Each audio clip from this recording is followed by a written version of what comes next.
Welcome, family. Welcome, family. Take your seats.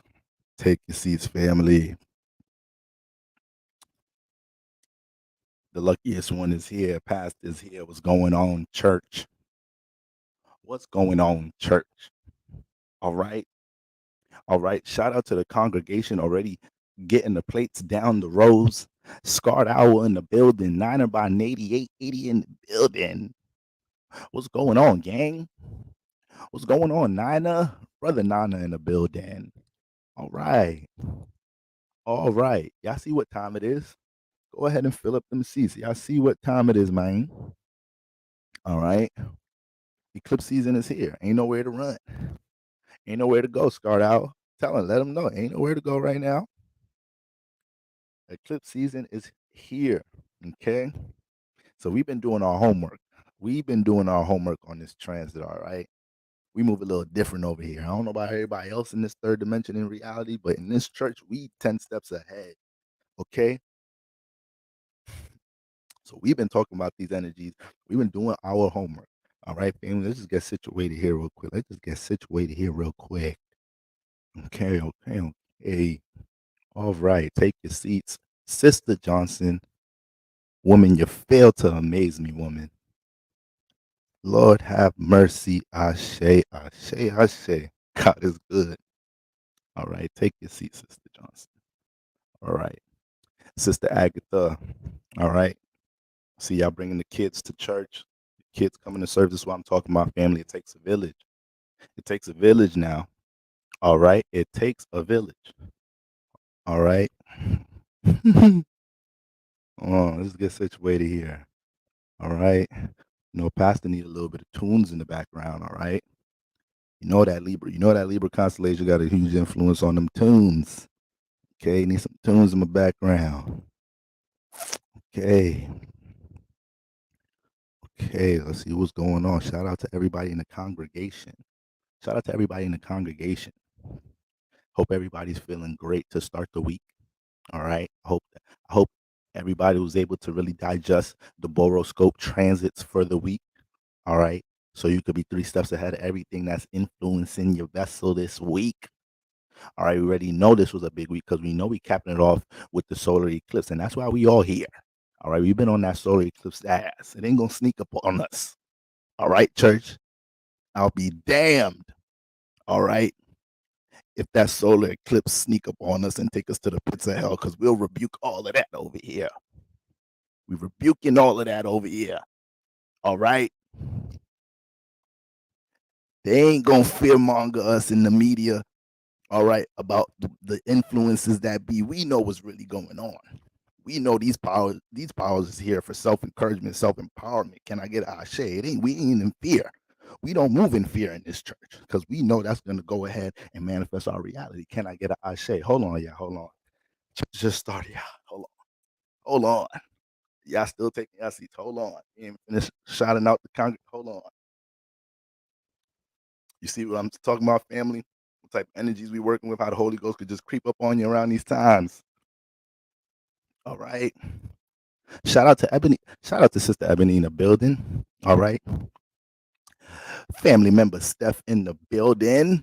Okay. All right. See them plates. Let me see them plates, y'all. Let me see them plates, y'all. Let me see them plates, y'all. True Justice in the building. All right. October 12th, Libra. Happy solar return, brother. Happy solar return to all my Libras in the building, all my Libra and kinfolk. All right. We in some pivotal times, gang. That's for everybody. Shout out to Sister Morgan, Libra gang in the building. All right. Alien Moon Mom. All right. We here. We in Ganja Daddy. All right. We here. We here. My congregation is present. Breed London. All right. Tuning in at work. Look at you, multitasking woman. Get your productive multitask on. 50% of you in reality, 50% of you in spirituality like a mug. That's what I'm talking about. That's what I'm talking about. If there's a will, there's a way, y'all. If there's a will, there's a way. All right. I ain't even gonna lie to y'all. Pastor It's just getting settled from a little evening, a little drinks, a little bit of devil juice in the system, but it's all right. In the good book, chapter 5, in the word of Matthew, there's a time and place for everything. Sorry, guys. I think that's actually Nigalations, chapter 88. Sorry, guys. Sometimes the pastor's still studying the good book. There's a lot to learn. I'm a student every day of this mother flipper. All right. Players fuck up. Pastors fuck up. All right. Misquoting the book up here. That was Nigalations. Ain't got nothing to do with Ephesians. All right. Okay, so I already got a little bit of that good old church cranberry juice that they tell us is the blood of the Lord. I got some of that in the system, y'all. So we're gonna be flowing tonight. That Venus had you in the mirror again, bro. That man, Venus had me in the mirror every day. Venus had me in the mirror every day. Anybody that ever been my barber, used to braid my hair when I had longer hair, anything like that, I'm annoyed. Right there. I missed that. You ain't do my eyebrows today. What's wrong with you? Lousy barber? Lousy braid woman? Come on.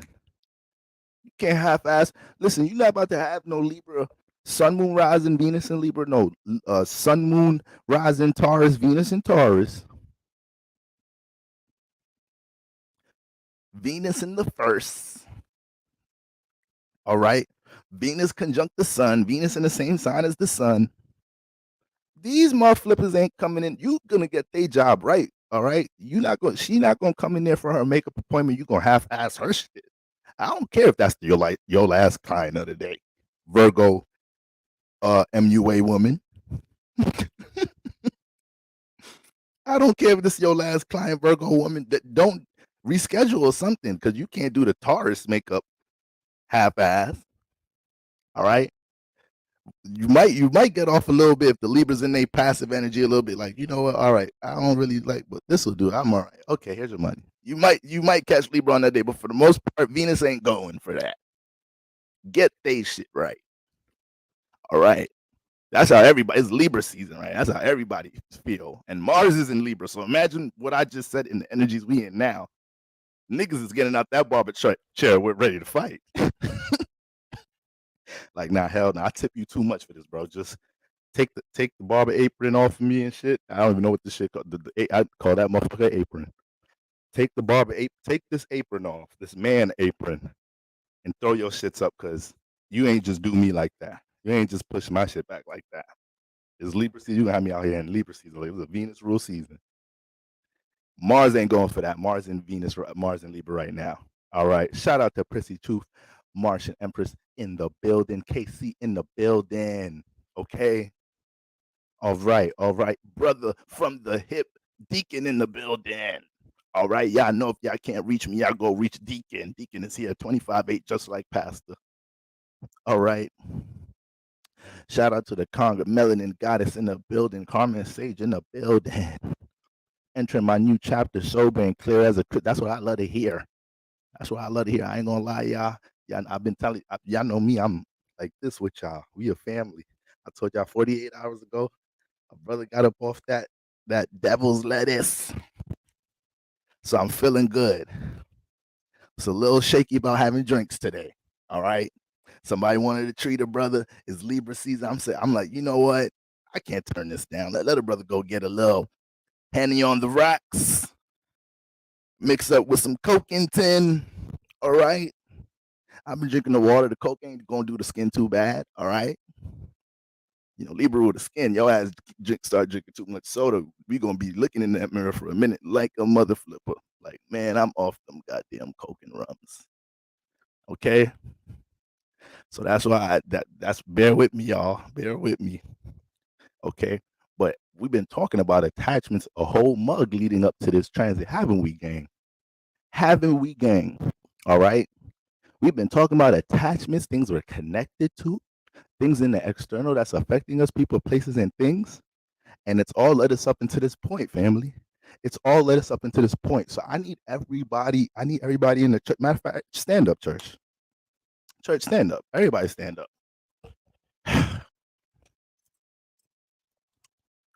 Kids, you see your parents, stand up. Stand up. That's how you know church for real. When Pastor tell everybody, oh shit, this is word. The pastor came with the word today. The lazy worshipers in there be getting annoyed. You know a nigga don't want to really be at church when the pastor say stand up. Nigga be like, oh, this nigga, man, damn, he just sat down up this. God be wanting you to do all type of work out this month to get sanctified.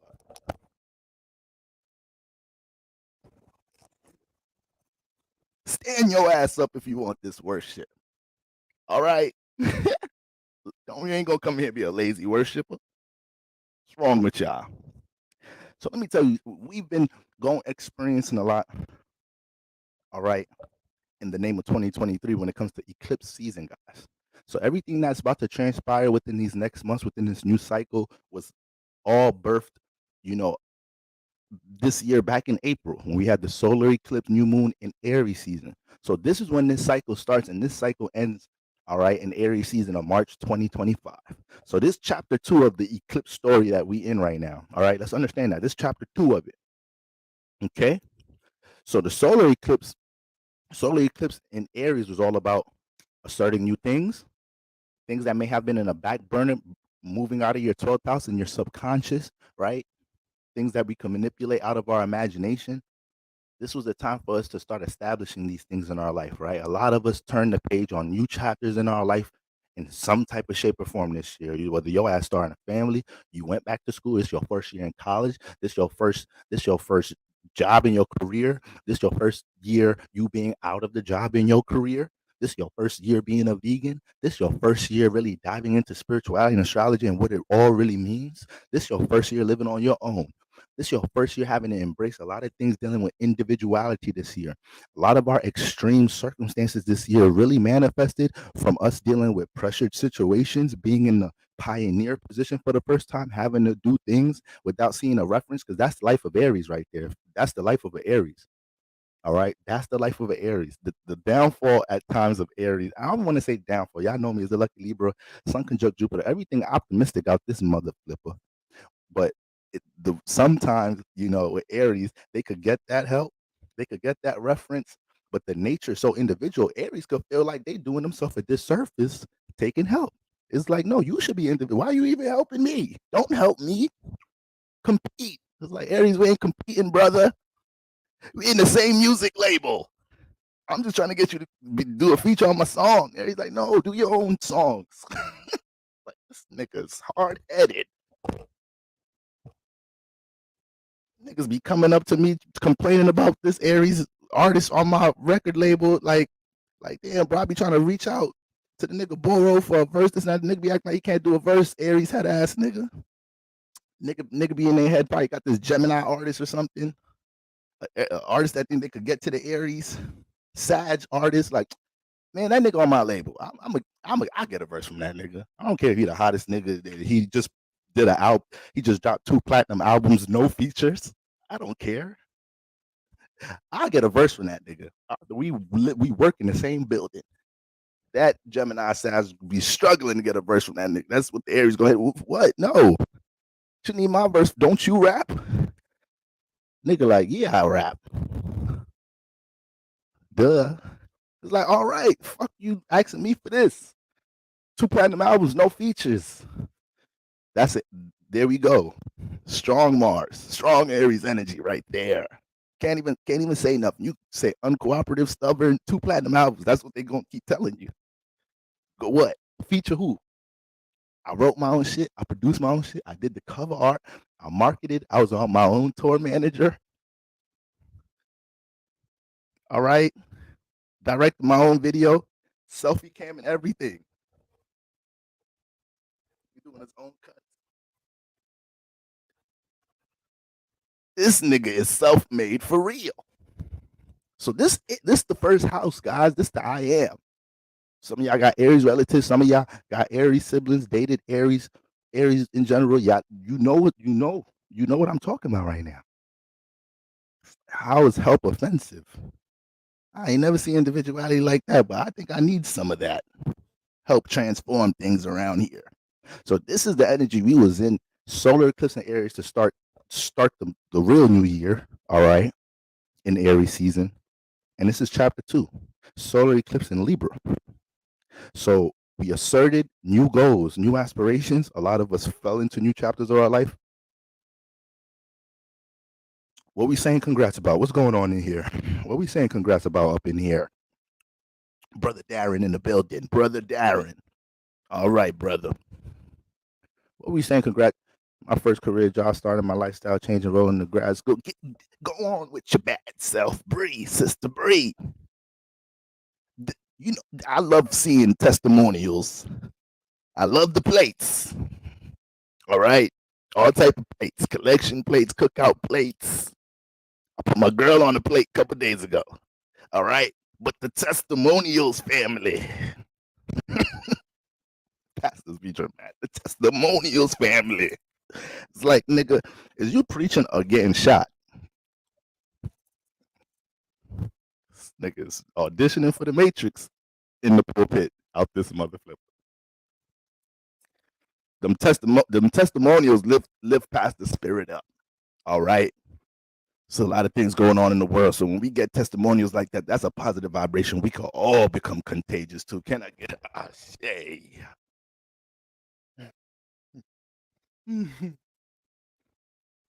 Okay. So back to the word, back Galatians chapter 10, the word of eclipse. All right.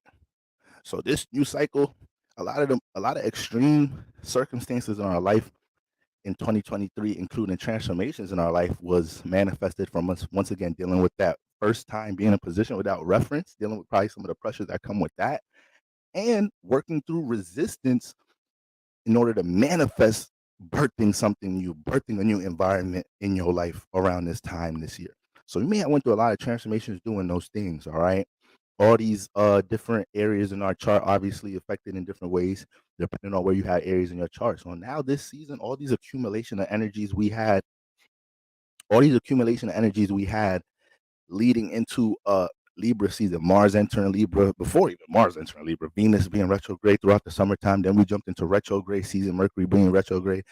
Then Mars ended up getting into Libra. Then we already know we got the nodes in this axis on top of it being eclipses. So we're going through eclipses in this axis with the nodes in this axis. So all this accumulation of energy leading into Libra. That's why every week we was talking about, guys, pay attention to what's going on in your Libra house right now.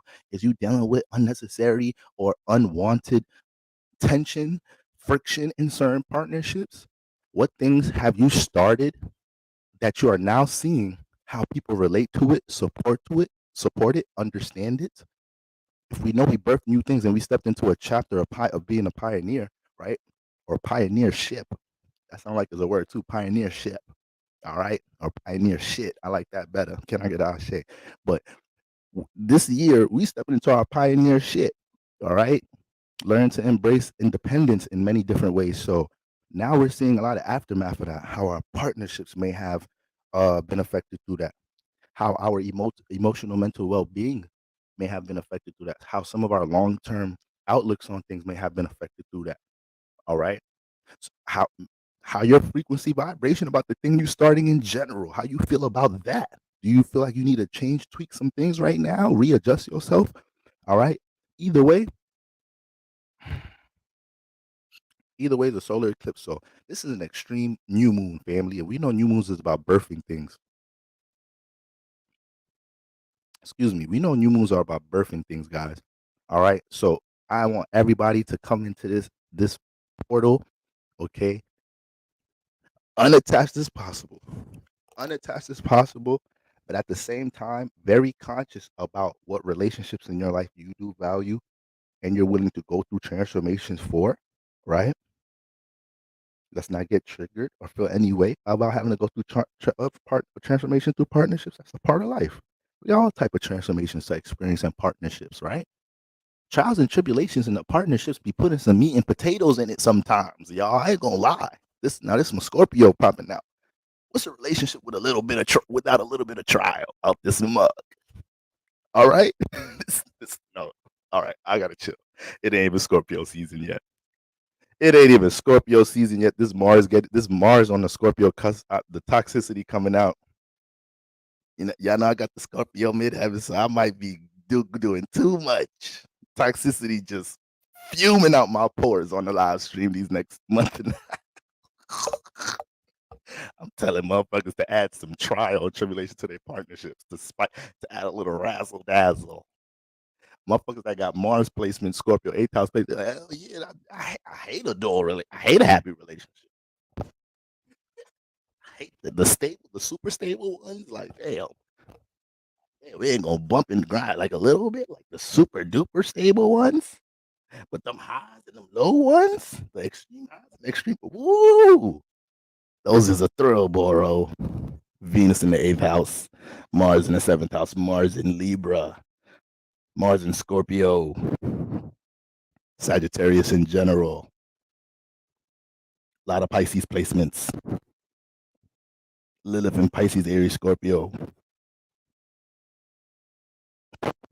Gemini placements. Virgos after they experience the first toxic relationship. Now they toxic after that. But if the first one is it, they ain't gonna really jump into that bag. But after that, it's like, okay, it's up now. Speaking of solar eclipse, this is how you know. It don't matter what we talk about, y'all. The world gonna show you what transits is in the air. Just go on your timeline, turn on the news, walk outside. You gonna know it's a solar eclipse in Libra. Y'all know how I knew it was a solar eclipse in Libra? Y'all know how I woke up. I woke up yesterday and seen what I seen online. I'm like, oh yeah, yep, this Libra season. There's definitely a solar eclipse in Libra going on this weekend for sure. This is what I saw.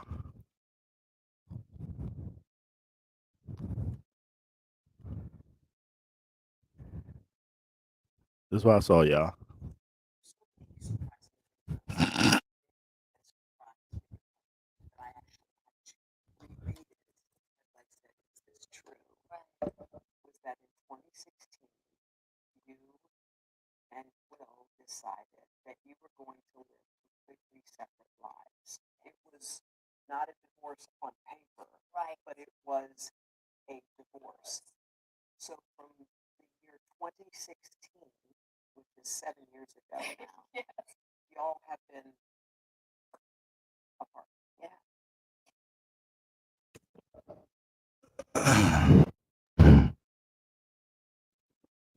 This is how I knew. Yep, there's a solar eclipse taking place in Libra this weekend. We in eclipse season. Jada and Will back in the headlines. Oh yeah, this is a solar eclipse in Libra with a whole bunch of shit going on between Aries and Libra. And the moon was in Virgo when this motherfucker came out. The energy's gonna show you what they just will. They probably ain't doing a goddamn thing. I'm gonna break this down real quick. We don't gotta pull up the energies or nothing. All you gotta know, Will Smith for Libra, right?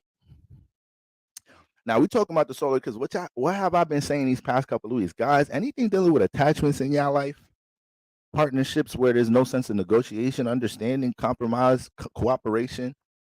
Don't do yourself a disservice entering eclipse season, holding on to these relationships, trying to sustain them when you've been, when every red flag in the world has been revealed to you, right? Partnerships on all levels, right? So it's at least learning to acknowledge what you know you're seeing beyond, regardless of holding on to the potential of what you think might be. So listen, Will Smith, if he probably would have, I ain't gonna say divorced Jada or none of that, but damn, sometimes you gotta just express yourself in different ways. All right, not to let certain rumors and not to let certain influences live about you. I get it. Will Smith is a whole multi-millionaire. He is who it is, successful man in many different ways. But the situation with Jada had gotten out of control in too many different ways, and now the solar eclipse in motherfucking Libra, and now his energy is like, wow. After all this time, I'm still being wow. She still throws the family under the bus for some attention after all of this.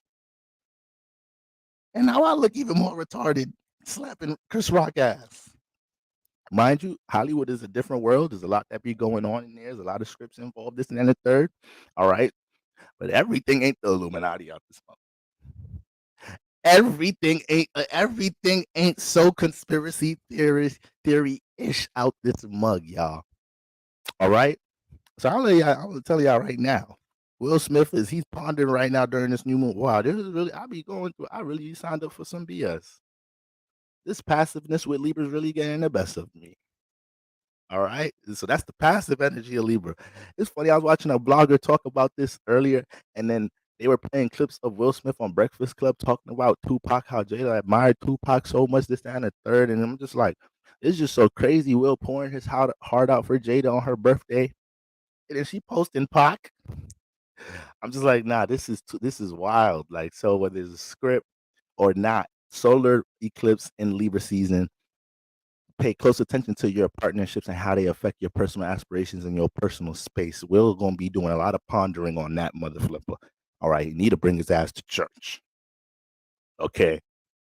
Because we don't even pay all that what Jada doing. She's doing too much. All right. The children, y'all children is all weird and shit. And we accept weird people in the church. We accept come as you are. But these little mother flippers need some more home. Y'all threw them into Hollywood too quick. Will and Jada. Don't know what's going on. Jaden think your boy. Willow thinks your girl. What type of swapping deal y'all made with the Illuminati? What deal you made, Will? That's what happens when you don't bring your kids to church and you let them just roam out in the world. The devil gonna find them. You hear me, church? All right. Don't let the devil find your kids. Can I get out of shape? Pass some. Let's get some plates. Let's get some plates going. So relationship, all that energy get extreme if you chose to hold on to something up until this point. You should be waiting for the eclipse to pop off this weekend, just chilling with your feet up, drinking some of this blood of Christ, having somebody treat you to some early evening dinner under the aesthetics of Libra season, looking good, feeling good, letting everybody else see you look good, telling yourself in the mirror you look good. Let that be the partnership Libra season. The mirror, you, and whoever appreciate who's in the mirror too. You see how everything just flows, shit rhyme when you just let yourself flow during Libra season? Okay? Shouldn't be no sense of force trying to make a partnership work right now. You shouldn't be going to bed hot-headed. You should be going to bed light-headed, like a mother flipper. Do you get what I'm trying to say, family? I'm trying to, we in church. I know some kids in here, so I'm trying to speak in code for the grown folk to know what I'm talking about. You're supposed to be going to sleep in that vibration around this time. So we know who's making us feel this type of energy around it. We know who makes us feel pleasantly and who's a goddamn thorn in our ass around this time. We know who these people are. So it's up to us to take the initiative of how we about to establish a new foundation in our Libra house in chapter 2 of the eclipse season. All right. And understand how all these energies affect what we got going on from the things we started in our Aries house that we birthed from a first house I am perspective. Okay. All right, guys. Let's get right into it. Shout out to Jada and Will. Shout out to the congregation. Shout out to Sister Johnson. Shout out to all my Aries and Libras in the building. All right. Extra shout out to my Libras again because it's Libra season and I'm a Libra too. All right. Shout out to motherfucking cardinal signs because y'all the thugs right now holding it down. Y'all the ones in the gym getting the real reps in right now.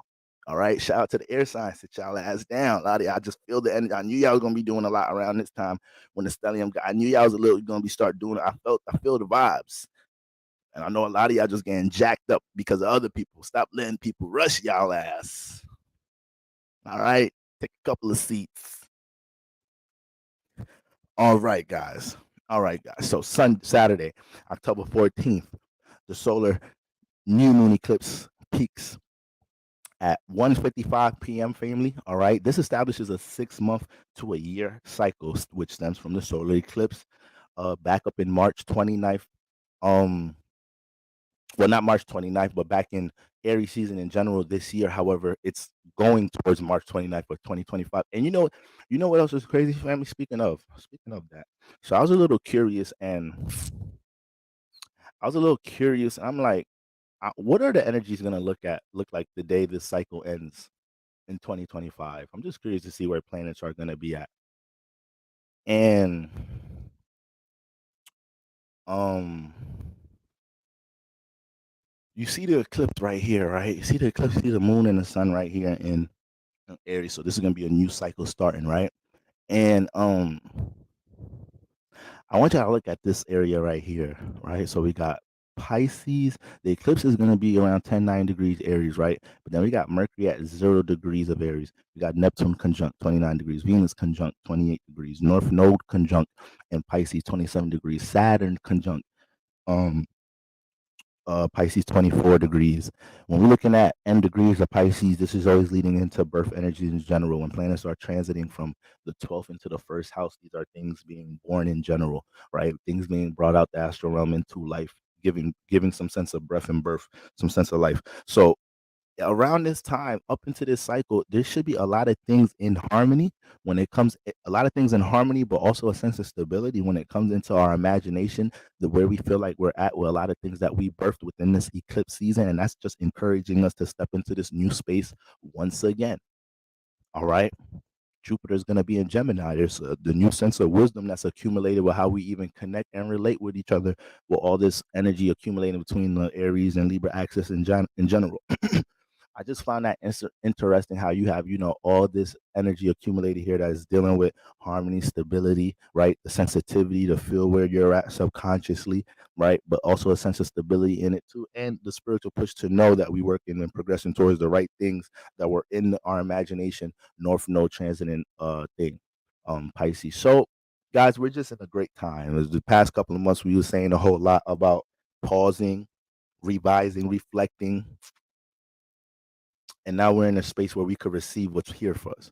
We could receive the things, like I said, it ain't always, I'm gonna say it ain't always about what you add in, sometimes about what you take out. And I think we've been doing enough construction work to be able to receive, all right, some great opportunities around this time. Okay. So we're gonna have the sun moon. Matter of fact, let's pull up let's pull up the energies. Okay.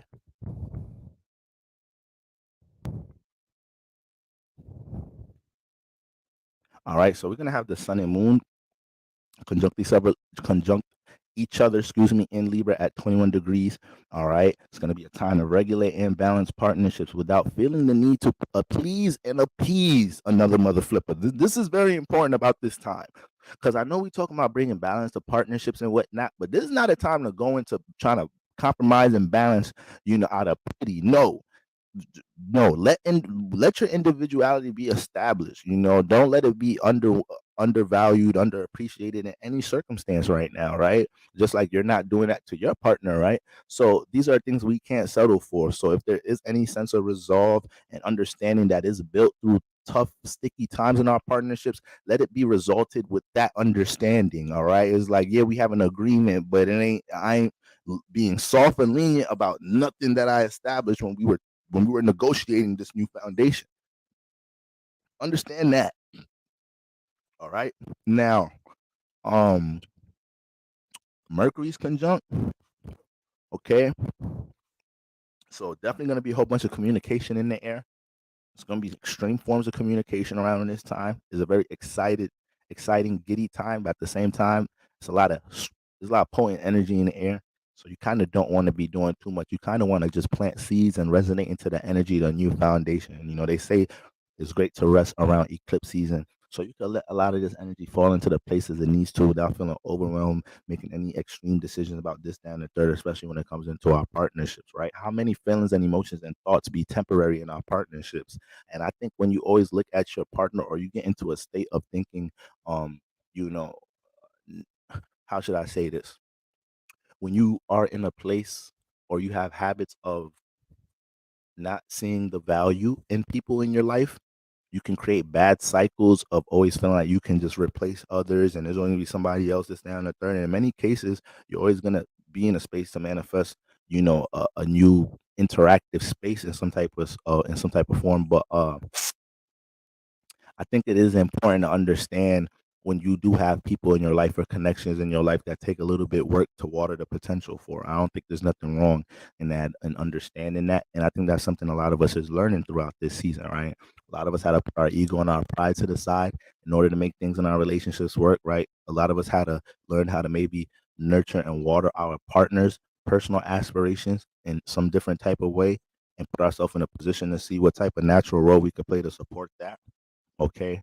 Some of us had to learn to acknowledge the help and the support we manifest from somebody we dealing with. All of these type of things, right? So with Mercury in there, we already know people are communicating how they truly feel about this, that, and the third around this time, right? Ain't no filter button on that, but we still want to be aware of our delivery with things. Now, there's going to be a square to Pluto, 27 degrees Cap, right?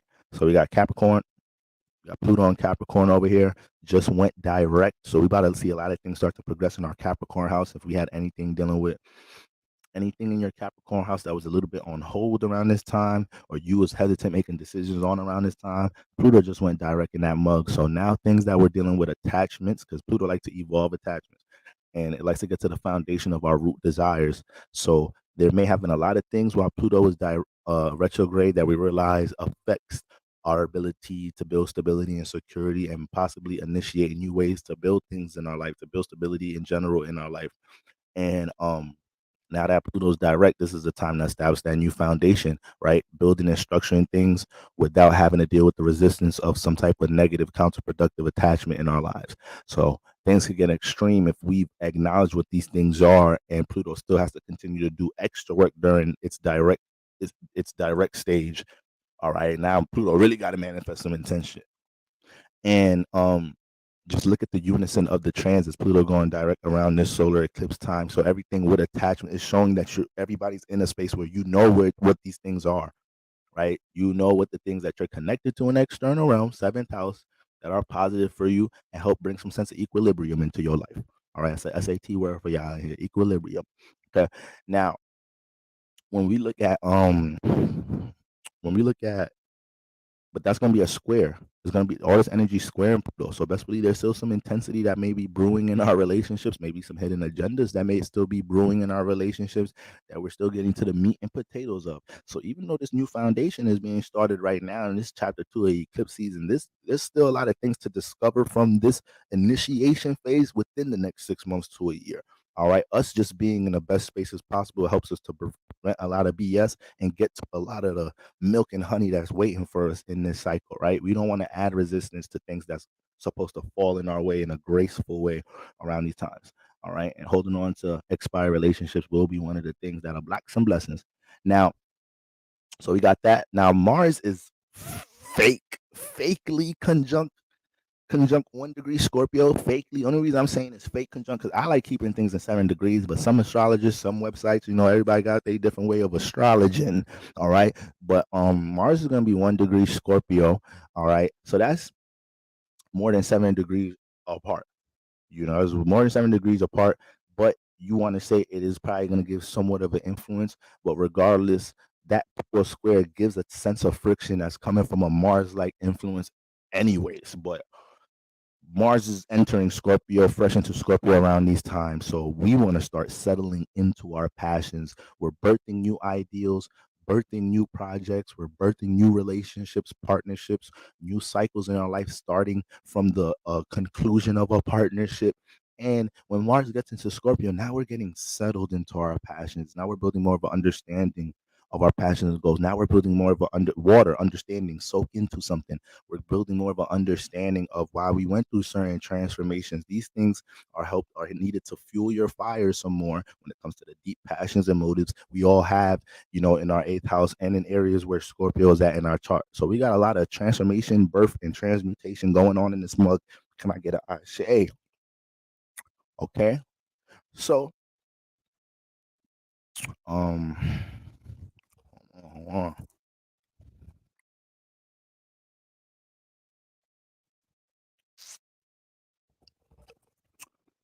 Shout out to all my Martians in the building, all my Mars dominants. Okay, all this, uh, all this heavy energy Mars been dealing with lately. The exhale is coming soon. Mars placements. All right. Aries, Sun, Moon, Rising, Scorpio, Sun, Moon, Rising. Mars finna get into Scorpio. Y'all finna hit that exhale soon. All right. So let's just continue to hold it down. Let's continue to hold it down. Now, so we got that going on, and then we're gonna have it in conjunction to Uranus and Taurus over here, 22 degrees. Y'all know what I like to call the in conjunctions, the almost opposites. All right. And we got Pluto and Uranus bringing a sense of friction to the new birth. You know what Pluto and Uranus don't like? Holding on to expired shit. So that's where most of the intensity is coming from. If there is any intensity in extreme situations you dealing with around this time, that is going to be a clear indication of that. This is where Pluto and Uranus are playing a part in this. Notice Pluto and Uranus are both in earth signs. Partnerships have a huge effect on our stability. You ever be around a motherfucker, you start going broke?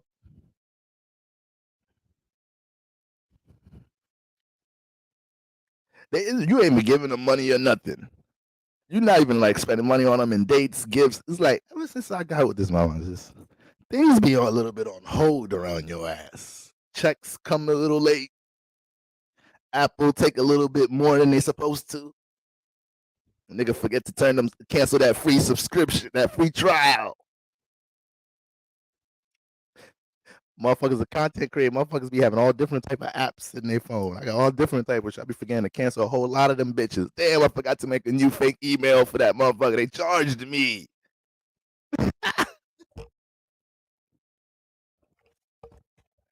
I really like this AI. I like this. Helps get my information right for my streams and everything. Niggas charged me though. Forgot to cancel that free trial. Apple, you done got me again. All right. Shout out to that RIP Steve Jobs. Shout out to that Steve Jobs spirit. You done did something with this Apple boy. All right. It's real sneaky. If I look up Apple birth chart, I know y'all probably got some 8th house placements in that mug. Y'all be spying on everybody. You're listening to everything I'm saying out this mother flipper. Stop advertising me things just because I'm talking about it. See how they doing us in 2023, church? Okay. Anyways, shout out to Apple. But yeah, so Uranus and Pluto, it ain't playing with us. It ain't playing with us around this time. All right. It's transform, get rich or transform. Let's get rich or transform trying around this mug. Okay. So let's run through these houses, y'all. Let's run through these houses. Once again, we've been talking about this house for a minute, y'all. So we just really indicating just getting to the pinpointing what we need to make sure for the 3rd, 4th, 5th, 6th, 7th, 8th, 9th, 10th, 20th time, what foundation needs to be established in this house leading into the weekend. Now, remember, the lunar eclipse is following up in Taurus, guys. Lunar eclipse is following up on Taurus on the 20th or 29th of this month. I think it's 28th. So, everything Venetian, things we like, love, pleasures, what we may overindulge into that creates attachment. We talk about the attachment word we talk about the attachment word so goddamn much that we forget Venus was one of the top 3 motherfuckers out here creating the motherfucking attachments. Excuse me, fam. Excuse me. I know I'm cussing too much for the children. All right, but Venus needs to sit her ass down sometimes. Everything she eat. Ooh, this tastes good. Well, I like these shoes so much. I want to wear. I want to get some more. Ooh, this drug made me feel so high. Let's get some more. Ooh, there's some good sex. Let's have some more. Sit down, Venus. Save some for tomorrow. You ever heard of the word moderation? Libra, Sun, Moon, Rising, Libra in Venus and Taurus, Taurus, Sun, Moon, Rising, Venus in 8th house, Venus in Scorpio. You ever heard about moderation out this mug? Overindulging into your desires head ass. Your partner they ain't got nothing left. They knocked out. You over there like, you sleep? Come on, babe. Don't tell me you sleep. I just went to the bathroom for a little bit. You sleep. I know I was putting it on you, but damn, I ain't really get to finish yet. I had to go pee. She's depleted. I know it's the other way around. Men, we the one that usually release and be depleted, and women is the battery. But sometimes when you get into the crevices of the 8th house, they go to sleep first. All right? You know, went to the bathroom, take a number one, so you can replenish, get back in that with clarity. With some clarity. She done went to sleep in 3 minutes. Wake up, please, babe. I got too much energy right now. It's the only way to release it. What, you want me to go meditate? You want me to go smoke or something? I'm 48 hours clean. Just let me get off real quick, baby. It's Libra season. You in your Aries bag right now. This is selfish. Wake up. You're all up in the 12th house. I'm trying to bring you to the 7th and the 8th. Get out the 12th. Wake up. So that's what's going on. We ain't going. He's not going. All right. Aries. Shout out to the Aries sunrises in the building. Let's talk about what's going on with chat with the solar eclipse in Libra. All right. I did not get to go to the scene in Silver Spring, but I did go there. What we talking about? Gigi, what's crack-a-lacking, Gigi? What's crack-a-lacking, Gigi? Venus is a bad bitch. She be bad for your pockets sometimes. Bad for your mental health. All right? Bad for your credit score and your credit balances. That's what she bad at times. She a whole bad at that. Stop asking me for cash apps, women. Got your hair and nails did. How long ago? Sit your ass down, Venus. I see why they call you y'all bad bitches. You're bad for everything. You make me feel good for seconds, but my pockets hurt for weeks. So when we talk about Venus real finances, yeah, real finances in the positive and in the negative charge out this mug. All right, overindulging or have you out here sad that you ain't holding. Okay. So please, anything Venetian, like, let's make sure we on top of it around this time, church. We ain't got the time. We ain't got the time for no setbacks and no block blessings. Because we can't put something that tastes good down for just ain't nobody saying stop eating that. Y'all freaky. Y'all, if I'm talking about pastries and shit, I don't know what y'all think about right now. Ain't nobody said you can't stop doing that. Get a little moderation up in there, mug. Ain't no balance. How you gonna miss her? You ain't giving her no space. All right, I be having to tell her homies some of that sometimes. Yo, but you know, I be the one. I tell you, I'm a dating coach on the low. My homies be coming up to me, yo, bro, can you look at this conversation in Pisces joint? Like, look what you think? What's up? What direction should I come at her? Like, yo, bro, don't text her ass today. Damn, you said good morning for. Let her say good morning first out this mug. She can't even miss you. Okay, she can't even miss you. It's a little different when women be clingy. It's a little different. That's just y'all nature a little bit. Y'all just want to be up under a nigga. I get it. I get a real nigga get it. Bring the clinginess over. Fuck it. All right, you better be on a nigga. See, niggas, you better be on me. Fuck is you talking about? Niggas, you gotta pick your poison. People don't know. That's the problem. People want you want to have your cake and eat it. You want to have your cake and eat it. It's your birthday. Slice the cake up. Let other people eat the cake. Y'all be wanting perfect motherfucker. You gotta pick your poison. My girl clingy, but that's better than her ass paying attention to a whole bunch of other. Bring your clingy ass. Stay right here. My girl on my hip everywhere I go out this motherfucker. Or the store, to the gym, nigga doing pull-ups, girl right there on the hip on her phone, going up and down at this motherfucker. She right there. Gotta learn to see the good and the bad. All right? Pick your poison, y'all. Ain't nobody perfect. Your ass ain't perfect. I'll roast you right now. Who want to get in the live stream? I'll roast you until you show I'll get on your imperfections out this mug in front of the pulpit, in front of everybody in the congregation right now. Okay?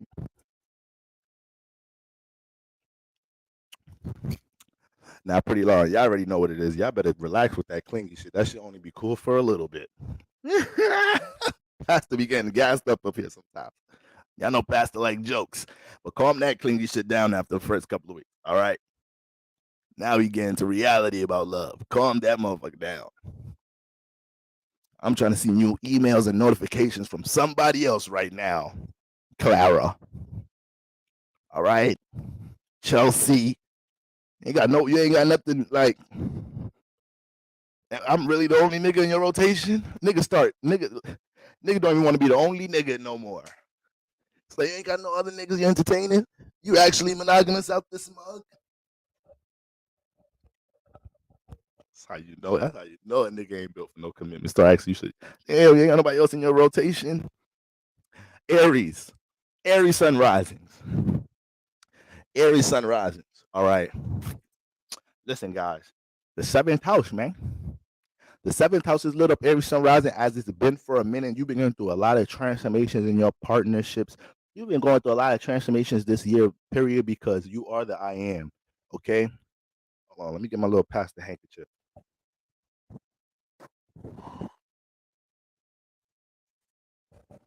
That blood of Christ start making some fluids come out the pores like none other. I tell you that.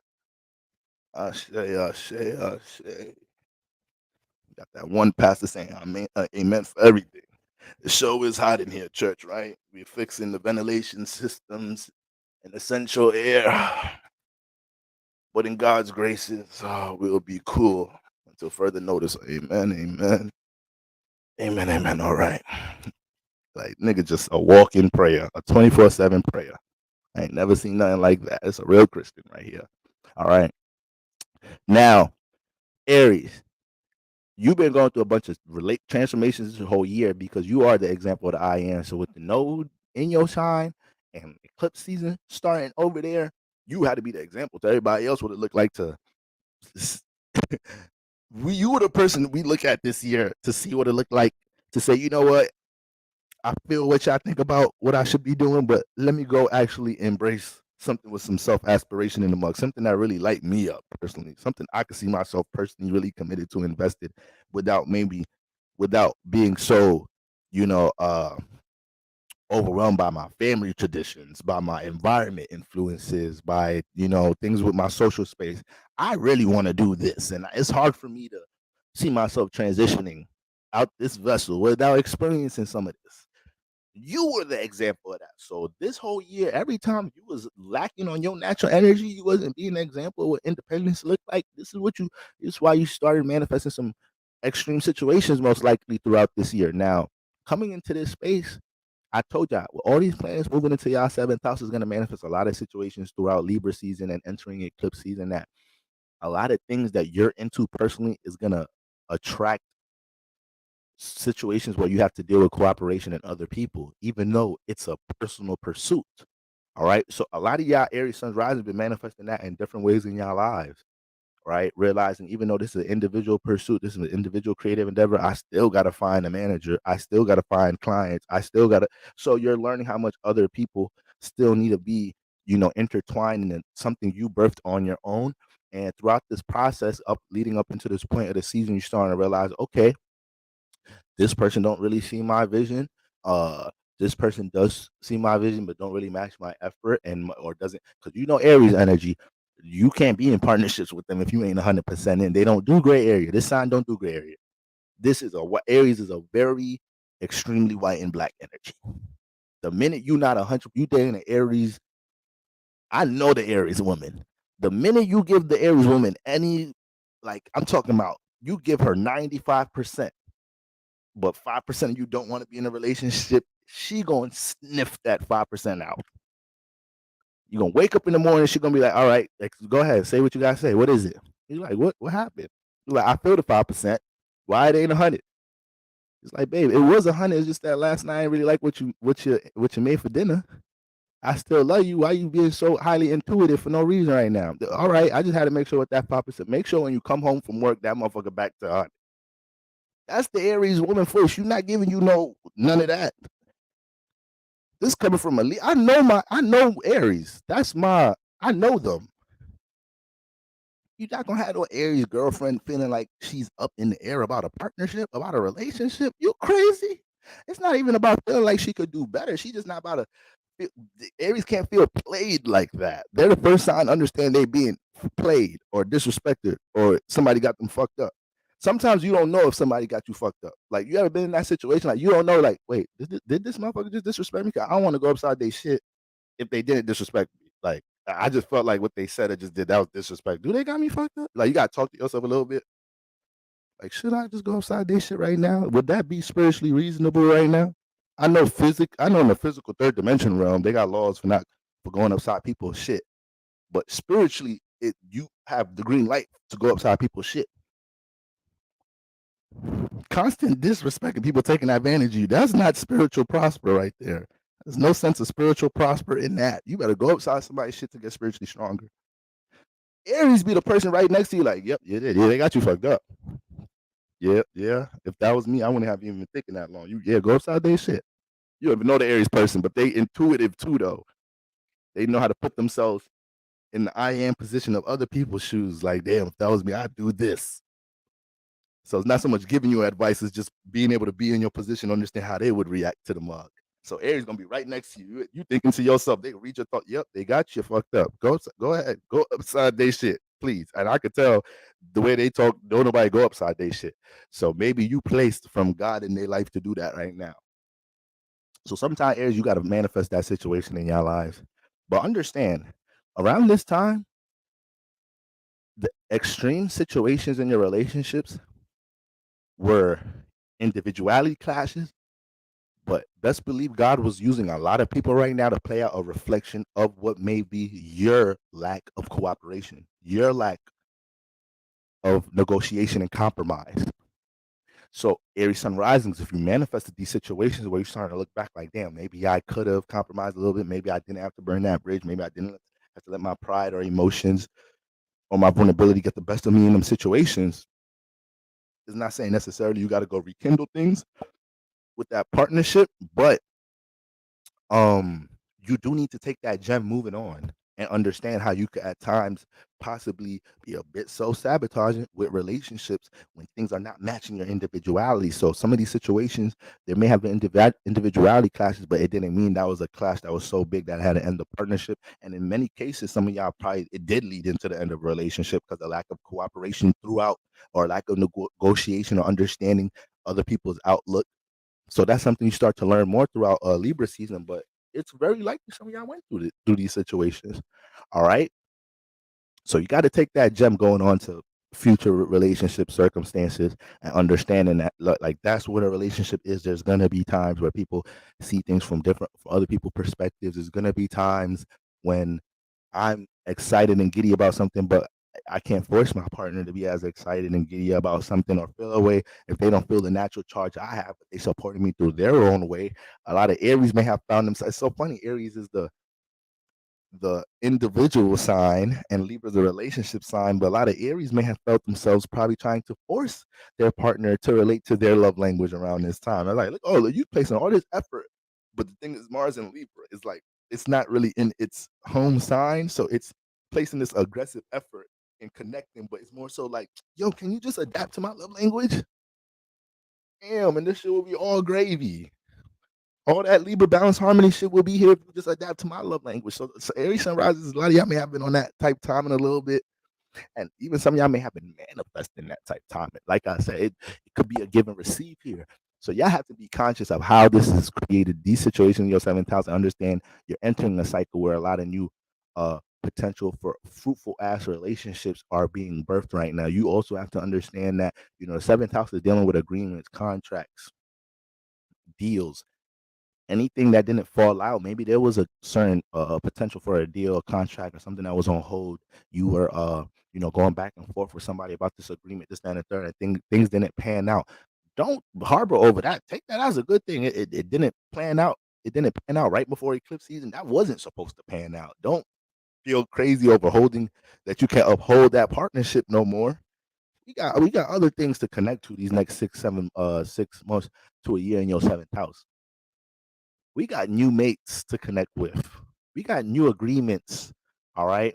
The things you birthed earlier this year, you're gonna continue to manifest people, pull people out your seventh house that's able to support these things and see these things from your point of view and want to elevate these things and match your energy with your personal aspirations or relationship potential in general, as long as y'all understand how people reflected your energies in partnerships around this time and why partnerships transformed around these time in general. All right. Now, Mars, your ruler, is going to be in Scorpio around this time. So, like I said, you're birthing new influences within partnership spaces, or you're birthing new forms of support to attract when it comes into your personal aspirations around this time. But your ruler is getting into Scorpio. So even though that's like an in conjunction to you, it's still in its home sign. So you're going to be at a more settled space emotionally with your mental, spiritual well being, and also at more of a settled space with your passions, your goals, and things that are in the midst of transforming right now. So you want to give yourself the opportunity to see, once again, damn, this relationship transformed because it is. This relationship transformed because of that. I need to assert this more in relationships. I don't need to feel guilty about this in a relationship because of this. Like, we got to be able to be self-aware, moving out of all relationship activity into this next space.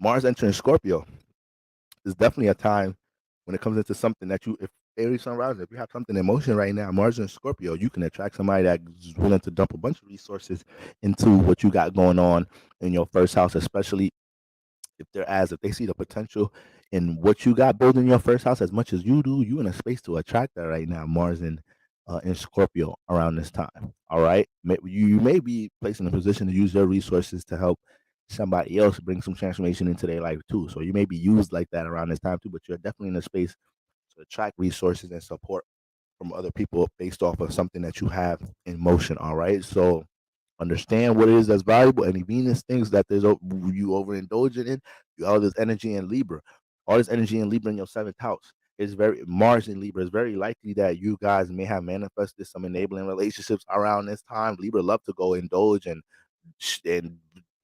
bask into their attachments with somebody else. A crackhead usually is a part of a crack pack. All right, so I got to use ghetto urban examples, guys. But all right, they is part of teams. They come back with their resources at night. They put it together to get the biggest rock we can. All right, this is team efforts. Two is better than one. So you got all this activity in your seventh house, Mars up in there, this and that, third. Who knows how some transformative things may have took place in your life because you got other people enabling some attachments in your life, or you fell into something that feel good up in that seventh house, and you overindulging in that, or being overly dependent on that. You don't want to deal with that situation because what happens when some course throughout this cycle, this eclipse cycle, something that you're depending on that's taking you away from being independent. What happens when that gets eclipsed? Right? What happens when that gets eclipsed? I seen a video on Instagram. I seen a video on Instagram of a nigga crying because his girl kicking him out the house because he was cheating, and a nigga was reacting to it. He's like, "You see, fellas, you see this man cry." He talking to the fellas. He like, "You see, fellas, you see this man crying. He not crying because he got caught by his girl and he hurt his girl. He not crying because of that. These are homeless tears. That this man don't got nowhere to live. He homeless." Yo, that had me crying. That had me crying because that's what your eyes get right now. Solar eclipse season, being overly dependent on somebody else, knowing God then gave you a whole vessel, mind, heart, and some ounce of motherfucking intention to stand on your own 10 feet. God gonna teach you lessons however God teach you. Or you think somebody finna take care of you? You think life like that? You think somebody gonna have to take care of you without you putting effort into something? And you get to get some ass on the side? Oh no, no. This brother got it. This brother got it mashed up. Mm-mm. Like I said, anything Venetian energy that's in a negative vibration, eclipse.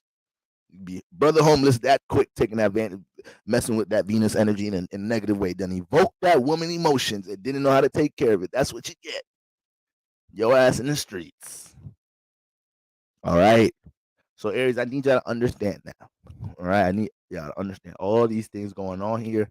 It's a new day taking place when it comes to your seventh house. I don't care about what relationship, trials, and tribulations. Y'all, I don't want to say I don't care, but I just don't want y'all hung up on any relationship, trials, and tribulations and transformations y'all are in the midst in the seventh house. Now, speaking of the transformations, last thing, and this actually could be applied to everybody, but because we're in such a transformation, Amber Imani, I see you, baby. I see ya. Tracism in the building. Okay. Um, when Aries, when it comes into Mars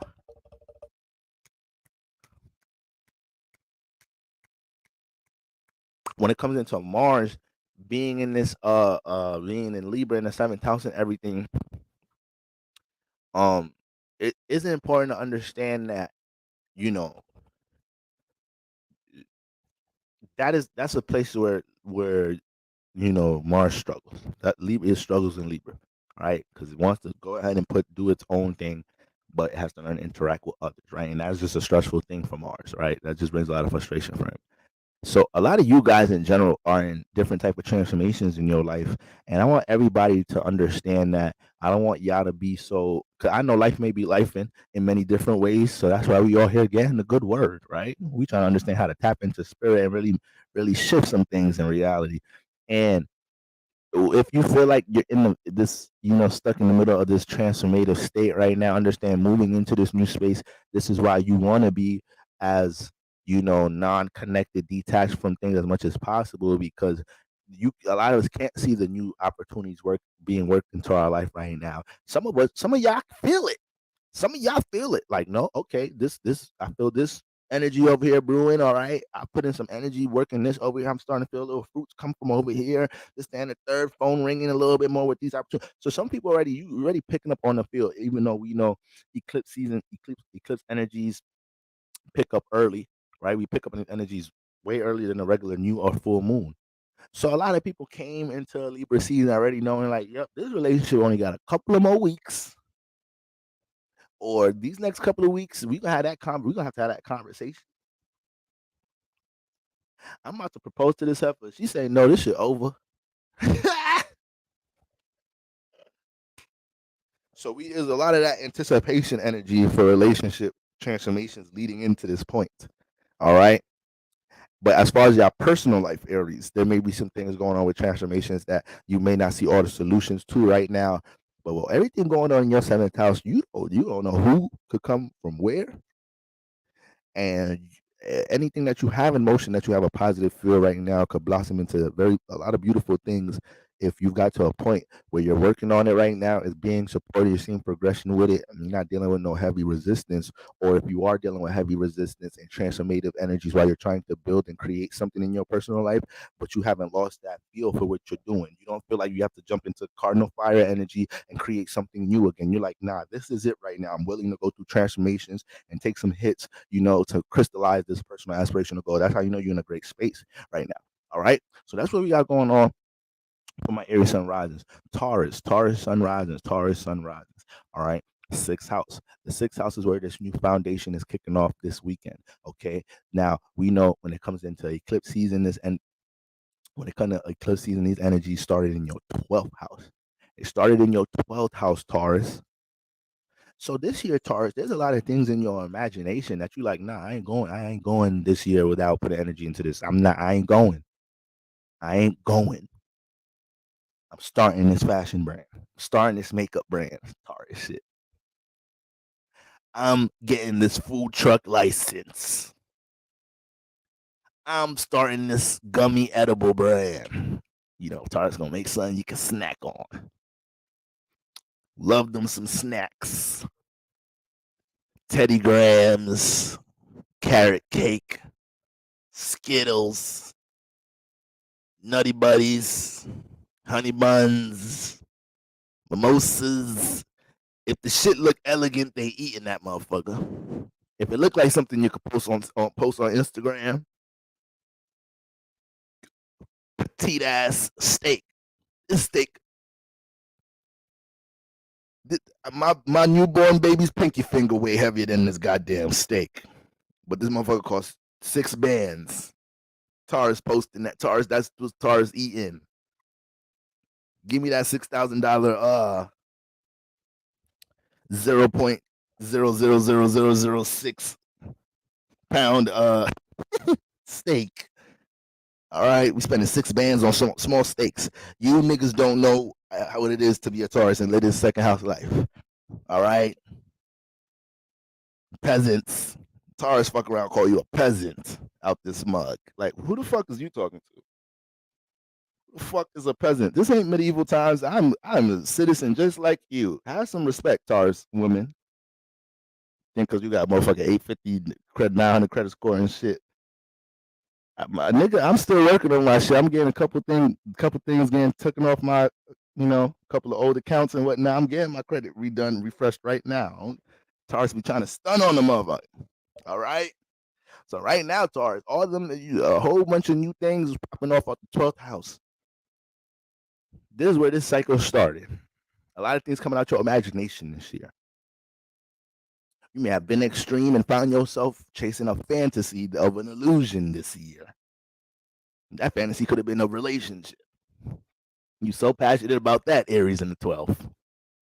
No, this relationship potential gonna be that. No, you realizing it ain't gonna be that. No, it's not gonna be that. This potential is not manifesting well in your 6th house. Taurus, you know that relationship ain't it right now if this person got your 6th house upside down. You got to be at work at 7. You told they ass come to your house at 8. They get there at 1 a.m. You don't even want to do it no more. Got 6 hours to sleep. You're mad. Nigga never come on time. Like, baby, I was busy, baby. Come on. You ain't gonna give me no kiss or nothing. Damn. Ain't got no food left for that nigga. I don't see nothing in the microwave. You usually got a salad. It was so easy to think of that example because I'm a Libra. All right, I be late as a mug. Taurus ain't go. That's how you know right now, Taurus, that relationship ain't it. Got your 6th house upside down. You drooling on your laptop in your cubicle at work. Because the nigga came over at 2 a.m. You know you be mad. You got an attitude because the nigga came late, but you know you going to let me get some still. We ain't go through all of this. You ain't stay up in all of this for us to act for you to be mad, though. You could get mad again after, but let's just handle business right real quick. Get that off our spirits. Try to bring some love back. Let's bring some love back in the room. Any fellas in the chat, that's what you got to say to. That's what I use. When you got the mad, when you had an arrangement to get some, but you probably messed it up a little bit. That's what you got to hit her with. I promise you, fellas. Like, baby, you wow. You trying to separate me from this love? I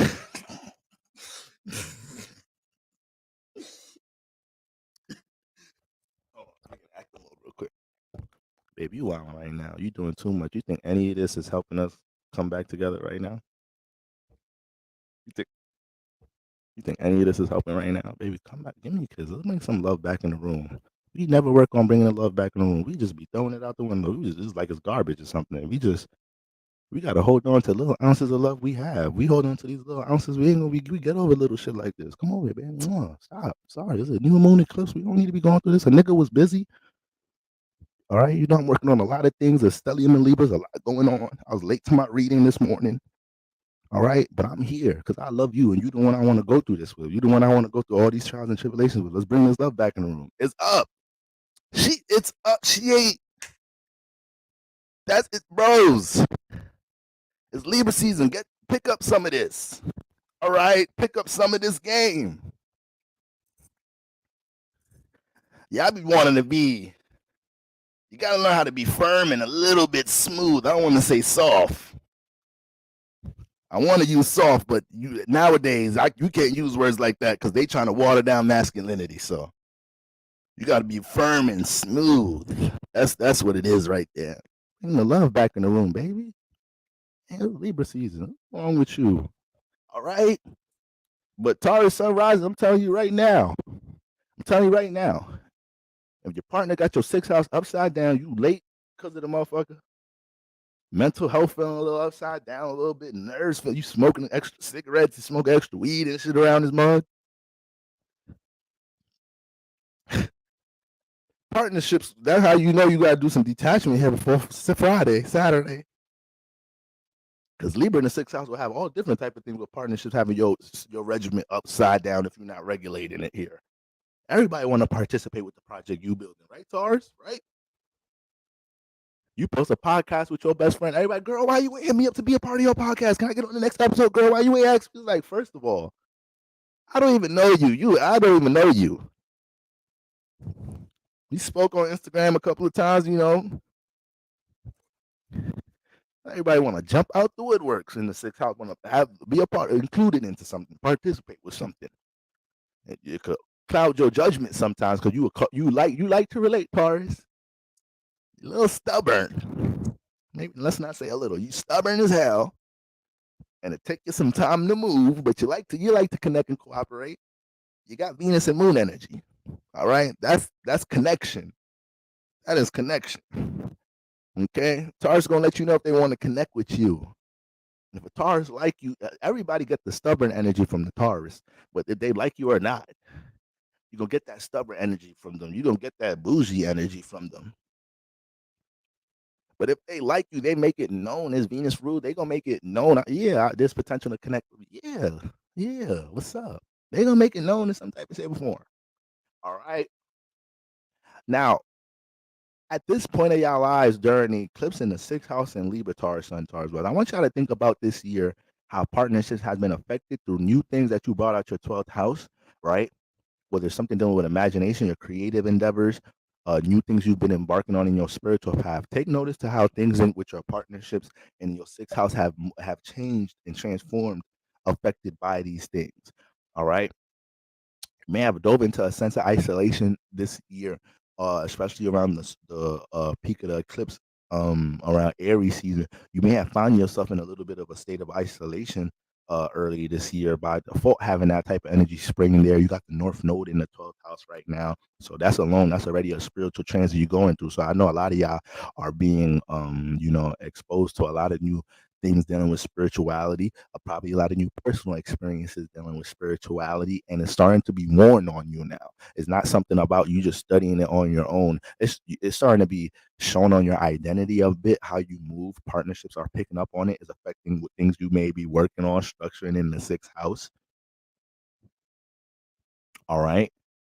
So we got this new foundation taking off in the sixth house. When it comes to new projects and things navigating in the workspace, all of that is up right now. All of that is up for smoke right now. All right. When you're talking about things that a lot of my Taurus sun risings that are in workplaces and right now where they don't feel satisfied at, there's certain things they're trying to navigate and transform in the workplace. Ain't no time better to set a new initiative and new intentions on how you want to navigate your workspace. Ain't a better time.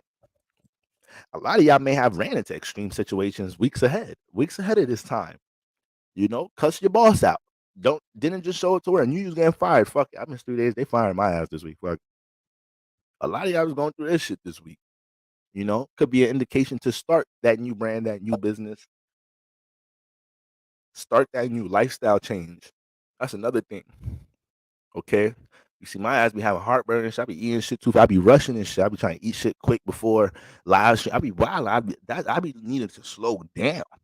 I be starting sentences before I finish sentences.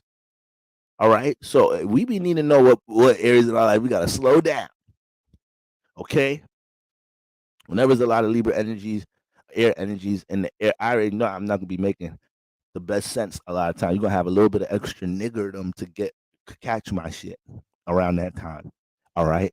So when it comes into the lifestyle changes, anything that's been a nuisance, when it comes into anything dealing with your mental health, your nerves, your well-being in general, this is a time to set a new lifestyle change. I'm learning to start eating more from a blood type. All right, that's what I'm on right now. Shout out to all my blood type A positives out this mug. A positives in this mug. All right.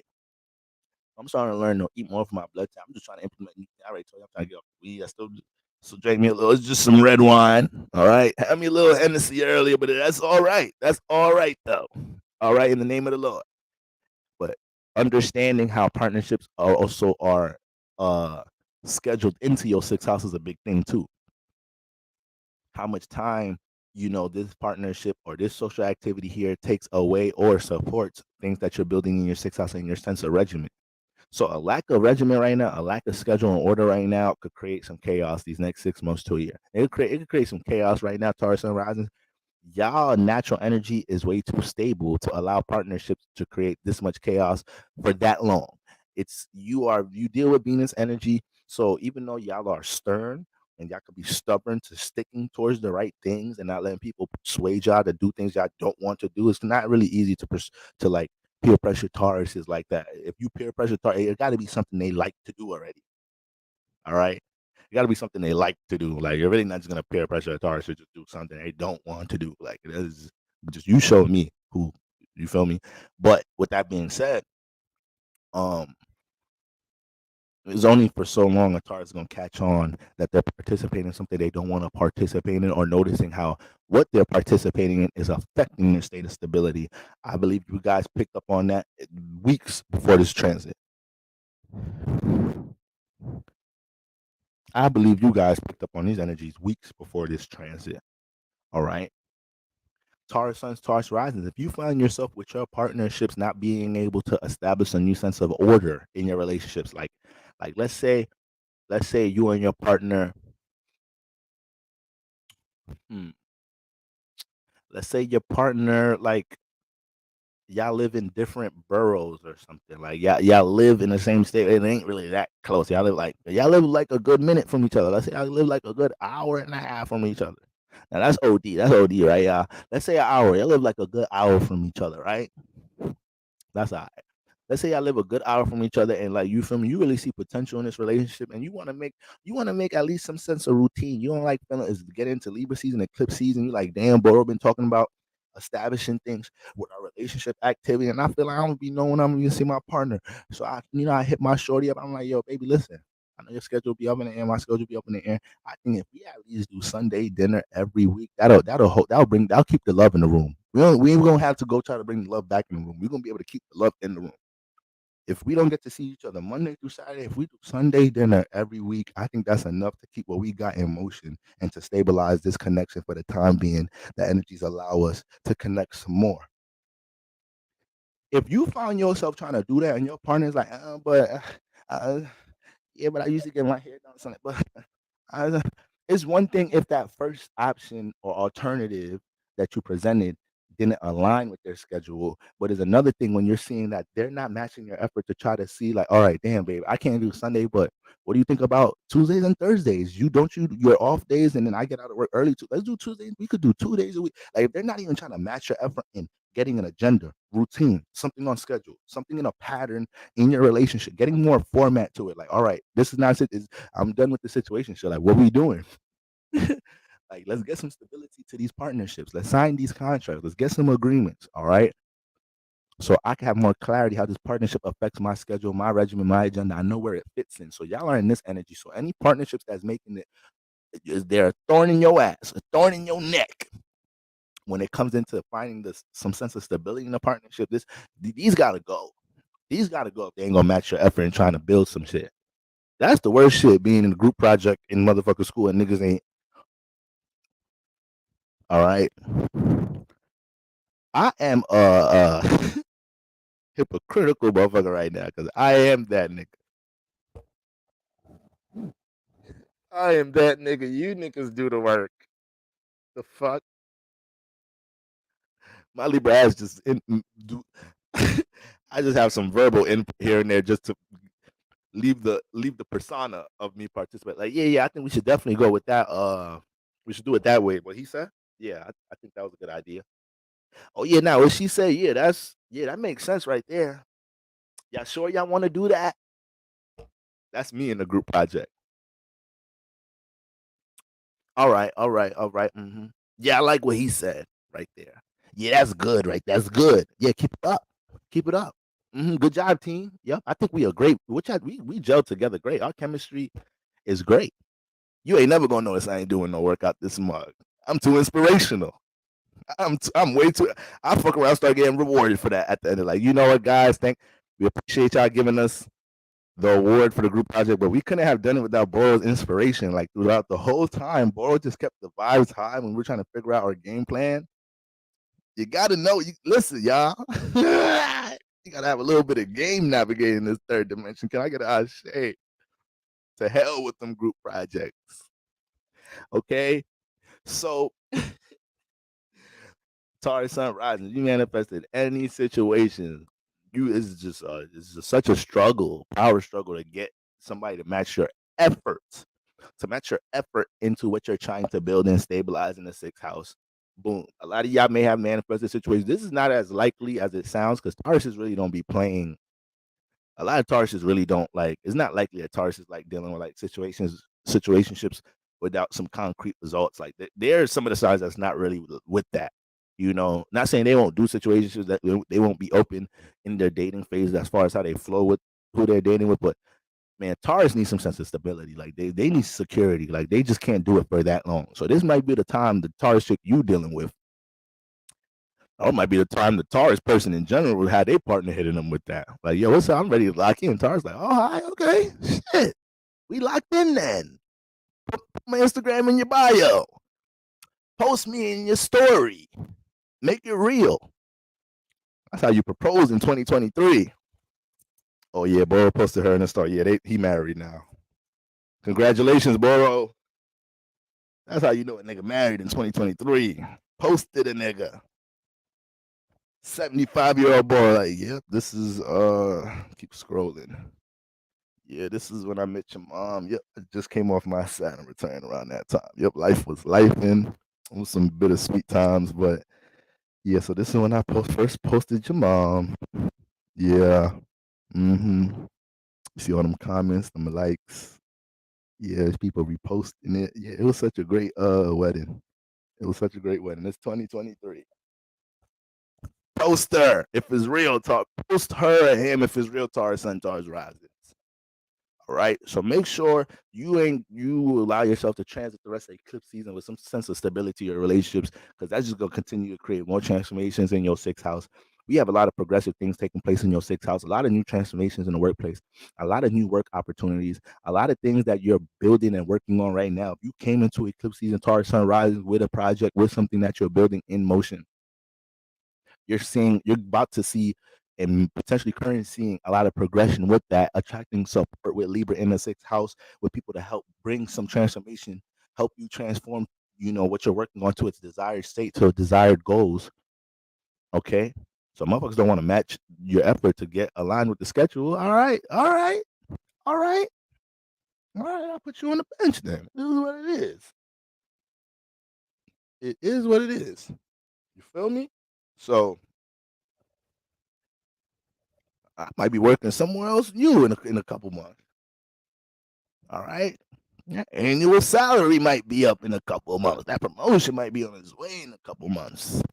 So we gotta make sure mental health and everything is straight in the sixth house, regiment schedule, all of that is straight in the sixth house. This is why you've been going through transformation in this area. This is why you ain't been getting along with your co-workers and managers. This is why you've been thinking about starting that side business or transitioning into different things, because there's a potential for a new foundation to be birthed here. So whatever those things are, a lot of those things are going to be things that may have been lingering from your 12th house that you didn't take initiative to really birth yet from the start of eclipse season. All right. And once again, I know you got Aries in the 12th. So sometimes when it comes into your imagination, it's hard to relate it. It's hard to relate it as a Taurus sun rising. So sometimes you be like, the hell with relating. Let me just build it on my own, be the example of what I value. And you attract a whole lot like that because you are the Venus moon influenced one. So you build, you stabilize, you become the support system. Now you got the Midas touch. Now you got itchy palms. All right. So yes, you Tauruses can have the golden touch. But this I believe this transit, eclipse season, all of this is helping you to embrace being the example of your personal manifestations, and allowing yourself to really hone in on being your own support system and being able to navigate the relationships the way you have to, from seeing how they support you or align with things in your sixth house, your overall sense of security and stability, and your personal aspirations. All right. But we cannot go in this cycle. We cannot continue this cycle, not making no decisions about how we want to transition into where we feel like we want to be in the sixth house space. That's lifestyle changes. That's when it comes into aspirations with, once again, projects, things that you want to build and structure, navigating the career space, all of that. Don't allow yourself to just be floating with these things around eclipse season. All right. All right, that's what we got going on. My daughter Taurus Sun Moon Rising. Oh man. Oh man, it's gonna be hard to say no to her. I say that much. She gonna have a way of getting her way. I say that much. Mama, come on. I know you said no juice after 9, but what's the point? What's the real, like, for real? How is that really disciplining me? She gonna start making sense. She gonna be like, hold on, you's 4 years old, no juice after 9. You trying to practically negotiate that earth energy, trying to practically negotiate for its Venus. Come on, you make it 10. No, you go to bed at 10. Juice stop at 9. They not stopping at the same time. Water before bed. Venus baby. All right. The Venus babies got to hear no a little bit. All right. They already got too much manifestation power. So he can't have them too high in the clouds. A little bit of discipline. I know she do what she want. I know all that. I know. She got the Midas touch. All right. So that's what we got going on for my Taurus sun risings. All right. Let's cater to that 6th house. Now, Gemini sun rises moving on to my air signs. All right. Shout out to them air signs. Shout out to my cousins. Okay. Shout out to my cousin Ricky. All right. We in the club all season. Aqua cousins, Gemini cousins. Gemini cousins come to the section with more Johns. I done got the section. I come in there with my cousins, my Aquarius cousin, my Gemini cousin. 15 minutes into the section, I go to the bathroom. I come back. Gemini got 5 more new Johns in the section. So you got to bring the Gemini bros along. You got to bring your Gemini. They go, man, listen. Ladies, you know that's your Gemini friend too. Ladies, you know that's your Gemini friend when y'all on vacation. Listen, bitch. They just said, bring your friends. They paying for drinks. Let's go, bitch. We ain't come to Miami for no reason. Damn, Gemini friend. You be finding them quick, don't you? Fuck it. Let's go get these drinks paid. This is Miami. Inflation is a motherfucker out here. Let these niggas pay for these drinks. Fuck it. Let my ass pay for these drinks. It's Libra season, baby. Come over here, Gemini. And what your friend said? Okay, Leo, perfect. What's the other one? Is she a Leo too? Perfect. All right, bro. This is my Aquarius, bro. This is my Gemini, bro. 3 air sign fellas, 2 Leos, and a Gemini woman. Birthday season is lit. Is up. Who want to? Let's get the Airbnb. It's lit. What else do I need? It's a whole lot of fun. I already told you, girls just want to have fun. I need to do a TikTok saying what's the anthem for every Zodiac sign. That's Leo shit right there. Y'all know the niggas just want to have fun.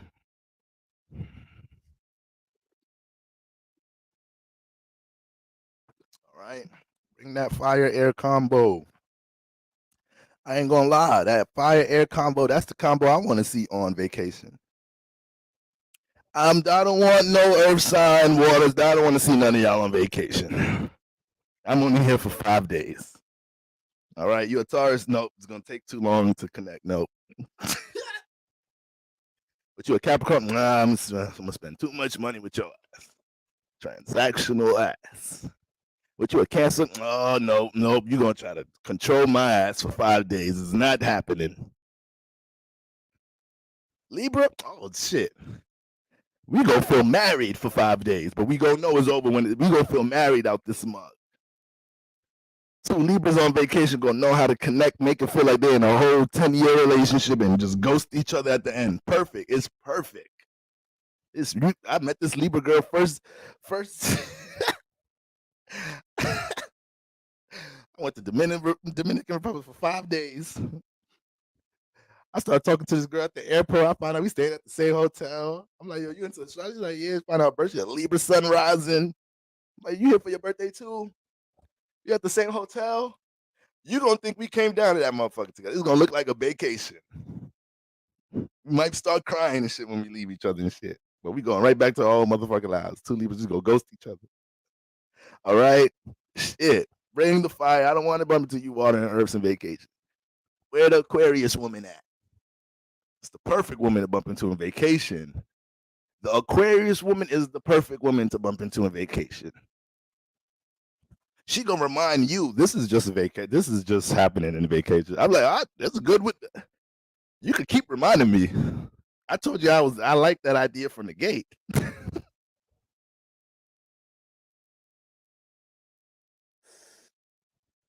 Like, bro, I have a husband at home. This is just don't think it's nothing. This would never be. This is just what this is. All right. I seen you on Instagram a couple of times. Liked a couple of your posts. You liked some of mine. We bumped into each other vacation. Don't ever think this will be. I know you. I know this is just for now. You got your own reality set already. You don't want to. You don't. You're not even gonna remember me after this. I know how your type get down. Aquarius know it already. Shout out to ER, one of my most potent congregation members. God bless, bro. I pray for you and everyone in the stream to easily receive what they need right now, and it will come effortlessly. Amen. Ashe. ER, you always coming through with the vibrant blessings. You know God gonna do something for you. Do you know that, ER? I don't know if you truly believe that. All right. Let's all say that once, church. God gonna do something good for ER. Okay? If you stop sending them collection plates, I don't know if God gonna do something for you. You gotta keep sending the plates first. Now I'm just playing. I'm just playing. Now I appreciate you, ER. All right. We all caught that positive energy. The whole church caught that positive energy. All right. So shout out to the Aquarius woman on vacation. Pass me the Gemini woman on vacation. Pass me the Libra woman on vacation. Sagittarius woman on vacation. That's perfect. All right. Aries woman on vacation is cool. She's just gonna be a little forceful with you at times. Like damn, nigga, I said be at the pool at 5. It's like, all right, hold on. I just met you on. You is not really my girl for real. You know that? Like you can't boss me around right yet or now. We ain't together. Like, relax. I'm just the nigga you met in the hotel. I'm not your old nigga. That's why you and your old nigga not together. He wasn't going for that bossing around shit. Calm down, Aries vacation woman. It's like, okay, Boro, damn, but I was wanted to see you. That's when they get soft on you. All right, but I was just wanted to see you. You said you're gonna be at 5. It's like, yeah, that's what I thought. Calm that shit down. They still gonna be the body is Sun in Aries. The body's still gonna be the body's still gonna be charged up, but the expression changed a little bit when you just check it. Like, all right, but I just wanted to see you. You said you could be at 5. Like, all right, okay, yes, yeah. Calm that shit down. Sound more sensitive. All right, Aries women. But Gemini sun rising. Gemini sun risings. Okay, the 5th house. The 5th house is Gemini sun risings. Stand up. Everybody in the church stand up right now. Gemini sun rising working with some power right now. Gemini sunrise is working with some power right now. Get you a Sag, fun and loose in the zippers and skirts. And after, they got to get them thighs. Them thighs got to show. And after 5 days, they'll say they'll call you, but don't worry, they won't. I ain't gonna lie. There's one thing, ghosting people.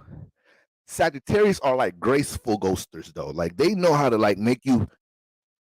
Libra a little passive aggressive, so Libra will kind of give you a little bit of energy before they ghost. Libras will be the one that stay in a relationship knowing they want to break up with you. They'll try to throw the negative energy in a relationship, but they're a real passive Libra. They probably do things to make you break up with them first. Ladies, y'all probably dealt with a Libra nigga on that time. Okay, now the Sag will have you looking forward to some shit and be out. Oh yeah, next weekend we gonna. Oh yeah, your birthday this week, so we gonna go out. So where did the Sag go? It's a new experience, he exploring. He or she exploring something new. Did they go to the temple? I know they're spiritual.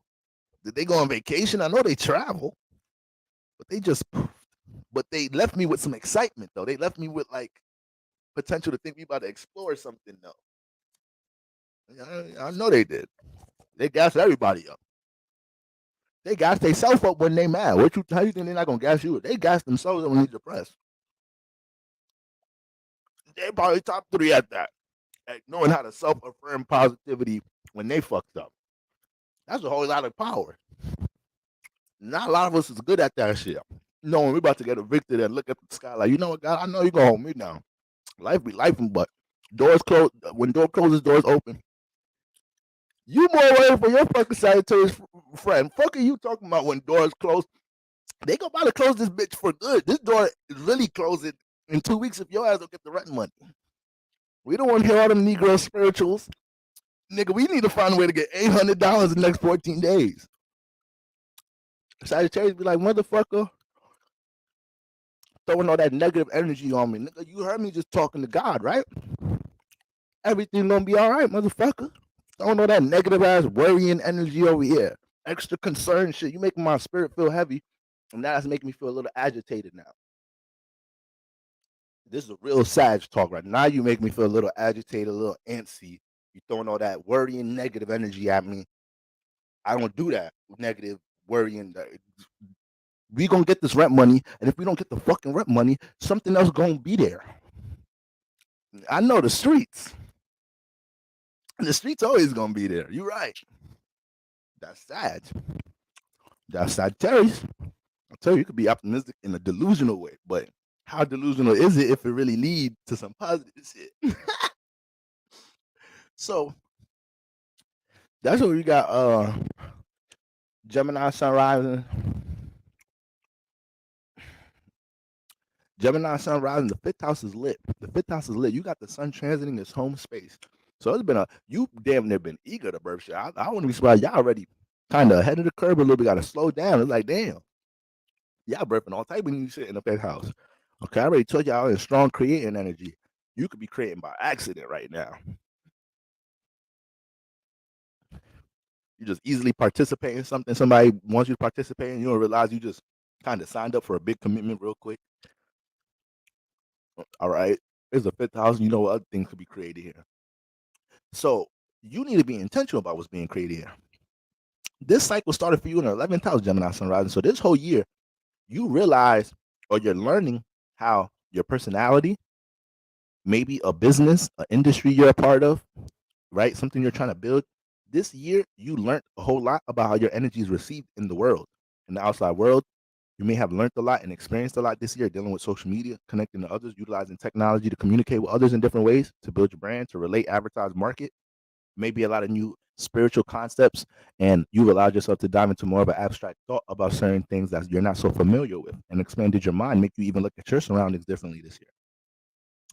And with all that understanding about different environments, different social spaces, understanding people on a different level, understanding how people relate to your personality, now that you got the solar eclipse and all these transformations taking place in the fifth house, this is why you've been going through a lot of transformations with people when it comes into creative partnerships. This is why a lot of your partnerships have been changing based off of you wanting to create and birth something, and you not feeling your energy of people around you resonating with it, and you felt like, you know what, I'm not saying I gotta participate in it, but I feel like me trying to create and birth something with like a lack of support or a lack of acknowledgement what I'm trying to do, that feel like negative energy. I may be in situations like that, like, you know, the fifth house is the lighthouse.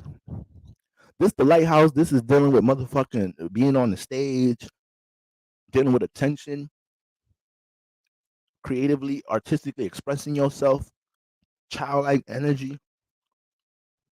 So when you got new moon transit in the fifth, new moon solar eclipse and the sun in the all that energy in the fifth house, you could start feeling a little way, having all this giddy ass birth energy, and you feel like it's not being spread a bit.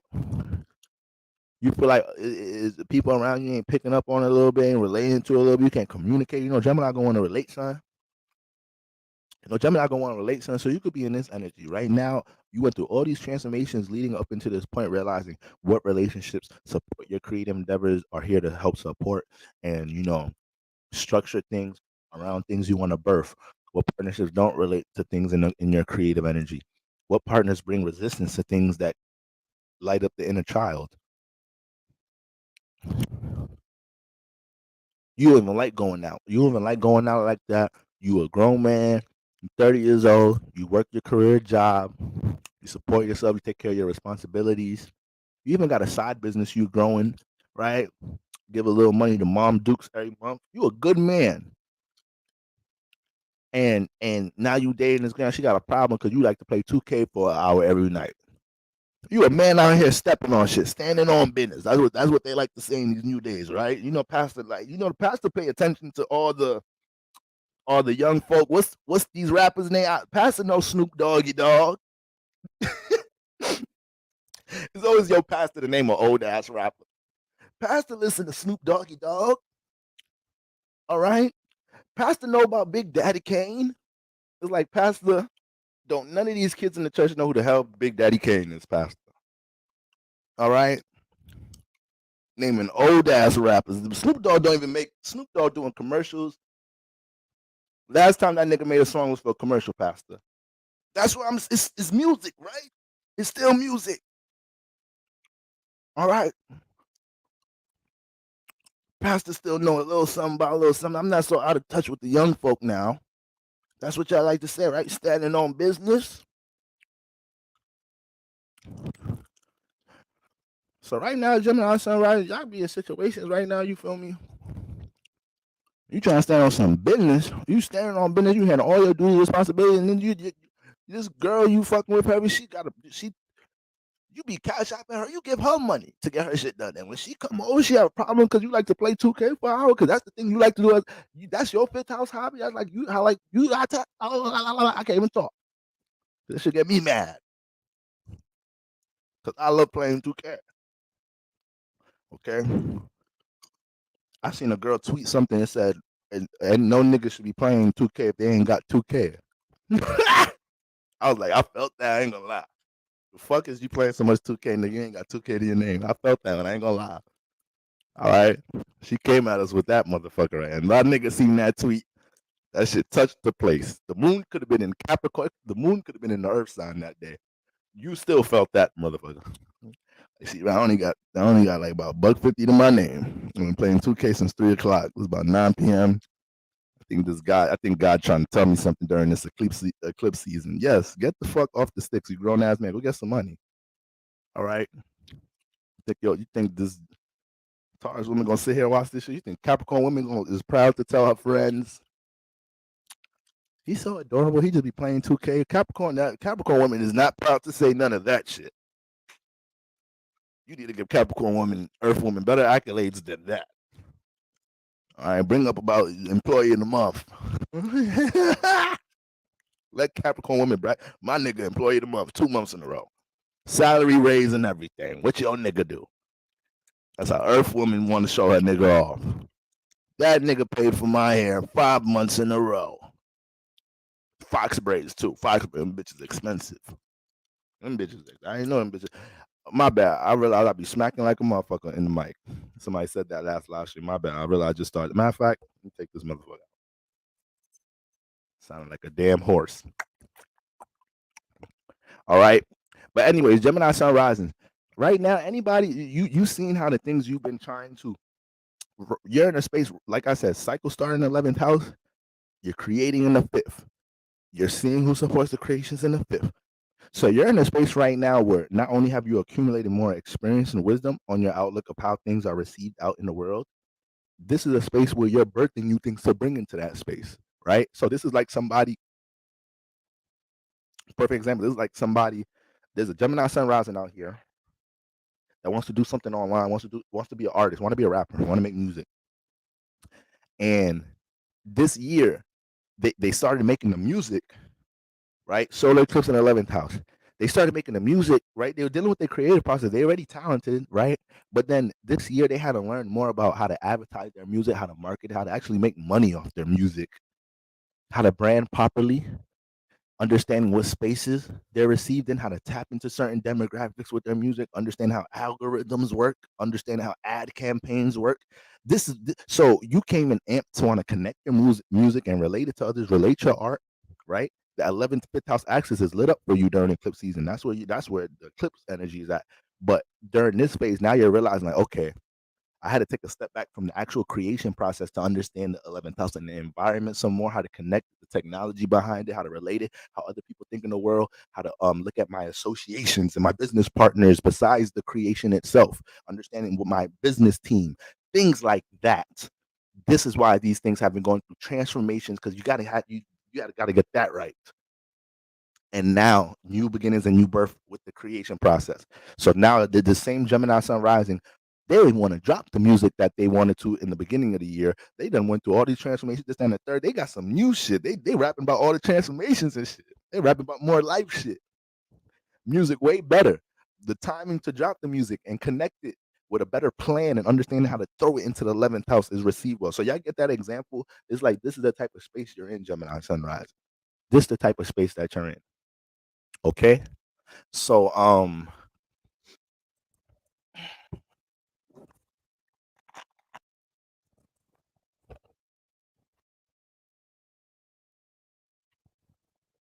appreciate you, Tracism. I appreciate you. All right. Okay. I know y'all gonna be real ones and rock out. These energies, you got to get to it. That Tropicana drink don't blend as well as us. Very special. Yeah.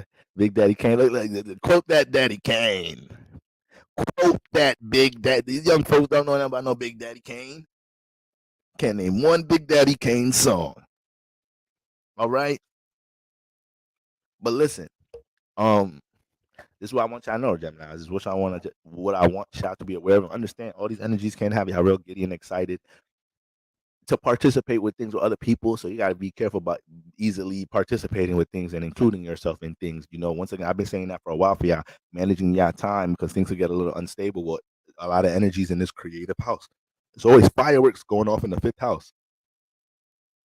There's always fireworks and people marketing things to you, advertising things to you, billboards, parties, everything lit in the fifth house. You got Libra there. So somebody's always trying to connect you to something lit, and you have to learn to say no at times and learn that even though the presentation came with a thrill, it may not be supportive for something I'm building, or it just may not be the right time to fit in my schedule, my agenda at the moment, things I'm working on. Okay, so that's what y'all got going on right now, Gemini Sun Rising. Cancer Sun Risings. The second square sign. Well, the first square is the second cardinal sign. All right, so Aries is the opposite. Cancer, first square sign. So the fourth house. All right. That's why I've been saying you got to shout out the cardinal sign, paper cardinal signs. Cancer got all this deeper energy going on in their house, the fourth house, and Capricorn got all these energies going on in their house, the 10th house. All right. So Libra season has been pivotal for cardinal signs because the houses that's being impacted by y'all are the houses that even if you ain't got no planets in it, your personal life itself is an example of that motherfucking house. Don't matter if you got no planets in that fourth. You're a Cancer Sun rising. You exude that energy. Don't matter if you ain't got no planets in your 10th house Capricorn Sun rising. You are the 10th house of this mug. You are that. You are the example of it, even if you don't got no planets. Okay. So when we look at my Cancer, shout out to all my beloved, alluring, sensitive, caring, creative, nurturing. All right, Cancer's in the building. Look, guys, the fourth house is your emotional environment, right? And everything that's in your home environment, right? So with all this activity with Libra and then Mars getting in here, right? All this transformation energy, we've been speaking about how Mars can, turn it up in this house a bit, right? Because this house deals with connection, and Mars don't be having the patience for connection and be having to learn patience with connection in this house, right? It can't just be domineering with its energy. It can't just be domineering with its energy here all the time. So you may have learned throughout this phase. Well, first of all, this shout out to my Cancers. First of all, this eclipse popped off in your 10th. Excuse me, let's start there. This eclipse popped off in your 10th house this year in Aries. So a lot of my Cancer sun rises out there, a lot of y'all are working at different places right now. A lot of y'all starting new 10th house aspirations, but are starting to realize, whoa, okay, all right, YouTubing actually takes more time and effort and sacrifice. Okay, this new business takes more blood, sweat, and tears. Okay, this new business partnership takes more attentiveness and sacrifice. Yes, yes, it does, Cancer Sun Rising. It definitely does. The 10th, that's what the 10th house is all about. That good old construction work and getting gritty for building something worth it. All right. So for building some stability and security out this mug. All right. So that's where the eclipse popped off at. So a lot of y'all are in these new stages, right? Jumping into the state of independence and assertiveness with 10th house aspirations. A lot of y'all jumping on the camera for the first time. A lot of y'all, taking initiative, starting this new business, a brand, this, and a third. A lot of y'all been placing time into building a certain brand, this, and a third. A lot of y'all have been dealing with, you probably started dealing with finance in a different way, started learning about money management and crypto and different things like that and stocks. You probably started playing around with those things throughout the year. So everything dealing with stability and security, but also, any aspiration with broadcasting yourself and career path, A lot of y'all got thrown into the fire with these things. So up until this point, now we got Libra in the fourth house, solar eclipse, a bunch of transformations taking place in this house. All right. So up until this point, you should be aware of what people, places, and things affect your fourth house, right? So when it comes into Venus and Libra in the fourth house, you know how you like to relate here. You know you want some sense of cooperation and mutual understanding for anybody in your fourth house. If you're dating somebody and you get emotionally connected to them as you love them, you're looking at them as a potential spouse and a mate, you want to be able to have this one-on-one stable connection and back and forth with them with Libra here. All right. That's the shit you wanted from your parents with Libra in the fourth house, Cancer Sun rising. That's the shit you used to tell your parents, like, no, I just feel like, Dad, you could give me a hug at times. Like, Ma, you don't be saying you love me that much. That'd be the Cancer child with Libra in the fourth house. It's like, I'm trying to work on this one-on-one connection in this mug, Boro. I know that should get a little tough sometimes, Libra in the fourth house. Sometimes you be thinking about expressing your emotions and shit, gonna make them want to connect. That shit just take your ass to bed. That's what you get. Sensitive ass Cancer Sun rising. You trying to express to your parents? No, I feel like this. We talk about it tomorrow. It's 10 o'clock. You got school in the morning. It's like, damn. Cancer parent, man, woman. Okay. So your whole life is learning how to build that one-on-one connection in order to bring some stability in the home. And you at times, Cancer Sun rises, when you're in partnerships and you're trying to impose how you feel on it and your partner not going for it, that be bringing you down to earth a lot of the times, because it start making you realize, like, damn, I'm bug. I do got to leave in my fourth house when it comes into building connections. Like, I do got to be more cooperative and relate a bit more. So this is why some transformation may have been taking place in this house. It may be situations where you realize you were trying to cardinal water, trying to impose your will, your feeling and emotion right into the partnership, and you may not have realized you were doing this, but you're starting to learn, like, damn, my subconscious energy is how I feel, the intention of what I would like this relationship to be in the most desired state in my head, in my imagination. I can't keep trying to subliminally, subconsciously force that on my partner. Like, I wish I was dating a millionaire, but every time I'm around my partner, I'd be saying shit and doing shit like, oh, I wish you had enough money to do this. Like, wait, what the fuck you just said? What you trying to say? Water signs be subliminal shit. Cancer say some shit to you. I ain't gonna lie. I don't like when cancers do it. I don't like when y'all do that. I don't like when y'all do that. That make me want to fight. I'm gonna be serious with y'all. Little subtle shit like that, when cancer do that, that make me want to fight, because I know exactly what the fuck y'all doing. All right, doing and saying little shit in the most subliminal way, knowing that shit went straight to my heart chakra. You done sent a hidden agenda bullet straight to my fourth house and acting like you what? Well, I'm just saying, like, I would like to travel places every month and do some of the things I see some of my friends doing all the time with their partners. That's all. But I still love you, babe. So that should have fuck with your head a little bit with cancers. They smart as hell too. So you got you got Cancer being in that bag and they smart. It make you want to beat their ass, because there ain't nothing else to do. You ain't gonna win no debate or argument. They're gonna keep making you sound stupid in a way a little bit, because they ain't gonna end up relating to you. It's gonna stay cardinal water. They're gonna keep trying to impose how they feel about it. So you don't go back and forth with cancers. All right, take it from another cardinal.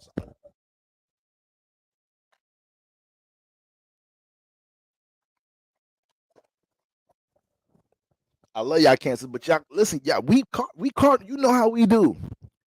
I'm cardinal air. I be trying to impose my will through this. You try to impose your will through this. Let's just call it what it is. I'm just cardinal. I know how to pick up on it quicker than others. I pick up on it quicker than than the Virgo you're doing that to. All right. I pick up quicker than that Virgo you're doing it to. I pick up quicker than that Pisces. You're playing on that Pisces heartstrings. I got Pisces booking me for a synastry reading because they feel like the Cancer playing with their heart. I'm messing with this Cancer. They telling me that they invested and committed, but I feel like I got no leeway. I feel like I got no say in this relationship.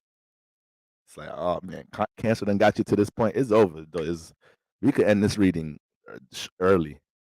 You got too far. They already got you in that.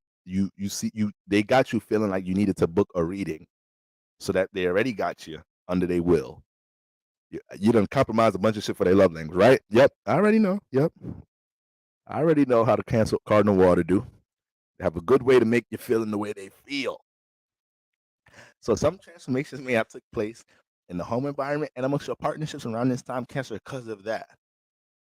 A lot of the transformations took place because you thought you could bring somebody in the fourth house. You realize, nah, this ain't going. This ain't going. The appearance and the external and the personality was cool, but to sustain long term and as an emotional connection, no, I can't do it.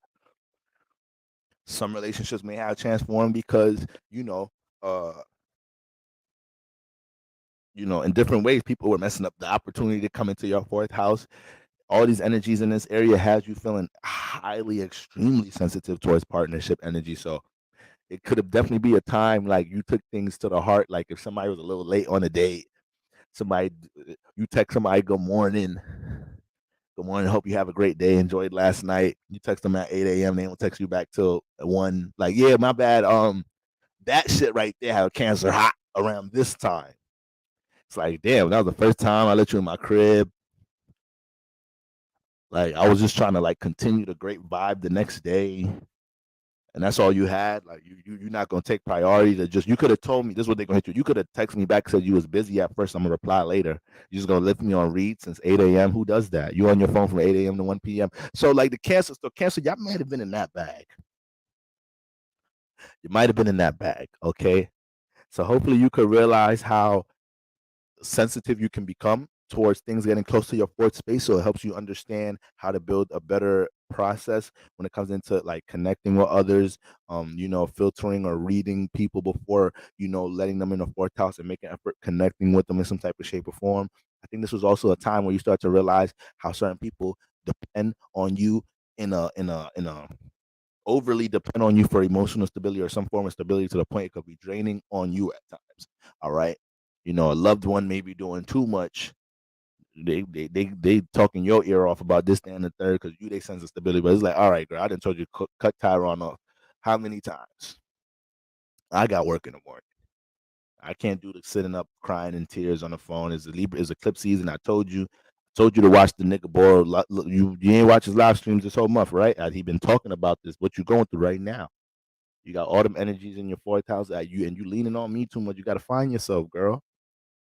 It's Cancers. This is how y'all talking to y'all girlfriends around this time. You got to find yourself, girl. Tyrone ain't no good. He has no part. He's not supposed to be in your fourth house. We both Cancer risers. We're going through the same transit right now. I know how you feel. Told you get Tyrone out that fourth a long time ago. Okay, but Cancers, y'all asses more so kind of be leaning on the extreme of cutting the motherfucker off. So a lot of I'm intuitively picking up on this energy that there's more Cancers in the chat that was like, boy, I cut him off too quick. I cut her off too fast. Actually, I'm thinking that's what I'm gonna birth this eclipse. I'm gonna birth us getting back together because I realized I wilded out, cut her off too fast. I'm gonna see if they still fuck with me. I'm gonna see if there's still some potential in the air. So some of y'all might have been in that energy. Cancers don't be having the time. They'll burn that bridge. They'll burn that bridge quick. All right. It's like, okay, it's okay. I'll manifest something that feels more comfortable. It's okay. There's certain signs that I'm telling you, Cancer, Scorpio, certain signs they'll give up on the first things first if them little things ain't right away. Not every sign is open. Not every sign is as graceful with first impressions as others. Cancers ain't that graceful with first impressions like that. Because everything's just so vivid. So after that first impression, like, damn, they just smelled a little funny. I didn't really like the way they greeted me with that hug, just the swag a little off. Like, I don't know. Like, I don't know if that's I don't know if that's a vibe I could eventually sit with. I think I'm gonna just cut it quits now. Scorpios, I just don't feel the depth. Like the questions they were asking in the first date was just it's everything surface level. I just doesn't really give me that tingle. Yeah. So some of them don't give a fuck about that first giving you grace on the first stage. They really don't. All right. So Cancers, maybe hopefully y'all ain't cut the motherfucker off too quick. All right. And if you did just realizing some more about how sensitive you could become towards once again letting people into your fourth house, opening up to others about how you feel about them. That could be very vulnerable when you tell somebody like, I really fuck with you. I want to see what this could turn into. Oh man, that's so vulnerable for the Cancer. But some of y'all may have had to some of them situations may have manifested where you had to Libra communicate. Mercury in the fourth house, Sun express, show light, right? Mars be intentional about showing light and communicating how you feel in the fourth house about this partnership. So that could have been a partnership with your parents. That could have been partnership with your children. That could have been partnership with your wife, with your husband. All right. Fourth house relationship dealt with a lot of that. And just like how I was telling Tauruses, if they feel like they was dealing with any friction trying to establish some form of order and structure in their sixth house with their partnerships, Cancer Sun, Cancer Risings. If you feel like it's such a power struggle to express how you feel to your partner. Like you opened up all this vulnerability to express them how you feel about a habit they have, something they're doing, the energy in the fourth house, how something they do and make you feel. All right, and it's not even on like the super aggressive, imposing way I'm talking about. Right, you're just really trying to bring understanding, bring some awareness to them about how you feel about something. Right, and you're feeling like, damn, I'm walking on eggshells expressing how I feel in this mug. Like that ain't it. That ain't it right now. Those are huge red flags. We're like, yep. Do you want to keep doing this the next 6 months to a year? Do you want to feel so like your partner should be the last? You should never feel like this with your partner. Your partner, a real relationship, your partner should probably be the first person you feel so excited to relate some fire news to. Like, oh shit, let me call my wife. Oh shit, let me call my husband. That should be the first motherfucker you want to relate some exciting shit to. That should be the first motherfucker you can actually confide in when life is life in. Motherfuckers be talking about women need to nurture men, and women's roles are the nurturers. No, motherfucker, a relationship need to nurture each other. That ain't one role for a mother. How the fuck nurturing gonna be one person role? So we got to a point where the age of Aquarius and society have tried to make relationships and roles so reversed. They done threw the 180 energy on everything so backwards to the point that when we get back to the natural things, we fucking that up too. We think the men are the providers and the protectors. The women are the nurturers. That motherfucker, it just don't stay like that all the time. This past 2 months, I've been nurturing my girl way the fuck more than me. She got a bunch of her Libra in the 8th house. She's going through all different type of transits and crises and shit. Been crying all on my chest, boogers running down my shit, and I've been the nurturing motherfucker around here. Earlier this year, I was the nigga crying boogers on her chest. Earlier this year when I was going through my shit. We nurture each other. We got to learn to jump in and out of roles out the smug. Now there's certain roles that we kind of got to own ourselves. Like, all right, that's we ain't gonna change that up. That's natural. You the woman, I'm the man. We ain't gonna change that one up right there. But come on, y'all, we fucking up the naturals. We don't even know what we. So this whole men are just protectors and provide. So that's all we are. That's all we are now. A motherfucker just a tool out this motherfucker. I get it. I'm spiritual. I understand we here to bring stability, but goddamn, like a nigga, can I get a nigga ain't gonna get a card on Father's Day or nothing? Is there a National Men's Day holiday? Do we even have that? Is that a thing? That's fucked up. I don't remember ever going on Instagram. All right, y'all, happy National Men's Day. Is that a thing, y'all? That's fucked up if that's a thing. I know it's National Women's Day. I know I don't go a year not seeing posts for that motherfucker. So it's really fucked up if there's a such thing as National Men's Day and we don't even know. We don't even be knowing it's national. That motherfucker probably passed her. That motherfucker probably today. We don't even fucking know. National Men's Day. Ain't nobody doing shit extra on that day. They give niggas some petty ass gift on that day or some shit. All men get free hot dogs at restaurants. First of all, what is this? Are y'all mocking us? We don't give. We don't want no fucking Franks. You can't even offer niggas a cheeseburger. This is disrespectful. A bunch of men just eating free hot dogs. Like y'all can't even give us. Men get no respect in this third dimension. I tell you, boy, the shit we sign up for being in this vessel. Can't even get free cheeseburgers. Niggas said free hot dogs. Y'all being half-assed with the appreciation on National Men's Day. Just go all out. It's one day. Franks ain't even coming off the grill on top of that. This weak ass frying pan pot Frank. This shit boiled, hot dog water aroma all in there. I don't want that. I ain't having Frank since middle school out this mug. I'm from the Bronx. You know what happens if I get caught eating this? My 10th house is destroyed forever. Somebody posts a selfie of me eating a hot dog online, a TikTok of me. So that's crazy, y'all. All right. Your man is just not condensed down to that. Yes, that is a pivotal role to protect, but sometimes y'all got to provide some shit too. Provide is such a like that is such a vague word. Like provide, a lot of things are provided in relationships. Okay, a lot of things are provided. Motherfucker just provide and protect the goddamn.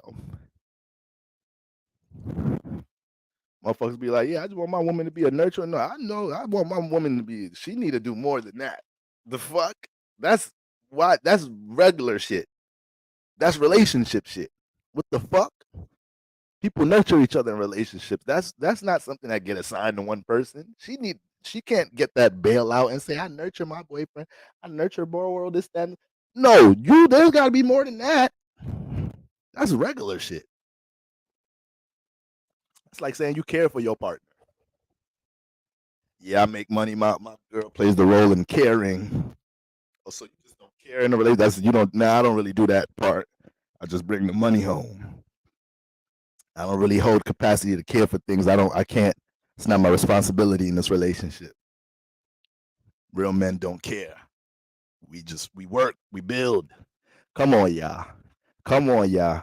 You got to learn the sense of duality in partnerships while also embracing the natural roles with it at the same time. And that's not easy to do when we live in a world where they want us thinking that motherfucking there is no such thing as roles. That's the world we live in today. There's no sense of order in roles and relationships. It's 2023. Be free. Do whatever the fuck. Have 5 partners. Have 5 partners. Fuck it. Spread that fucking sexual energy with multiple motherfuckers. You don't have to just keep that energy with one person. You don't. Why are you building a divine connection with one person?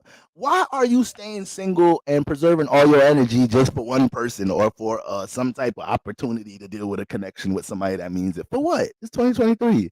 Shake that ass, bitch. The fuck? Fuck is you ski? Fuck is you talking about?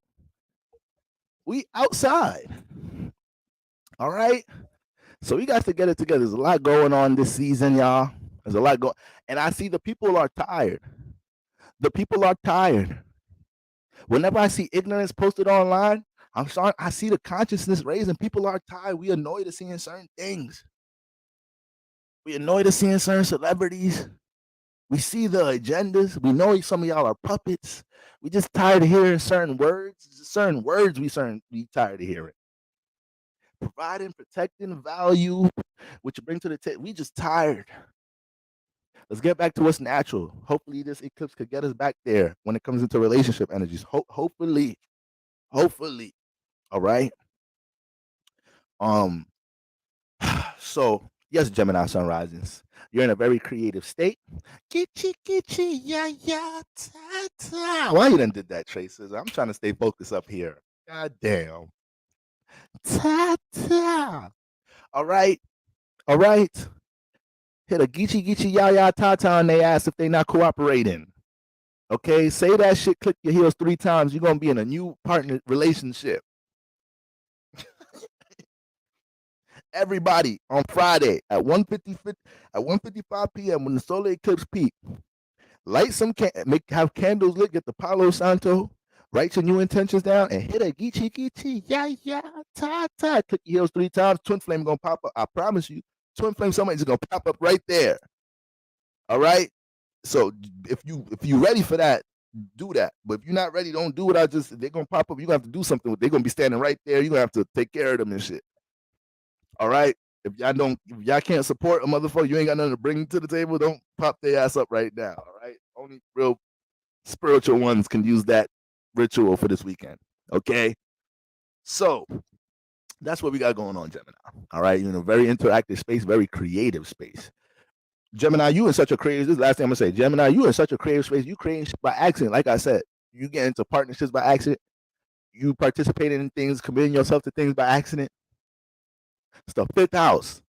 This site, everything you walking into this space with, moving into the next 6 months to a year, you may have to stick with that creation for a little while. There's not gonna be a creation you could just detach from. Okay, just keep that in mind around this time. That's why this is not a time to be lackadaisical about just floating in situations with people. All right. How I go all the way back to fuck the Gemini is we talk about cancers in the fourth. Cancers in the fourth house. Okay, that's what Cancer is dealing with. Cancer's dealing with all that activity in the fourth house, the partnerships affecting the fourth house, realizing the sensitivity, the different things you may have to change when it comes into different processes you may have to go through when it comes into connecting. All right, taking more time, replacing these boundaries with this, or whatever it may be when it comes into filtering out partnerships in that fourth house. All right, and understanding that eclipse took off in the 10th house. So you're really seeing what a lot of partnerships, how they support 10th house aspirations. You're understanding more about relating and connecting to people in general based off of some of the things you built in the 10th house. So a lot of y'all social life may have changed a bit just based off this new career, this new job, this new business or brand that you're building this year. So it may have been a lot of that too. All right. But that's the space we got going on in the fourth house. Understand Cancer, anything that's an emotional mental burden right now, anything that's a burden into that fourth house, man, we could release that in the name of God. We could release that right now in the name of Moses. All right. Moses wasn't playing that shit. Moses divides some shit quick. All right. So if y'all gets to get to the dividing right now to clear up the fourth house, just know there's new beginnings coming here. There's gonna be new things, there's new spaces, new things to birth in your fourth house. Burdens you ain't gonna have to carry here right now. Maybe something in your fourth house that's gonna be released up out of here soon, or you gonna learn how to, you know, press that self encouragement button to understand how to deal with this new sense of energy in your fourth house. If it's something you can't just detach from, right? But nonetheless, that's what's going on there. That's definitely what's going on there. All right, now, Leos, Leos, the third house. The third house is lit up. Okay, now this the eclipse season started in your ninth house. So coming into this year, all right, there's a lot of new aspirations about things you wanted to explore. There's a lot of new pursuits dealing with a lot of new educational pursuits. There's a lot of new opportunities to you where you were able to start new things based off of some knowledge, wisdom, or experience you had. This was a year where a lot of Leo suns risings was like, yo, I'm experienced with this, I'm skilled with this or that in the third. Let me go get the official credentials to start that business or the official credentials to do this and the third. Let me put this application of knowledge and wisdom towards something so it could build something. Now you're in a space where all these transformations taking place in your surroundings. This past month and a half, there's been a bunch of transformations taking place in your surroundings. Individuality clashes with your roommate, people that you live with. It may be some things dealing with your personal aspirations that deal with burdens in your environment. So you're trying to do YouTube videos, but your roommate be having sex mad fucking loud. You got to wait for them to start having sex so you can record some YouTube videos. Be trying to tell niggas, like, can you keep it down a little bit? Your bro be telling you, like, bro, I be trying to tell my shorty, but like, bro, you when I'm in there, it just, bro, when I'm really in there, I can't tell her to shut up, bro. That should be dumb hard trying to tell her, like, yo, my roommate trying to make videos. Can you just, it be hard, bro, when I'm really giving it to her, bro. Like, sometimes I be trying to cover her mouth, put her face in a pillow, but my bad, bro. Just let's get on a schedule. So some of y'all dealing with that. Who we on Leo Sunrise? It's like, no, there's got to be some changes in this third house. I can't even do I can't even follow my personal aspirations. The things I'm working on, I believe is going to help bring some expansion into my life, help me create opportunities to experience new things, new people. I can't even get some peace and quiet to do some shit in my third house. So a lot of y'all have been exposed to things that may play out once again as resistance or a burden towards a personal aspiration that you birthed in early this year in the ninth house, but you starting to pick up all throughout this past month and a half retrograde season. You're starting to pick up on what elements are in your surroundings, people, places, and things where you live at. Habits, what you feed your mind. Our mind is a motherfucking muscle. All right. So niggas just like niggas go to the gym and want to get their motherfucking muscles all big and shit. This motherfucker right here need to get exercise too. We're exercising it when we're looking at things on our timeline. You're feeding it. You're feeding it. So yes, you are exercising it, but that ain't the best thing to feed it for real. if that's all you're feeding it. So you gotta keep that in mind. You gotta keep that in mind, literally. And you know, it's very important for Leos around this time to make sure that they're not allowing themselves to succumb to influences of their third house. So if you're dealing with a restriction or resistance towards something in this area, it's important to understand that you have to take initiative to, do what you have to do to navigate this problem. You can't be passive, letting that linger. Now, this is a sextile energy. So a lot of Leos may have been prospering in Leo season by the advice, opportunity, guidance passed down through a friend. It might have been an air sign friend, a Libra friend. But I know my scenarios be crazy. I be trying my best, y'all. I be trying my best. This is what spirit be coming up with. All right, this is how God be leading me sometimes. It's the hood school. All right. So my scenarios be niggas getting shot, rappers, strip clubs, crack packs, a lot of raw, taboo ass sexual influences. I'm just a raw ass nigga, y'all. All right. It'd be hard to do it any other way. Okay. But when we get into this is a sextile, so like I said, a lot of Leos, y'all might have walked into a lot of opportunities throughout Leo season. Yeah, your air sign friend or your close friend, your cousin, your sibling, brother, sister, your roommate, or somebody that got that relationship with you, they might have been the ones to tell you about some shit to help your personal aspirations, or tell you about some shit with your relationship, your partnerships. It's like, yo, why you every time you bring Shorty around? This your roommate talking to you, bro. Ever since you start fucking with Shorty, I just see you taking her out 24/7. You always paying for food. You always, what does she do for you, bro? This is your roommate out of nowhere while you're all this energy in your third house. You start realizing, like, wait, hold on, I do be spending the grip on her. Like, yes, you do. Did you crack? No, I ain't even crack it. Oh, you lying. You lying, bro. All this time you ain't cracked, or you been cracked that? It's like, nah, I ain't gonna lie. I've been courting her. I've been trying to courting thing.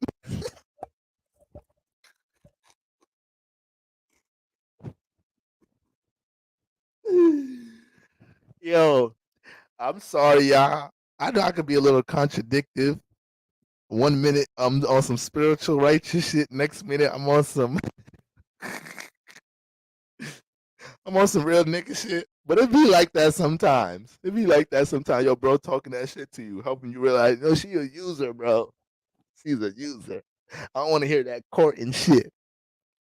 Nigga, I thought courting is a spiritual. I thought that's a good thing, Boro. You talk about this relationship thing. What's wrong with courting?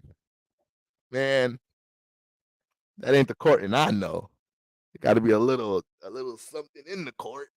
Damn, we ain't gonna play no game. I thought the court is to play games. That's what you do on the basketball court, tennis court. This ain't this game. I don't like this game. We ain't playing the real games. All right. Okay. So when you talk about the third house, Antoine Adams said to switch up. We talking about the third. It's Gemini house right now. I could switch up on shit real quick right here. I could be a little fickle here. We talking about Gemini house. Okay, but seriously, Leo Sun rising. I hope that advice you got from your cousin sibling around this time about your partnership, that critique you got about your partnership, that business partnership, anything I hope you took heed to that. I hope you took heed to that. Okay. Y'all know the pastor grew up in the Bronx. Okay. Pastor done seen some things. Jesus walked with the criminals just like Pastor walked with the crack pack back in the day. All right. Pastor did a little heroin. All right. Pastor did a little something, a little sniff, a little something back in the day. You made me who I am now. This is my testimony. It's like, all right, Pastor, I know it's a new moon, everybody's extreme. We didn't want to know all that. We didn't know that anyways. That's kind of makes sense. I see why your teeth, your canine teeth, a little black in the back. But anyways, it's just relax, Pastor. You don't need to break down like that in front of church. I know your family church. I thought I could share these things with you. Pastor was on that rock. I needed saving. That's why I got so much passion up here, y'all. because I've persevered through some things, y'all. It's like, all right, Pastor, Pastor, right? We all go through some. Pastor is human just like us.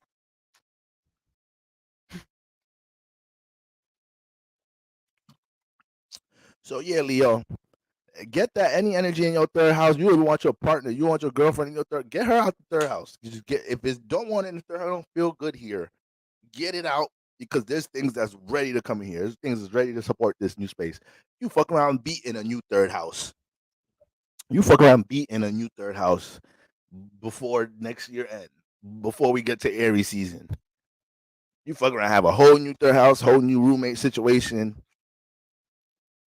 Third house, if y'all home owns and shit, y'all got tenants and shit. You got Libra in the third house.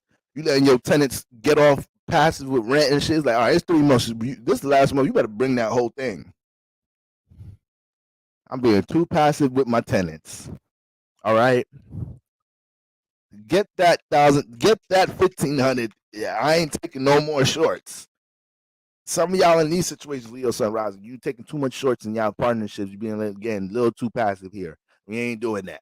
We ain't doing that because there's people that's coming into this cycle willing to support, bring all type of appreciation to something you're birthing here, to a new ideal you're birthing here, to the ideal that you're trying to birth and work towards, this new sense of exploration that you're birthing in your life, something that you're applying yourself to, that you started applying yourself to bring some expansion to your life this year. You could bring all type of some of you guys do have a lot of positive elements in your third house because you've been conscious about filtering this space, right? Start dealing with this chick, you start realizing I don't want her in my third house like that. I'm good. I'm good off this. This is not an energy I want to make familiar. Third house energy deal with what's familiar. Okay. Some of y'all started bringing certain people, places, things in your third house, started making them familiar. Realize, no, I don't want this energy to be too familiar here. I'm good. I'm all right. So don't sleep on that, Leo. Don't sleep on that. Okay. Your ruler gonna be jacked up. The ruler's gonna be jacked up. It's gonna be an eclipse moon right by her ass, right by the sun. All right. We know how dynamic the eclipse energy is when it comes into the positioning of the sun, moon, and the earth. So the huge reflection of self is crazy at this time. So, like I said, any type of passiveness in your surroundings and lack of intention of what type of energies you may want to communicate. You may have a strong energy to want to birth something with connecting some type of ideology around this time, or something dealing with an ideology that you have, or a concept you've been trying to relate to others starts to pick up more traction around this time. If it's something that's being communicated through a brand, right? Through some type of platform. You can see it. You could find yourself connecting to a lot of different people right now. You could find yourself manifesting the messenger position. People looking forward towards your message, looking forward towards your advice or guidance. If you're in situations where you've placed yourself in for that. The eclipse started in your ninth house, so it's very likely that some of y'all jumped into some educational energies. But once again, wanting to start a new stage in your life, asserting yourself, birthing a new phase where you're expressing your knowledge and wisdom, or you're applying yourself in some type of shape or form to build something, manifest something off your knowledge and wisdom. So there could be a time you just start reaching a lot more people. You start jumping to way more of an interactive space. It may already been an interactive space. Okay. So that's what we got going on there for my Leos. Virgos. Virgos. The second house is lit up for my Virgos. The second house is lit up for my Virgos. And this eclipse started in your eighth house, Virgos. This eclipse started in your eighth house. So that's why, Virgo, you ain't dealing with this toxic motherfucker no more. This toxic the toxic motherfucker you was dealing with coming into coming into 2023. Where they ass at? Where they at now? Where they at? If we got 10 Virgos in this chat, 8 of them ain't dealing with their ass no more. Any heavy attachment Virgo done had, any situation Virgo was going back and forth with something that either pulled on their desires, pulled on your eighth house chakras a little bit, right? Either pulled on your desires, on your intimacy influences, right? On your intimacy pockets, or in some type of shape or form, you just had some type of attachment to a person, place, or thing. This new energy started in your eighth house. So the first thing in the eclipse season this year was like, all right, let's get through all the spiritual gunk in the eighth house so we can have more clarity on what passions and motives are here. Because that's what we bring into the surface level within this eclipse phase. All right. We need to understand how we can be assertive about transforming any negative energy with attachments and finding out how to transmute that energy to fuel our passions. We need to understand how to take initiative for transformation in our lives. Virgos, this is why you manifested more extreme transformation. Virgos, the most extreme transformations you went through this year was because of your lack of initiating it. It was something that you were supposed to initiate the change for. You took too long and it got initiated extremely.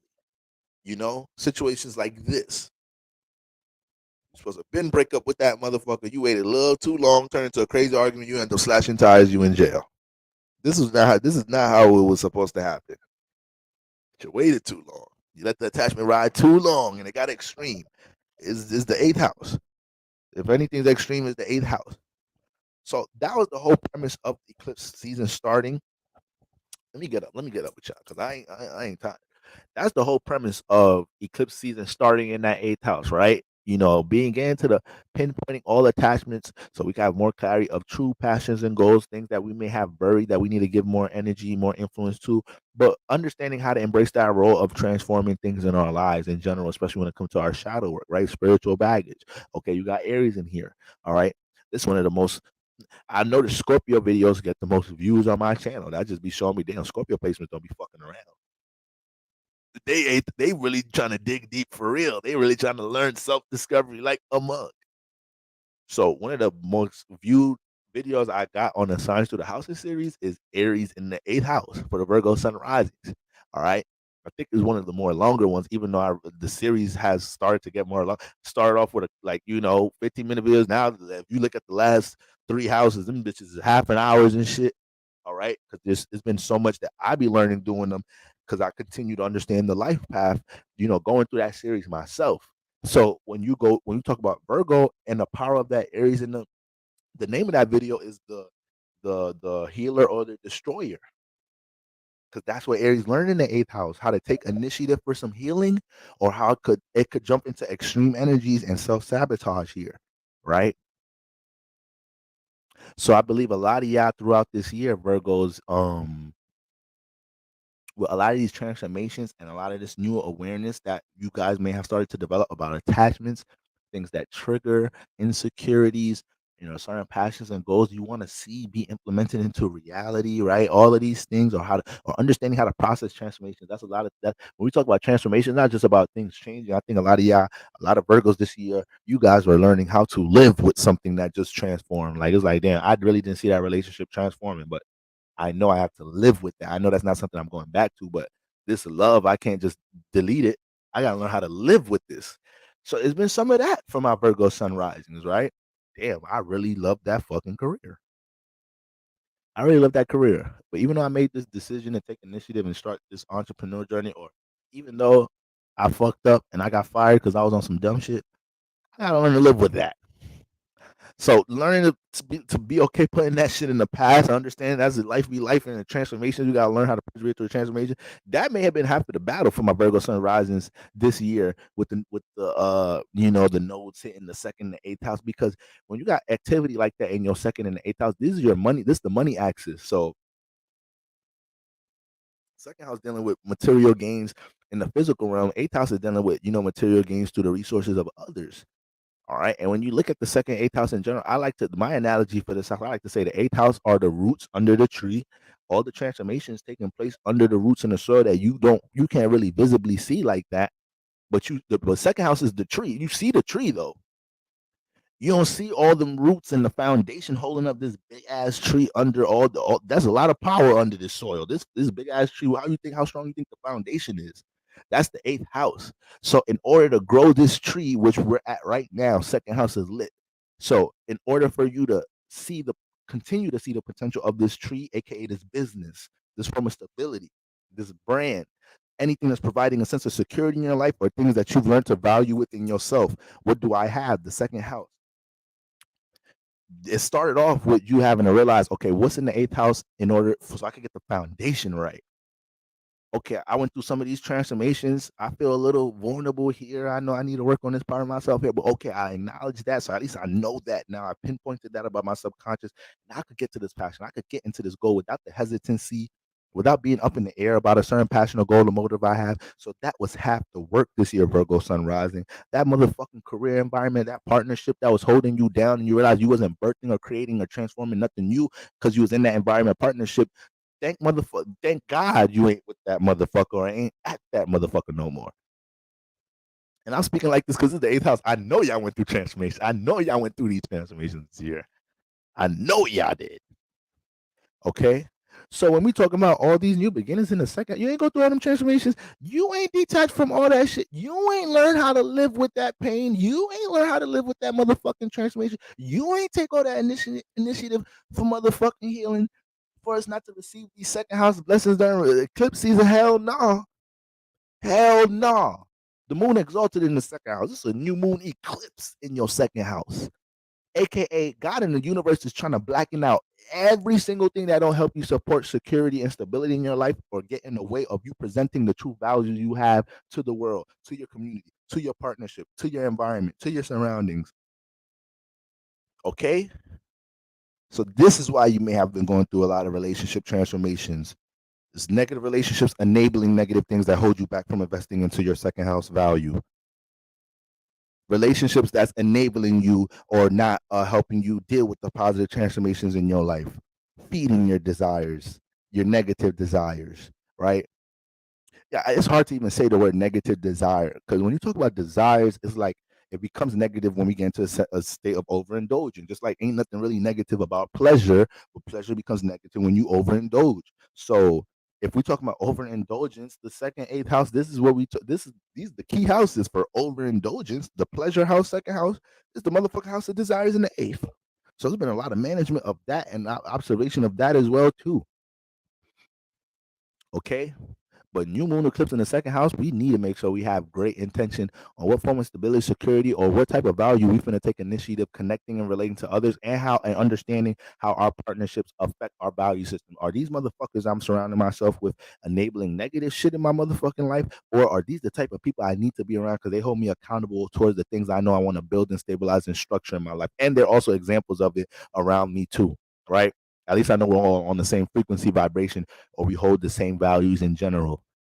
All right. So it could be a lot of things that's getting sparked from our Virgo sun risings in the second house based off of having intentional values, being intentional about changing that negative value, right? So much things that can happen with stability right now in the second sixth house. We talk about stability and transformation. Okay. So this new moon solar eclipse in the second is this powerful energy right now. All right. And I want y'all to shake off any attachments and I want y'all to continue feeling confident living with that transformed energy.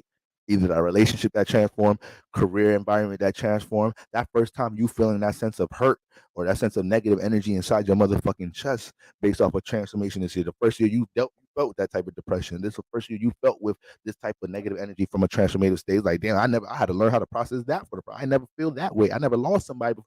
All these this eighth house energy. So yes, things may have got taken away from you, close possessions, all of that. But second house, we got new material gains coming. We have new forms of stability coming. We have new possessions coming. We have new support systems with resources and possessions coming, depending on where our intention, where our frequency vibration is at, with our value systems and the people we value. All right. That's the space you in right now, Taurus sun rises. I said Taurus sun rises. Excuse me, Virgo sun rises. Libras. Libras.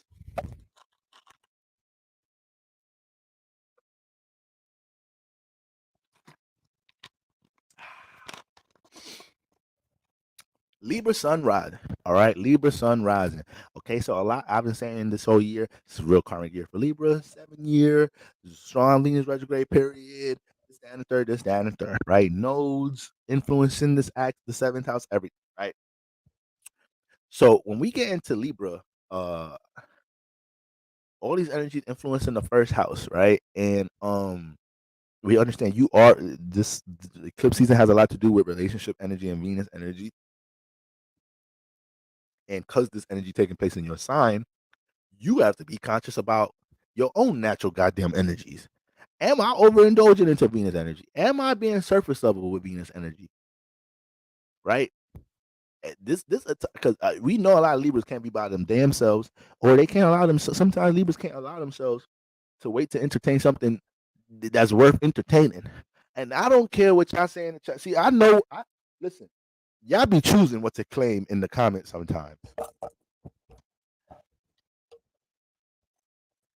I'm Aquarius. That ain't true, Boro. I'm an Aries. That ain't true, Boro. I'm a Libra. I know how to be by myself, Boro. Yeah, I know. Yep, I know. I don't be knowing what I be talking about, huh? I was pulling shit out my ass. Right?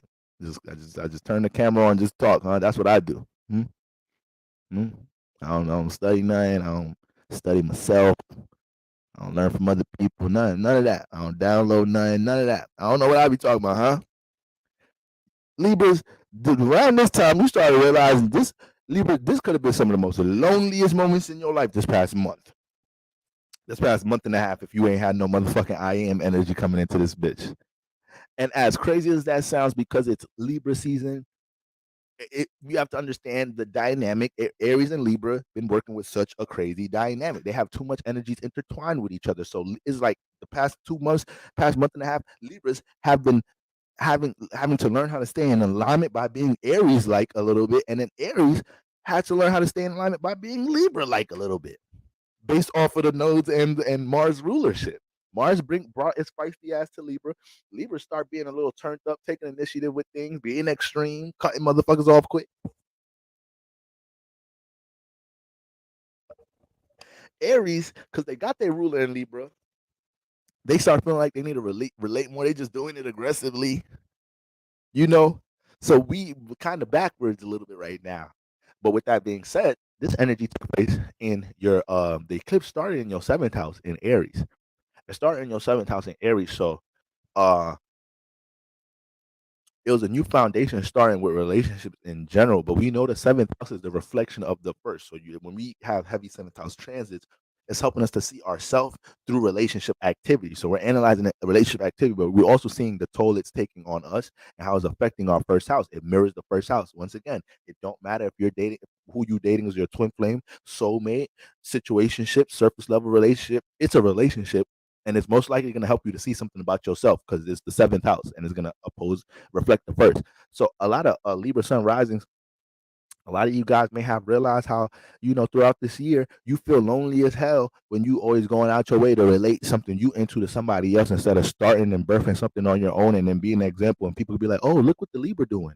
Oh, that look dope. Let's go support the Libra instead of the Libra calling me, texting me like, yo, you want to be a part of this podcast?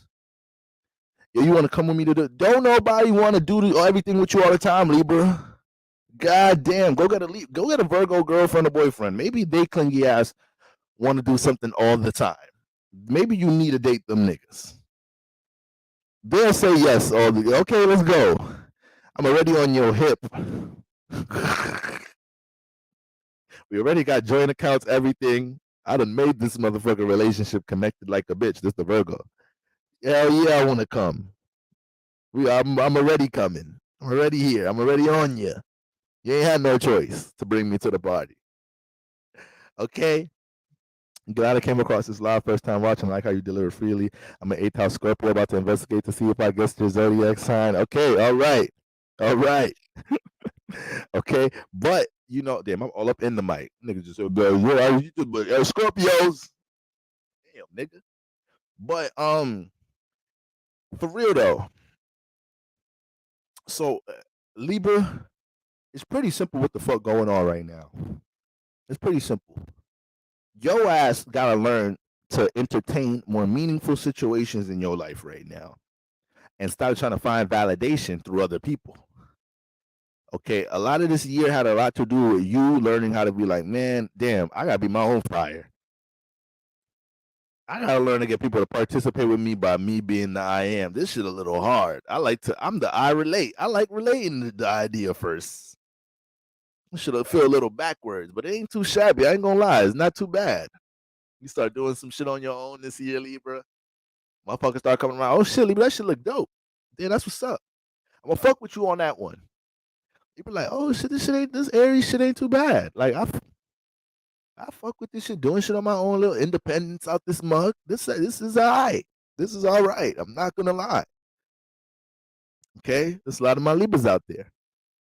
But the only thing is, once Mars got up in this motherfucker, That's when you started turning the extreme button on, but you may not have realized it. You started getting a little bit too motherfuckers start coming off disrespectful a little bit in a relationship, be a little forceful in relationships. Got your partners like, who the fuck? I thought you was a Libra. Who the fuck is this? You feeling real Aryan like, real Martian like right now. Where's this 7th house shit at? Libra's throwing their part. We throwing our partners off like a mug this past month and a half. On the other side, people dating Aries, they coming home, Aries making dinner. It's like, baby, yeah, baby, we just go in the bathroom. I was the bubble bath ran already. Like, who's this person? My Aryan wife. She feeling a little Libra like now. She ain't never run my bath water, but fuck it. I fuck with this. I fucks with this. She still ain't toast my sandwich, but it's all right. We making progress. We getting there. All right, got to teach her how to toast shit up around here. She ain't grow up with niggas toasting shit up in her household. He had no toaster. It was living rough. It's living a little rough. All right, we all got different backgrounds. Okay, but we making some steps around Libra season. All right, so we back where we done Freaky Friday like a motherfucker, Aries and Libra, around this time. So Libra, you gotta realize how your ass been too extreme, trying to just lay the law down in your relationships, like with no. We usually lay the law down and let you. What you think about that? Motherfucker, try to establish some dominance and allow you to participate. It's like that, Libra. That's the wrong way of certain dominance. Is this Aries talking to Libra? You're supposed to go all the way, bro. You don't dominate your women and then be like, was that okay? No, you wait till you. That was too quick. Wait till tomorrow. Axel, you relax. Stay in domination mode, full fledged, Libra. Okay. A lot of relationship partnerships. A lot of my Libras out there to manifest situations. Y'all ass got real Aryan like because you realize you done released on somebody crazy this year. You cut somebody out. You did all of that. You usually be passive aggressive, breaking up with people and all that. You done curse somebody out in a relationship. You done all out because you probably was realize you really mad at yourself that you allow yourself to be, super passive about something in a relationship, or you let too much rock, or you doing too much to feed the potential energy of a relationship. You in too much 7th house mode. Ain't no 1st house energy. Your partner all up in that 1st house energy. This Libra do whatever the fuck I say. Then you end up getting mad, releasing about some shit. Fuck it, I ain't doing this shit no more. Ungrateful motherfucker. You have no understanding for what a nigga be going through. You just heavily released this year. You really mad at yourself. You created that environment. You create the nodes, the south node. It ain't the north node, and is the south node is in Libra. We using relationships to get to the individuality. It ain't the other way around. It's the south node is in Libra. So any overdoing relationship energy created situations because we gotta get closer to self. What you doing right now taking you away from self. So this is a lot of y'all transformations around this time, Libra. Lack of I am energy. Yeah, a lot of y'all been going through it with the lack of I am throughout the year period with the eclipse starting in the 7th house because it's hard to connect relationships when there ain't no I am energy. That's the life of that's what Libra Sun, Libra risers got to realize. Connecting be hard as hell when you ain't got nothing to relate. You go out on a date, you be like, all right, so yeah, what's up? I appreciate you coming out on this date. So yeah, like how was your week? What's going on? Also, who's somebody Libra messing around with right now? Yeah, Libra's got a lot going on with Leo and Aries right now. This the Leo girl. Libra take Leo out.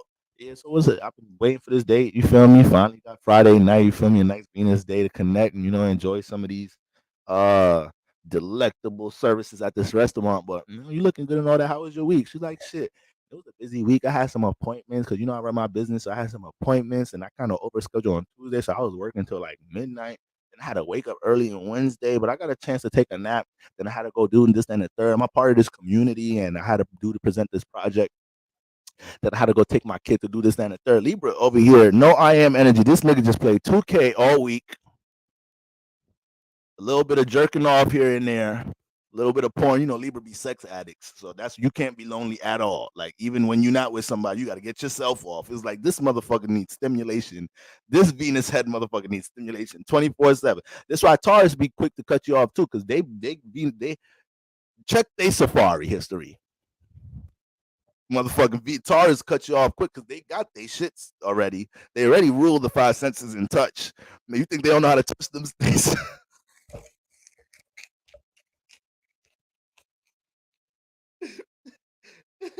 You think they don't know how to touch themselves?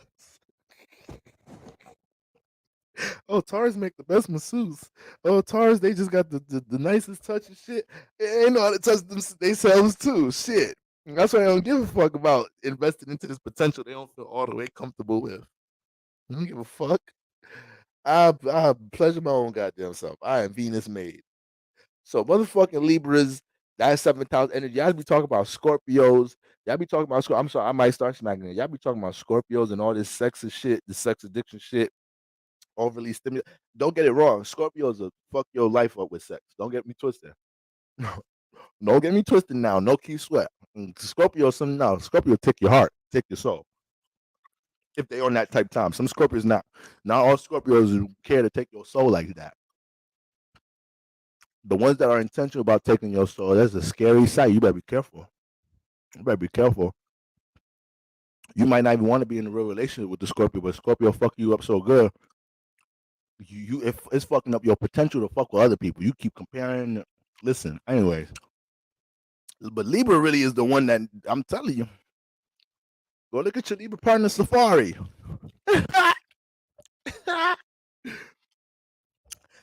Some of y'all got Libra be getting caught cheating and don't even be cheating. It be the soft cheating. Libra just talking mad bitches in their DMs, entertaining people in their text. They ain't do nothing though. They ain't had sex. They ain't do nothing. Y'all been serious for months now. Technically, they ain't cheat. But damn, you can't even stop flirting. Like, damn.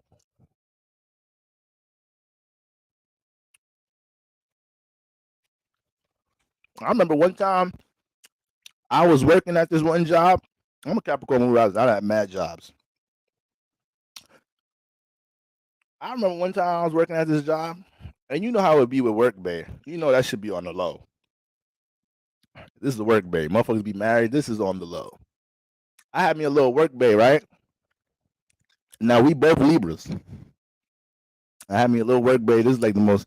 When I think about me dating Libra chicks, this girl pop in my head a lot. And we was messing with each other. Didn't nobody know it was on the low. But like I couldn't help but not like it. I wasn't doing it purposely, but like I still flirt with other girls in there. Like it's my personality though. Like I'm not really flirting. Like a nigga just be smiling, joking. Like stop playing. But if you looking from afar, all you see is me and a girl. You just see.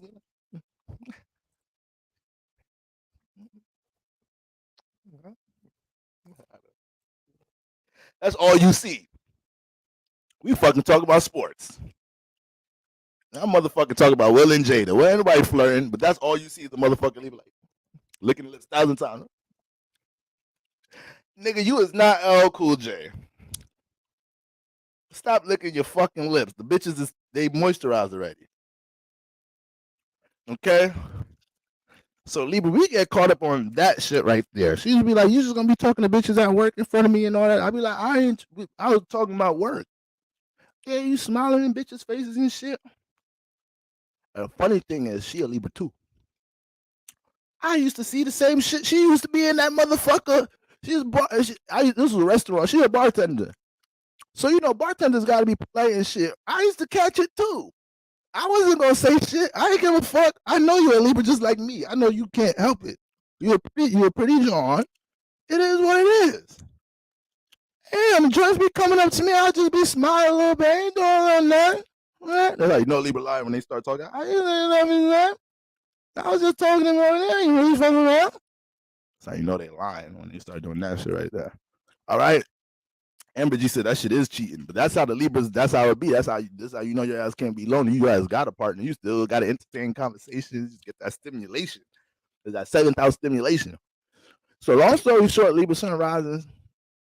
Your relationship, I am. Where was your I am at in your partnerships? This is why your relationship's transforming a lot, moving up into this solar eclipse, Because if it started in your seventh house where you taking a new embracing a new sense of assertiveness when it comes into what type of partnerships you want to have in life, what type of new aspirations, what type of aka I am energy, Aries in the seventh house, what type of new I am energy you're trying to relate to others, what type of new passions and aspirations you're trying to cultivate amongst others, right?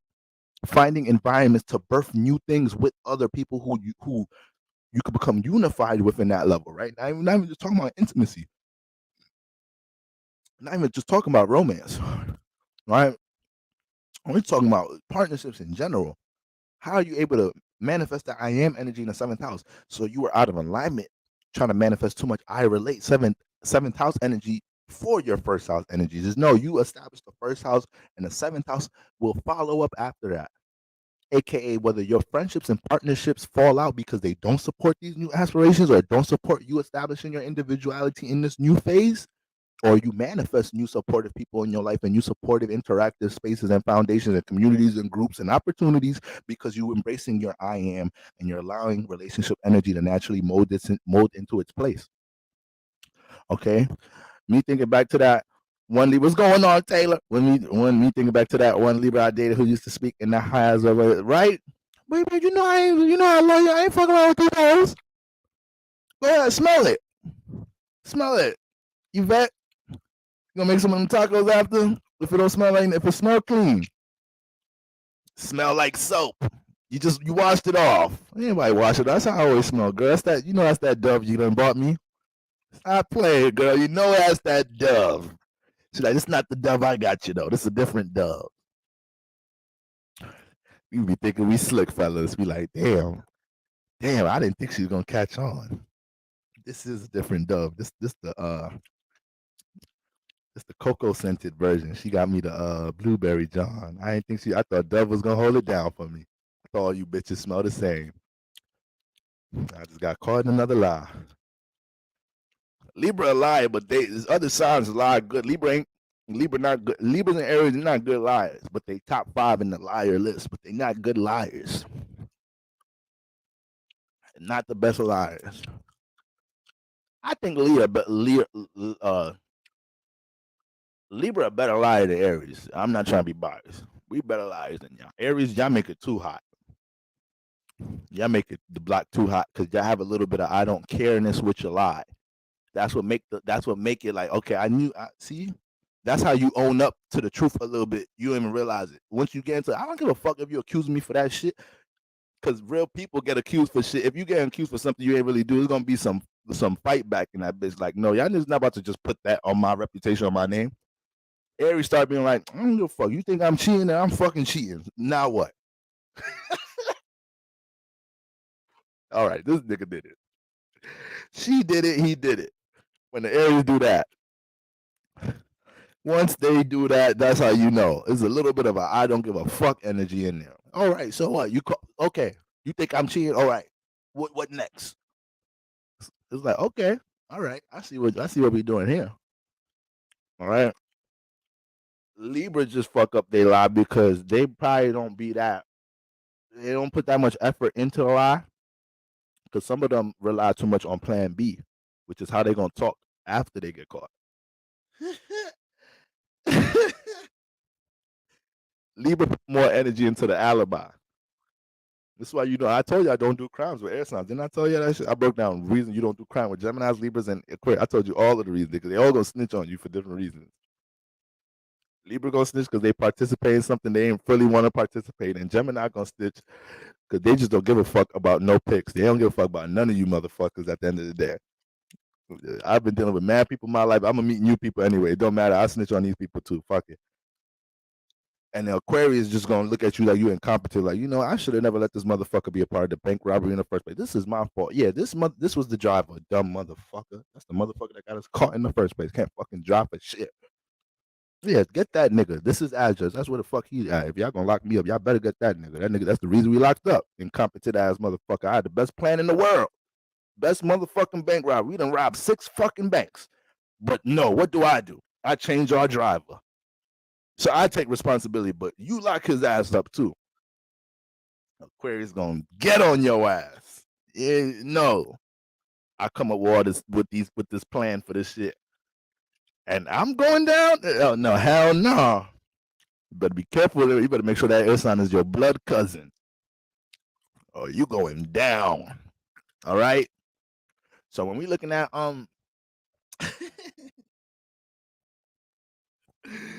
but in general, it's the top 5 lying signs. Y'all be seeing me lie. I be lying all the time, y'all. I lie all the time. I don't think lying that bad, to be honest. It's type I. Like sometimes it's good to lie. Little white lie. All right. That's how you know the lie. This is how you know I'm one of the liar signs. We start justifying. This is a little white lie. Ain't gonna hurt nobody. I lied because I love you. I lied in the name of Venus. All right. I wouldn't lie if I didn't love you.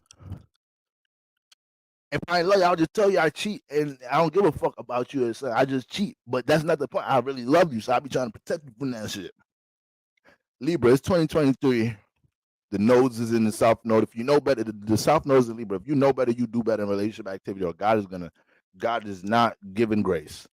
That shit don't work no more, Libra. That shit don't work no more. There's a lot of old shit that don't work no more. There's a lot of pickup lines I know don't work no more.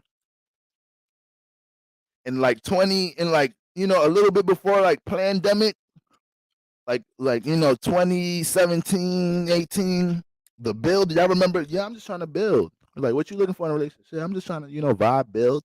That shit expired. That shit don't work no more. They called into that, fellas. They called on to that one.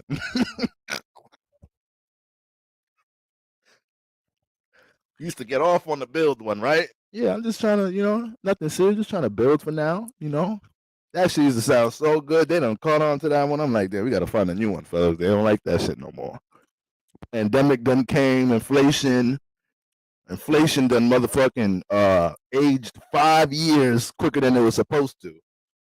Like, damn, we know we dealing with inflation out this motherfucker, but this shit, we done fast forwarded in this motherfucker. That build shit don't work no more. You say build, they want to really see, all right, what we building? How much you make a year? Or you have a house? You a homeowner? What are we building? You guys got us with that in 2017. We're not going for it no more. We building what? We putting finance, joint accounts. What are we doing? You could get me hired at your job or something. I don't like working at my job. Can you get me? Are you the boss at your job? Can you retire me? What are we building? You got to find a new one, fellas. Don't worry, it's new moon solar eclipse in Libra. We birthing new pickup lines right now. We birthing new pickup lines right now. I'm working on some right now. I got to work on some more after this live stream. I've been writing them down all week. All right, they just be popping up, throwing my notes. You want to hear something? I got some new ones. I got some good pick. I got some new Johns. All right. Hey, French fry. Let me catch up. I got some new shit. That's the only one I'm gonna give away. That's it, fellas. You can use that one right there. That's the shit right there. She gonna turn around like, you stupid. That's it. You in there. Hey, French fry. She gonna look like, huh? Let me catch up. Catch up. All right. Shit. She gonna hit you with you stupid boy. When she hit you with that, you in there. So that's my gem for everybody right there. Libra season. I'm working on some more. All right. Might have to charge your brother for the rest of these. The next, because that was a gift. That one is fire, and I gave that for free. So all the ladies laughing in the chat, they know damn well they would have turned around. This nigga stupid. Like, who's this nigga talking about French fries? When a girl like you, anything you say, I love my boyfriend so much. He just be eating French fries and like, look at him when he sleep. Like, he's so smart. Like today, he told me it was 5 o'clock. I didn't even know. I thought it was 4. So when girls love that nigga God. That's how it's supposed to be. You're supposed to make your girl feel like she can look up to you like you amazing like that. All right, fellas. Okay. Top 5 lion signs in the zodiac: Leo, Libra, Aries, Sagittarius, and honestly, there's 3 signs I feel like could fill in 5: Gemini, Aquarius, and Scorpio. I feel like they could fill in 5. They could fill in 5 or be honorable mention. But them niggas, you take our words with a grain of salt. I be lying like shit. I said we gonna do this live stream last night, y'all. Where the fuck was I at? Doing some Libra shit. Probably relating, dating, and skating out this mother. Okay? So bear with us. Bear with us. Give us some grace. God made us flawed. I'm a liar. Some of you niggas have other traits that you're not so proud of. And that's why we all at church in this mug. I told about 4 people I was gonna call them yesterday. Them niggas ain't hear from me today. I lied. All right. It was some purpose to it. God knows some reason. I ain't lying for no reason now. There's some spiritual backing behind it. This is a lie gonna justify their bullshit, y'all.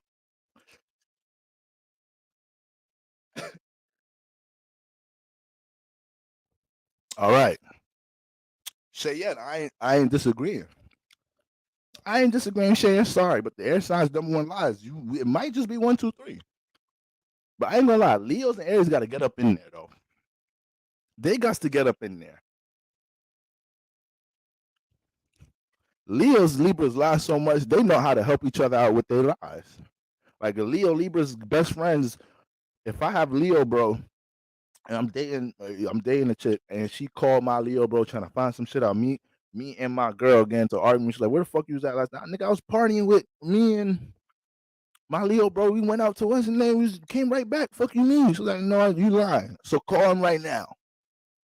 I'm 2,000% confident calling my Leo, bro, with this one. I'm so confident calling the Leo, bro, with this one.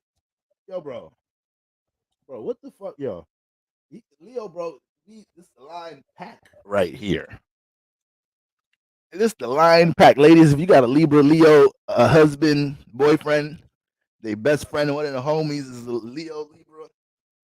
Better watch their ass. That motherfucker gonna get that nigga into some mischief. You're like, yo, bro, what the fuck was niggas doing last night? Shorty tripping. But Libra smart. They gonna throw something in the end just to help Leo out a little bit. Yo, bro, what the fuck? What did niggas do last night, man? Shorty tripping. Man, she over here talking some hot shit. What did we do last night, bro?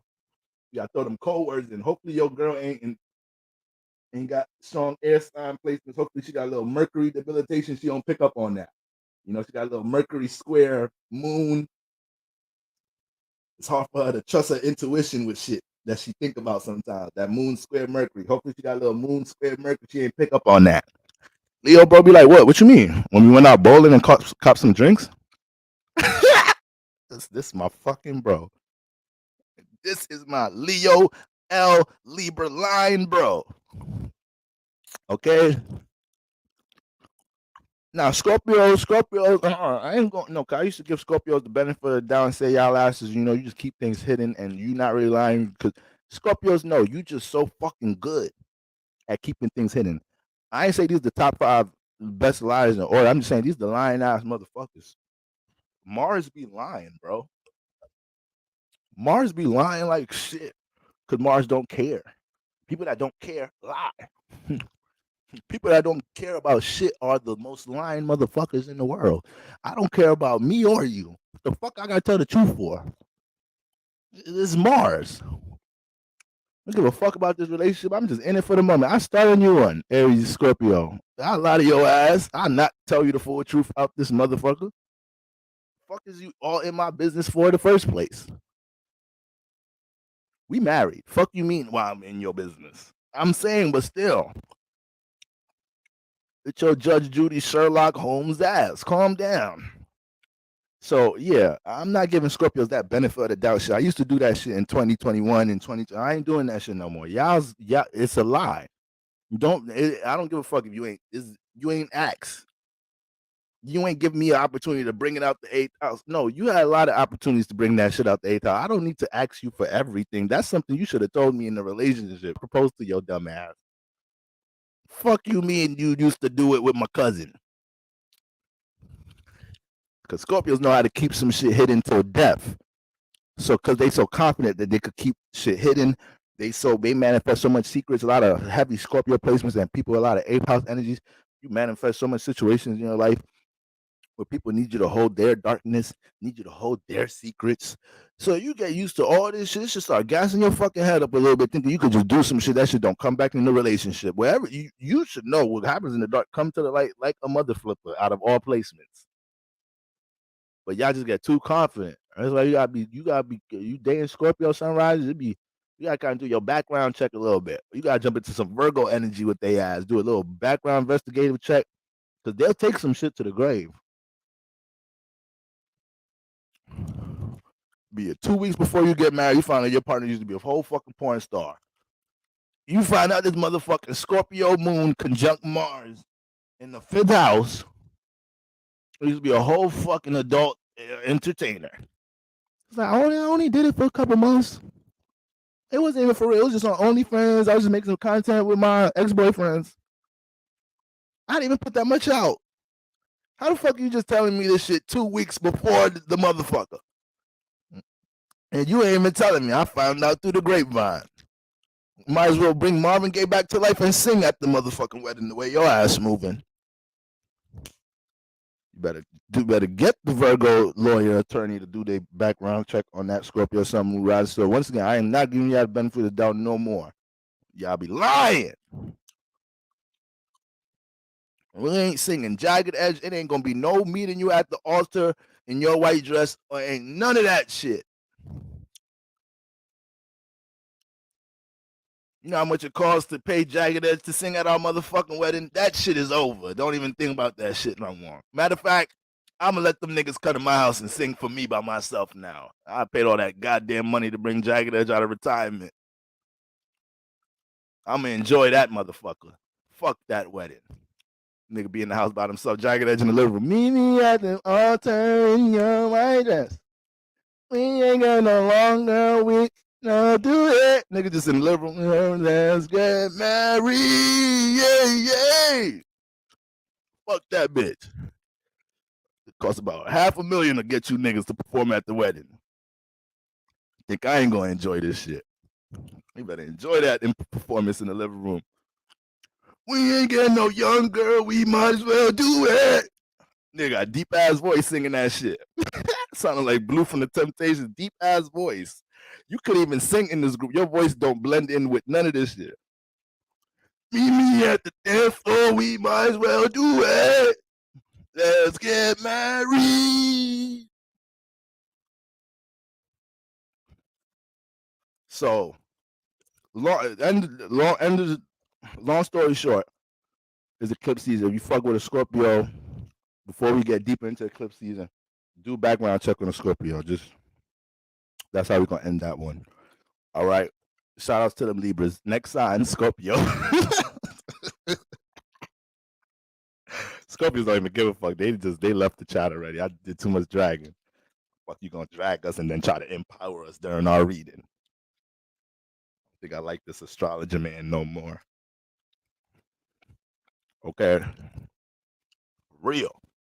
So Scorpio, speaking of y'all, okay, great transition, great segue into talking about y'all ass. Okay. Little black lies. Yep, that's what y'all be having. Niggas be, that's them hidden lies. Niggas have little white lies. Libras, that's our shit right there. Little white lies. Aries and Scorpio have big black lies. Like, hold on, how the fuck you keep this big ass lie in the dark? This not a little white lie for nothing. This serious. This I don't want to get married no more. This is a serious big black lie. There ain't nothing little and white about this. Okay? What's the nigga from the Green Mile? What's the name of the big Michael Clark Duncan or something? This is a Michael Clark Duncan Green Mile lie. This little white lie on my ass. It's a Shaquille O'Neal lie. I thought you was gonna keep this shit in the behind the scenes forever. Scorpios be confident. Anyway, Scorpio, shout out to y'all. I'm bugging out. Cause y'all about to cast some shit on me. Mars entering Scorpio is about to be Scorpio. Once Mars get into Scorpio, y'all start really diving into y'all occult bag and shit. I'm y'all. Listen, I told you I'm celebrating Scorpio season 2 like a motherfucker. This is my Mars return too in this motherfucker. So I know all of us, we trying to dive into magic a little bit more. Don't get mad at me and try them shits on me, y'all. Don't use me as y'all guinea pig. These jokes. These just jokes. Y'all don't be lying. Y'all's the best sign. Okay? When I put my head like this, it looked like I got devil horns out this motherfucker. I look like the purple emoji out this motherfucker.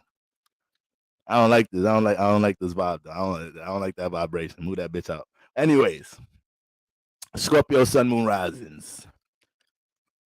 All right, 1, 2, 3, 4, 5. Okay, all right, we right here. Let's finish strong. Yeah, let's finish strong. I knew this was gonna be a long stream, so I knew this was gonna be a long stream.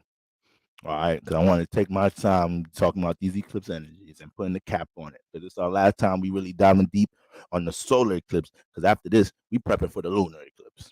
So there's a lot going on in October, y'all. There's a lot of shifts taking place next week. We got to get onto the solar eclipse energy, and then we need to get with the going. All these energies finna start shifting to Scorpios, more transformations taking place. We don't want to be behind the curve when we supposed to be initiating transformations, soaking into the newness of what's going on. So we got to get on with the get off. Now,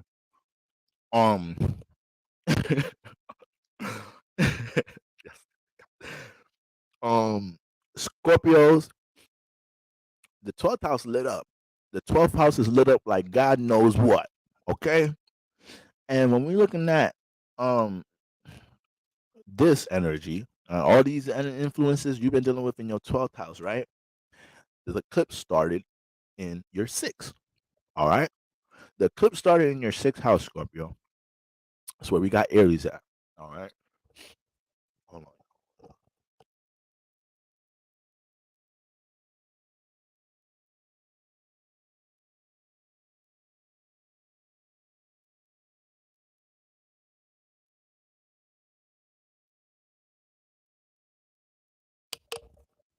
All right. So Scorpio sun rises. This eclipse energy popped off in y'all 6th house.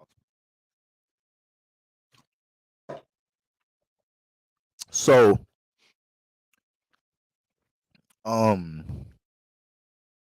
yeah, we got Libra in the 12th, and the eclipse popped off in your 6th house.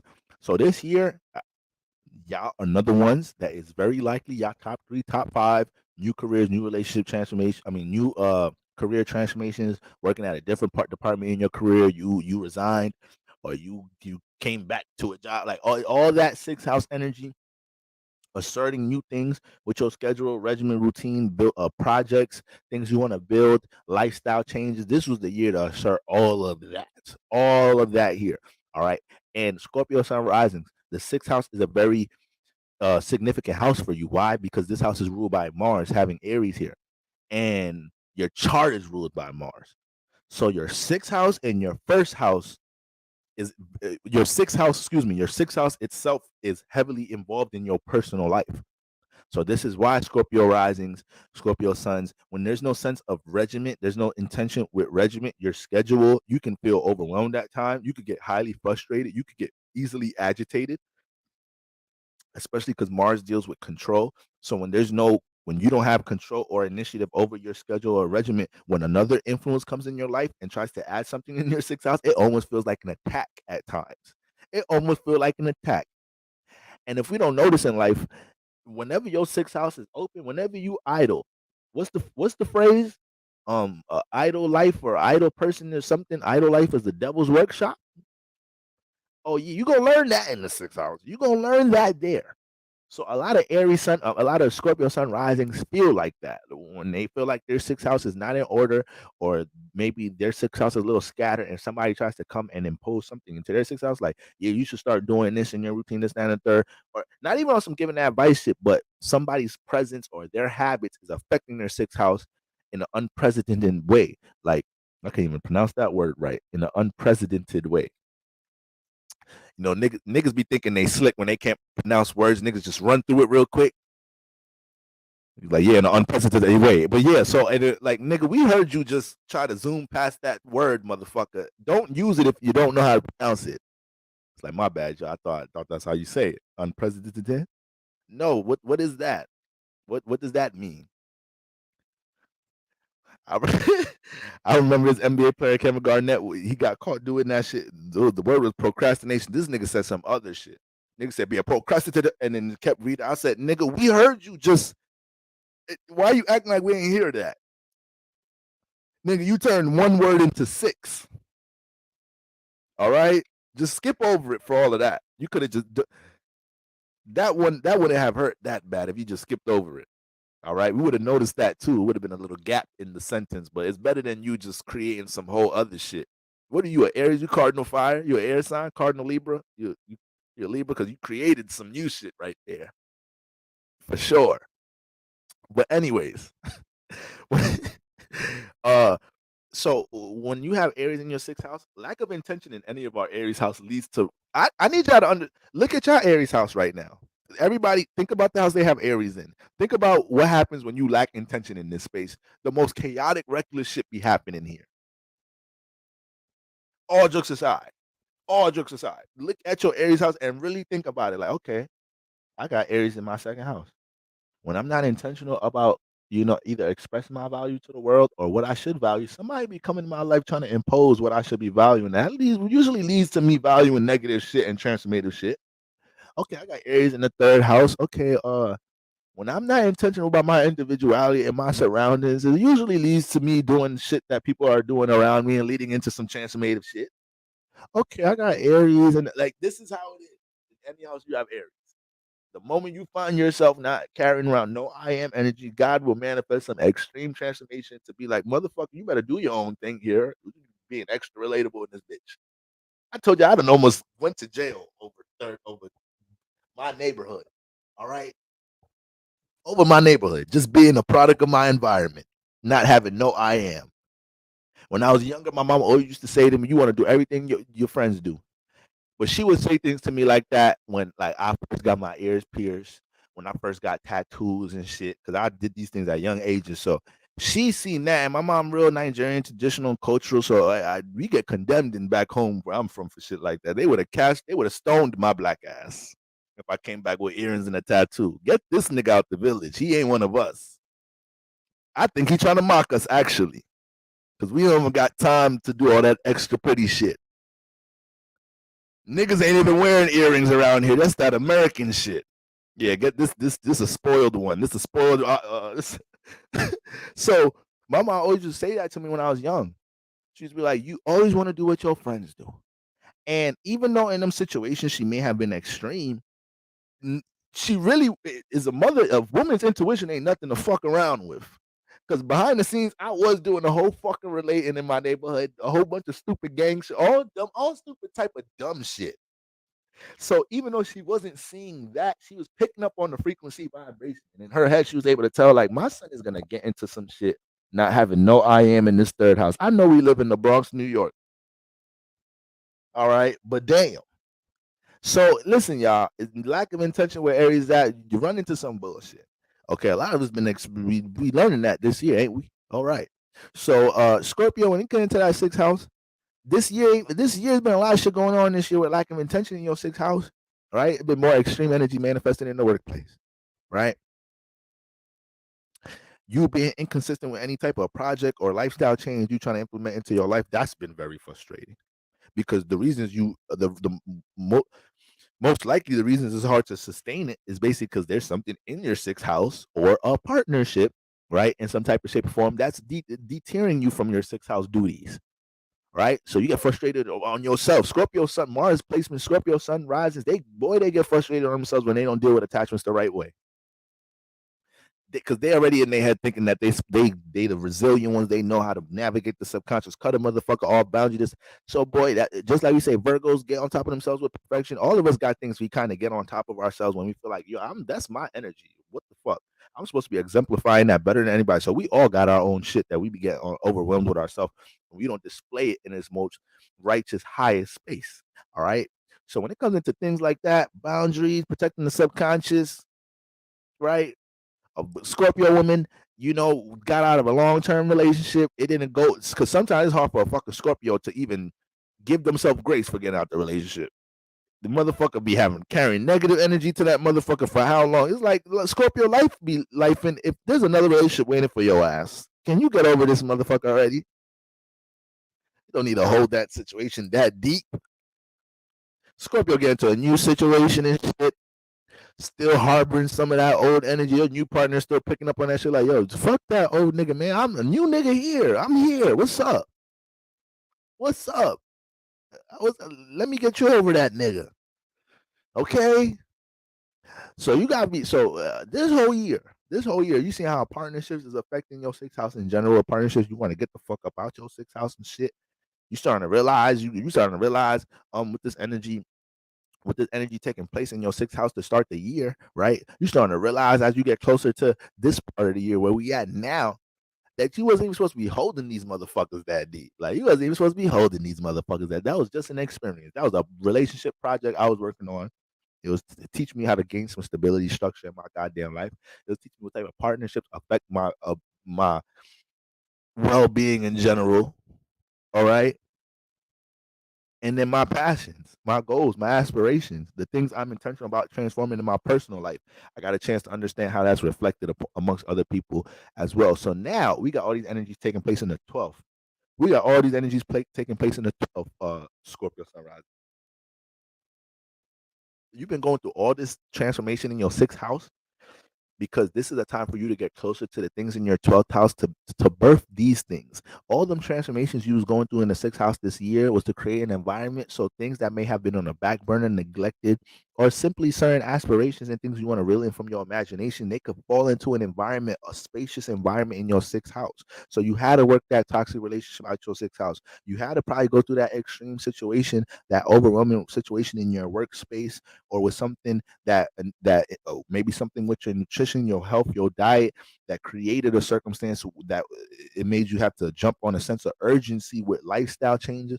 All this extreme energy in your sixth house was all manifested simply to create a spacious environment. So when you get to chapter 2 of eclipse, of this eclipse cycle in general, now all this new awareness the sun is giving you in the 12th house, all this new sense of intention and intensity your Mars done brought into the 12th house with either new things you want to explore for your spiritual, emotional, and mental well-being on top of, creative endeavors in general. You guys are Mars and the Sun getting here. Remember, Sun and Mars is a tag team. So everywhere where Libra is in our chart, we're already giddy in this area. We've already been charged up in this area, hella proactive in this area. So when you got Sun and Mars in the 12th house, anything dealing with you embracing a sense of isolation, or this might be the most encouraged you ever been in so long in your life to deal with healing. Like you might be the most excited motherfucker to heal right now. Yeah, just walking out the house like, all right, this is day 256 of healing on my healing journey. We're gonna do some yoga, we're gonna meditate. I'm going on a date today.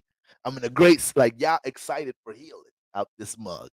Y'all getting other motherfuckers that say, you know what, I think I need you're right. I need to go to counseling too. I need to talk to the lady too. Let's heal out this mug. So all this energy in the 12th house got you charged up to get over attachments. You starting to look at things you attached to like, I ain't dealing with this burden. I didn't been in such a healing space. There's been so much transformation taking place in my 12th house. There's been so much understandings about things that I have insecurities about. I didn't work the level of confidence and a new awareness over these mugs to not let myself be attached to this dumb shit right here. So I could see y'all in a space laughing at some attachments because with such a strong presence in the sixth house, it wasn't no time for games this year. It was a lot of shit going on with real fucking life.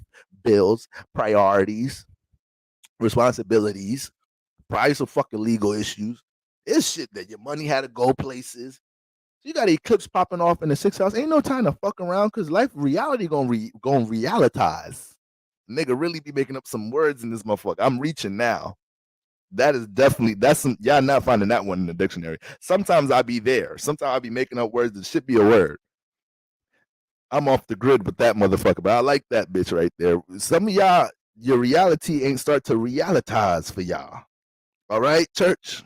Okay. I think that's like that one right there. All right, but all jokes aside. All right. So anything that feels like it's cluttering up your sixth house, right? Anything that's resistance, any partnership you feel like is a resistance towards something you're working on or you're trying to get consistent in your sixth house, right? All these 12th house energies is checking that foundation that started there. All right. Some of you guys dealing with some giddy ass partners. Your partner hype as hell for your 12th house aspiration. That's how you know you got some fire shit going on. Your partner hype as hell. You got some type of fucking fashion show this weekend or some shit. You just fashion was one of the things you got in your 12th house. You started taking initiative. Like, you know what? 2 months ago, you're like, I'm gonna bring this shit out of my 12th house.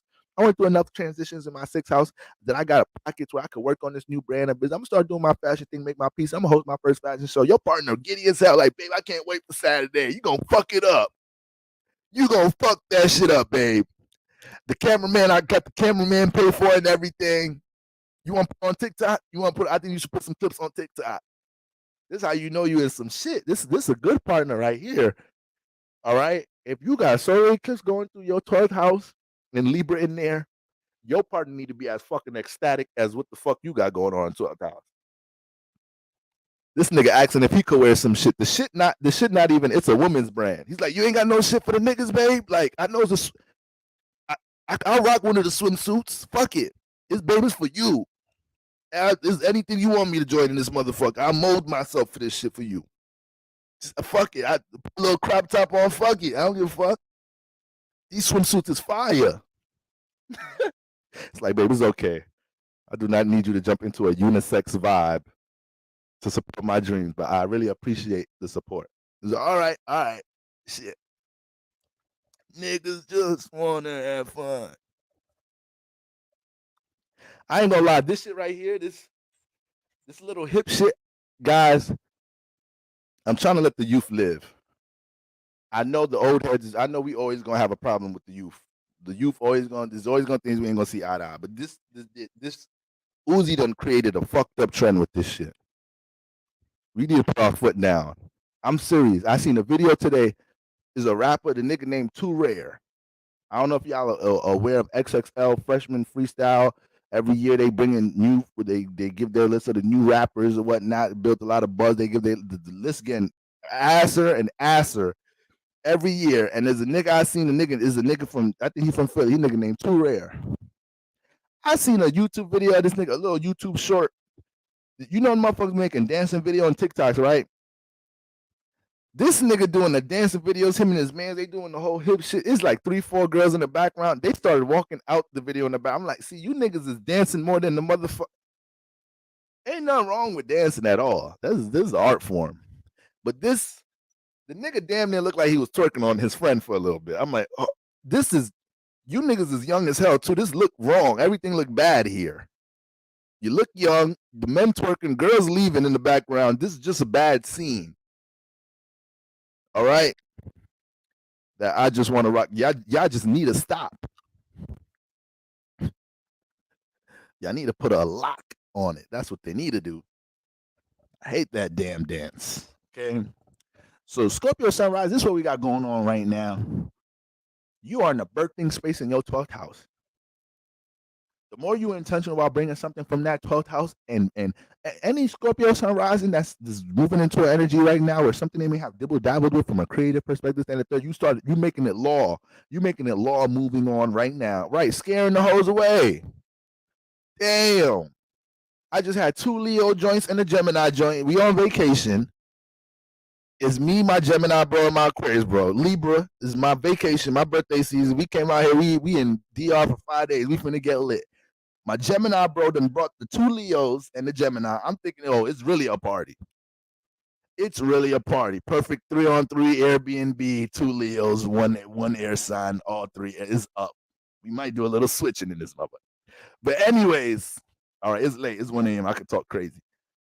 Anyways, the fucking my Gemini bro and my fucking Aquarius bro, these niggas start, I just want to rockin' on motherfucking TikTok.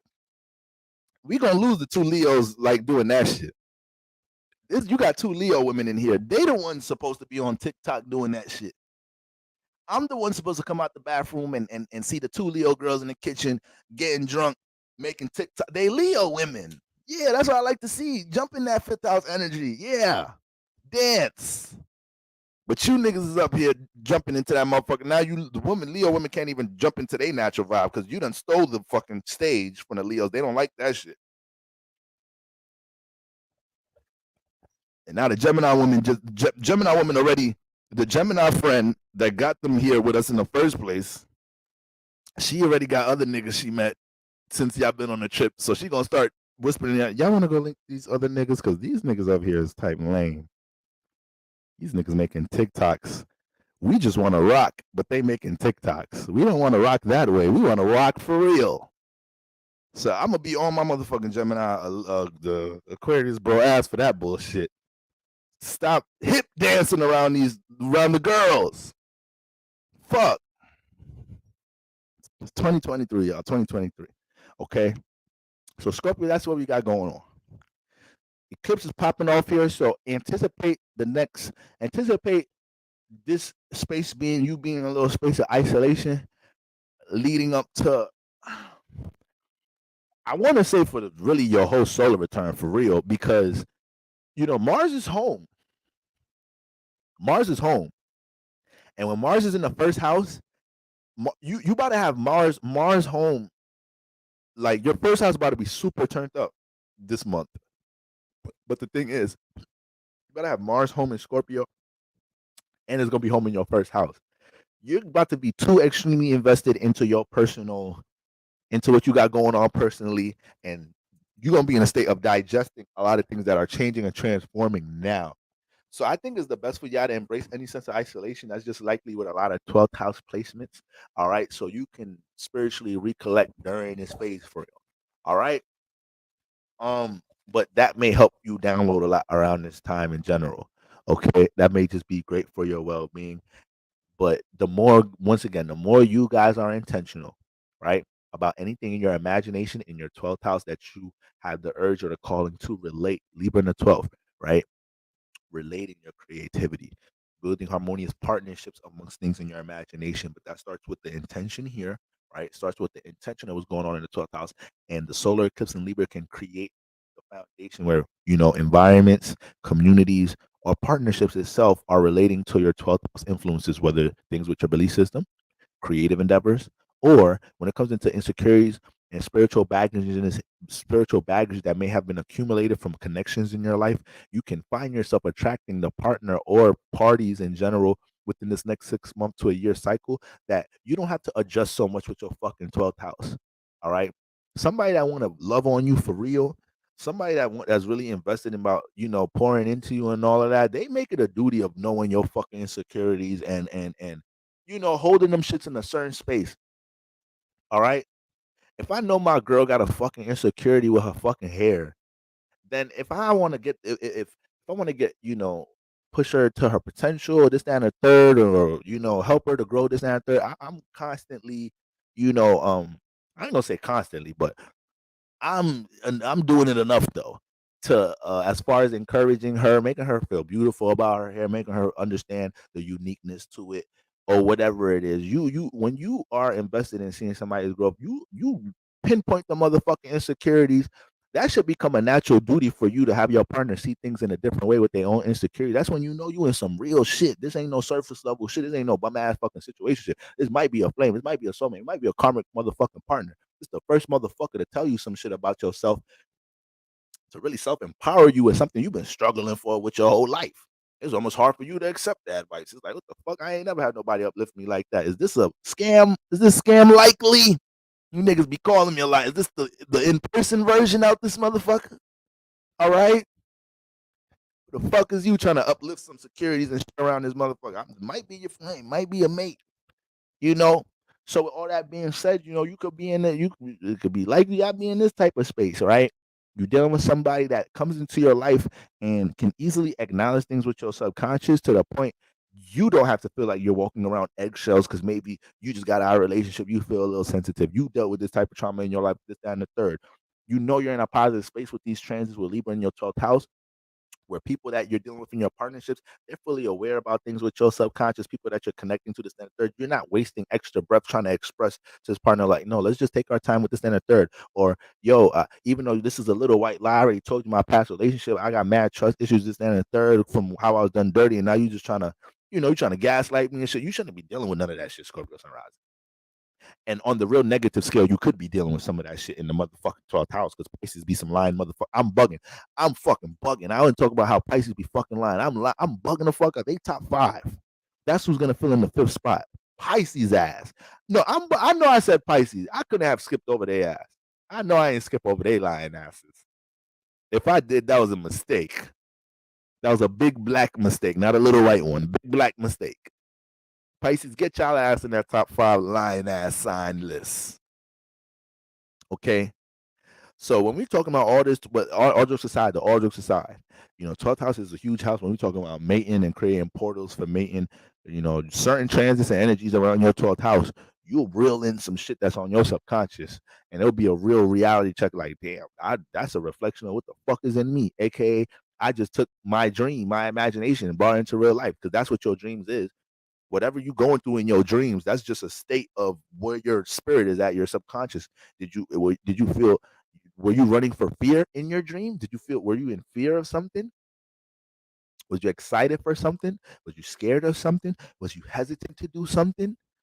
Was you impulsive doing something? Did you feel scattered in your dream? That's the most important thing to take away from the dreams. The feeling and the vibrations. Our motherfucking moons and our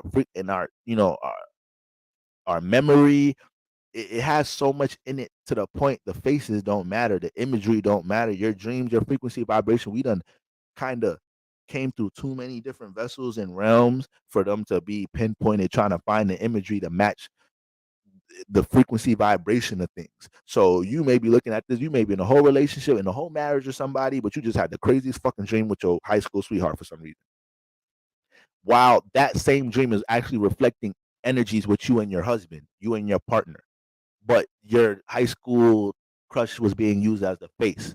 All right, so you have to be able to take the frequency vibration of your dreams is your current state, your current spiritual state. When you wake up, that nightmare, you're in that state spiritually. You woke up now. You in the physical reality. That's what you're seeing now. But spiritually, that's what you're going through. That nightmare spiritually. You walking to work with coffee and hey, what's up? Good morning, guys. But spiritually, motherfuckers is having war, getting kidnapped. There's a lot of shit going on in your life spiritually. Okay? So understand that about the dreams. And speaking of dreams, Scorpio sunrise, it could be some intense dreams around this time. You could be a walking daydream right now, just so giddy about things you want to bring in potential around this time, this and the third. Actually, like I said, giddy about the transformations, giddy about the healing right now. Most of you guys went through so much transformation in the 6th house. This has been a time, it's like, yo, I can't believe I have this opportunity in this pocket of time and space to be able to fit this 12th house goal in here. I never thought I was going to be able to have this open up right now. I didn't think I was gonna be able to work on the side business. I didn't think I was gonna be able to entertain a motherfucker right now. I think I can entertain a motherfucker right now. That's how you know a nigga lying. Voice going up. No, you can't entertain. Your voice started going up. You actually need to stay single by yourself a little bit. Your voice started going up, Libra. All right. But seriously, okay. But like I said, 12th house is very important space when it comes into mating, because you will attract what's on the subconscious in this area, and you will get a reflection of what's on the subconscious, aka your dreams, or in a real life perspective. So when it comes into partnerships, if you will understand this, a lot of your partnerships been reflecting the frequency vibration you've been in around this time, Scorpio sun rising, and the frequency vibration you have when it comes into looking at your 12th house energies. Negative outlook on your 12th house energy, you got motherfuckers around you like, yeah, fuck that dream going aspiration. Let's just get high and drunk. Fuck it. Who the fuck we trying to be all right? What the fuck we trying to play with our creativity and be great for? Fuck we trying to use our talents and shit to actually do some shit, to shift some shit. Let's get high. All right. Let's order this motherfucker Uber Eats and indulge. Just be in the 12th house transit. All right. Call some hookers over. All right. Let's overindulge as much as we can in the 12th house. Let's get our fantasies lit. So you got some friends around you like that right now, Scorpio sunrises. Beware of these motherfuckers, because there's gonna be all type of transformation around. These motherfuckers making it, they got you, and they're gonna be enabling 12th house things while making you think y'all working towards something positive at the same time. You getting high and drunk, but y'all talking about business goals. Y'all ain't about to work on no fucking business goals or do nothing. All you do is get high and drunk together all day. But niggas want to talk about business and goals and aspirations while they high. So that shit'll keep the Scorpio sun rising. Like, yeah, you right. Where we gonna get this money? 3 months pass by. We in December. You still getting high. Like, yeah, we gonna get the way. Hold on. The fuck is December? We ain't doing shit. You just enabling my 12th house, motherfucker. All right. So that's what we got going on. That's what the fuck we got going on, Scorpio sunrises. It's a lot going. Mars about to come. Ooh, Mars about to. Oh, that transit is just so fire. Mars in the first house in Scorpio is a lizard. It's some personal transformation going on, Scorpio. Your life is changing for your ass right now. All right? Whatever's falling off with these new intentions, let them fall off. They'll probably be back around when shit start popping off anyways. Okay? A lot of y'all feel like y'all in y'all zone in general. All right? Mars is at the end of Libra. All these fucking relationship transformations, we've seen a lot of the peak of it at this point. All right? So let's get it. Let's get a Scorpio sunrise. Sagittarius. All right. Sagittarius. Woo boy, we going on for 4 hours. This hour in the Eclipse. I think I did a 4-hour stream before, and I think that was Eclipse season 2. So that's the crazy part. But I had to get this out early because there's a lot going on. I'm gonna be doing a lot of resting this weekend. I ain't gonna hold y'all. So I knew we was gonna have a deep dive build today. I'm like, yo, this weekend, the candles are getting lit. Rest is being had. A motherfucker might go get a facial. I might get all of that. I get my toes done. I might jump into some Venus shit for real. Niggas gonna think I'm a Taurus out this mug. All right. Self-care and all of that. This is the weekend to rest. Embrace all the new things transpiring. All right. Family, this weekend, motherfuckers want to call your phone arguing about something. You just need to be in a FaceTime looking at them like, y'all know that meme with the little kid holding the cup? It's like this how your mom look when you open the present. This is how you need to look. That's how you need to look on FaceTime. Just like you ain't gonna bring me down. You just need to just look at them like that, holding the mug, and play that Beyonce shit. You ain't break my soul. You can't. Just that's it. That's it. It's eclipse season. Can't nothing bring a motherfucker down around this time. So I was like, we gonna have this powerful build because this is we resting this motherfucking weekend like a motherfucker. Okay. So Sagittarius sun rising. Yes, spiritual baths, all of that family. You want to get some good blue energy around the altar, all right? Get some blue. Blue is a good color to work with. I should have said this shit in the beginning of the stream, but blue is a good color to work with around this time. More so royal blue, all right? Get some of that frequency vibration around the area. White is a good color to work with right now. Get some white cloths, white candles right now because it's solar eclipse energy, so it's birthing new things. White is good for birthing. All right, white is always gonna be a good energy to birth some shit. We're starting things with a pure foundation. Nigga done ran through 4 sticks of gum in this mug. I'm really hungry as hell right now, y'all. This gum just holding the appetite down. All right, so royal blue, white, those great colors to work with.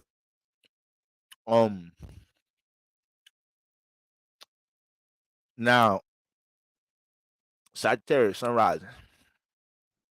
Sagittarius sun rising.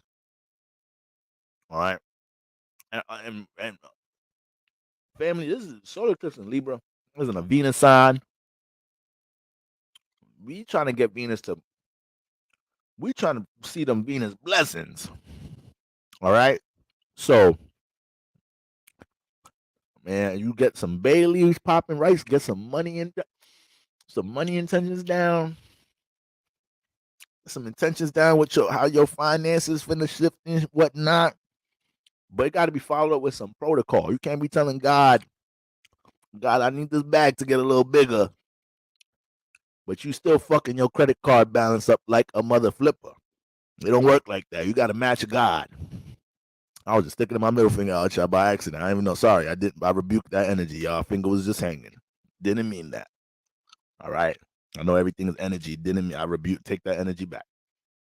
But seriously, all right. So we ain't fucking around. We can say all type of new intentions with Venus. You don't really gotta set new intentions with love matters and shit. The Libra house, just having solar eclipse in Libra in your Libra house might just birth something out. It might birth you in that space in general because there's new partnerships in general. Just that partnerships could revolve around the area it's in.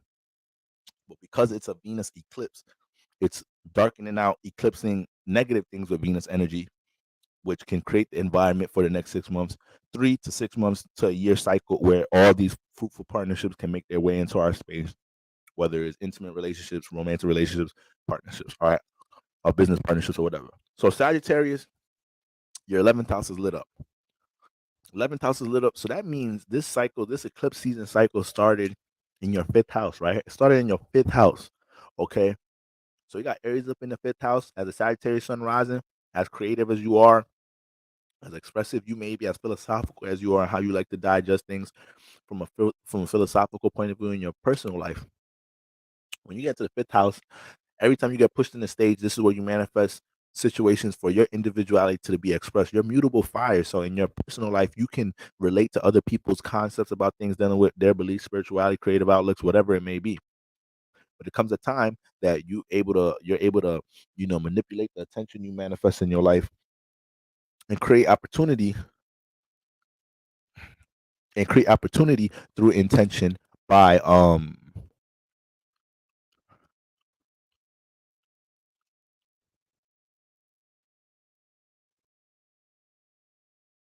excuse me guys, sorry.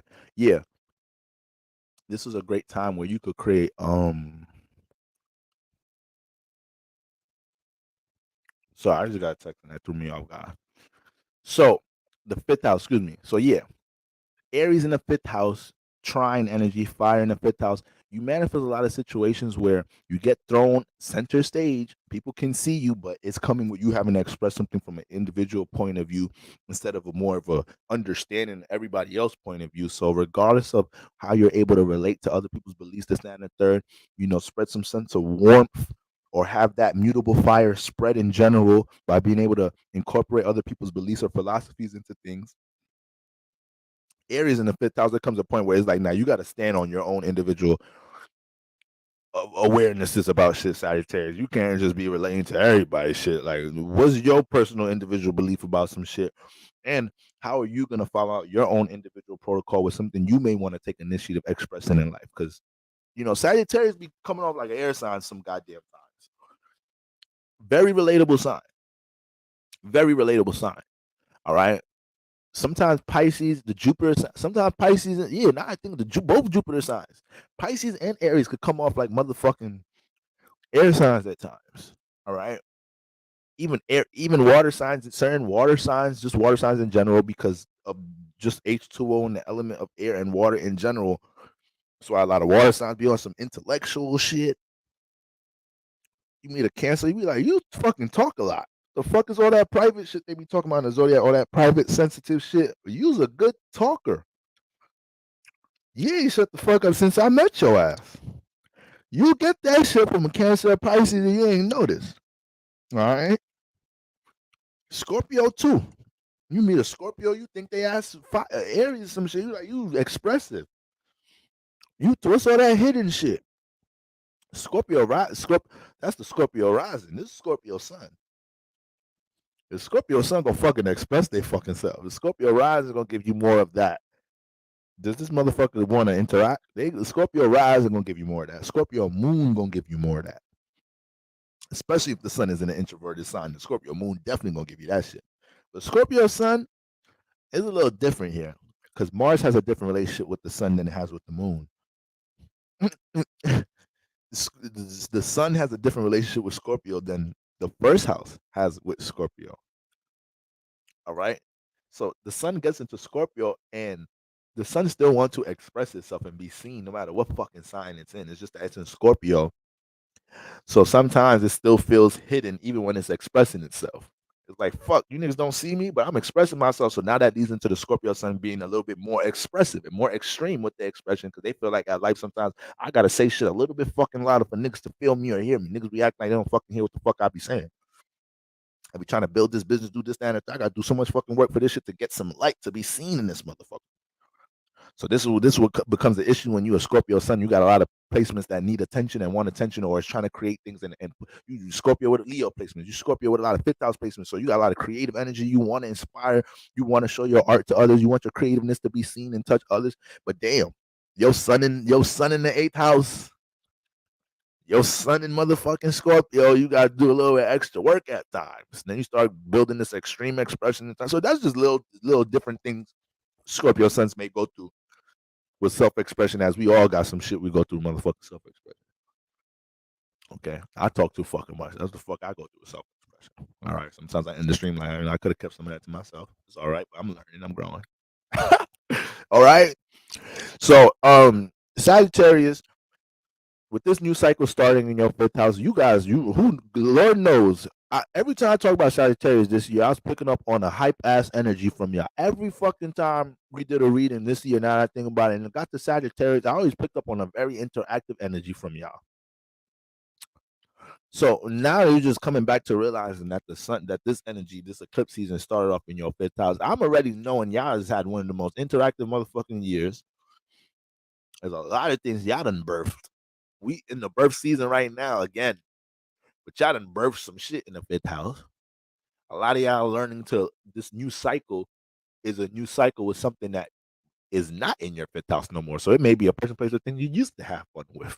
You used to create a birth, but you really got into that node in Aries in the fifth house. Oh, your ass learning how to birth independently this year. You went from the Temptations to David Ruffin, but like a mug this year, didn't you? It went from NSYNC to Justin Timberlake, single tour.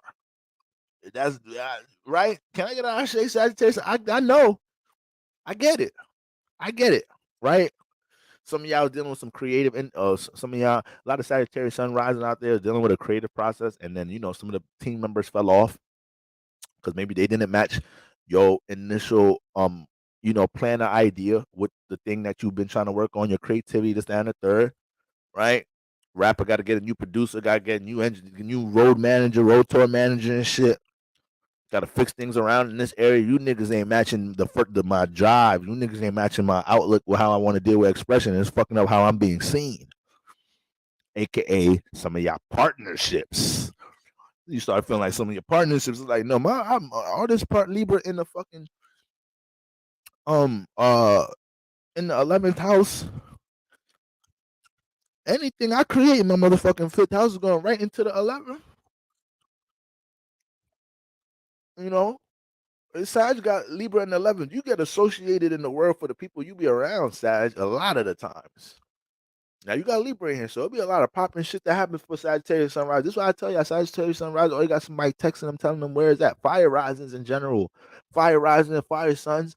This is why they ass can't be lonely, but this is why they can actually jump into a sense of isolation a little bit better than the air signs. Is the fire signs, they kind of, with their third and 11th house connections, they have air in there. So a lot of the times a fire sign could be isolated, but when they want to pop out, they want to interact, they got a third, 11th house connections, that cousin, sibling, friend, associate, coworker, church member.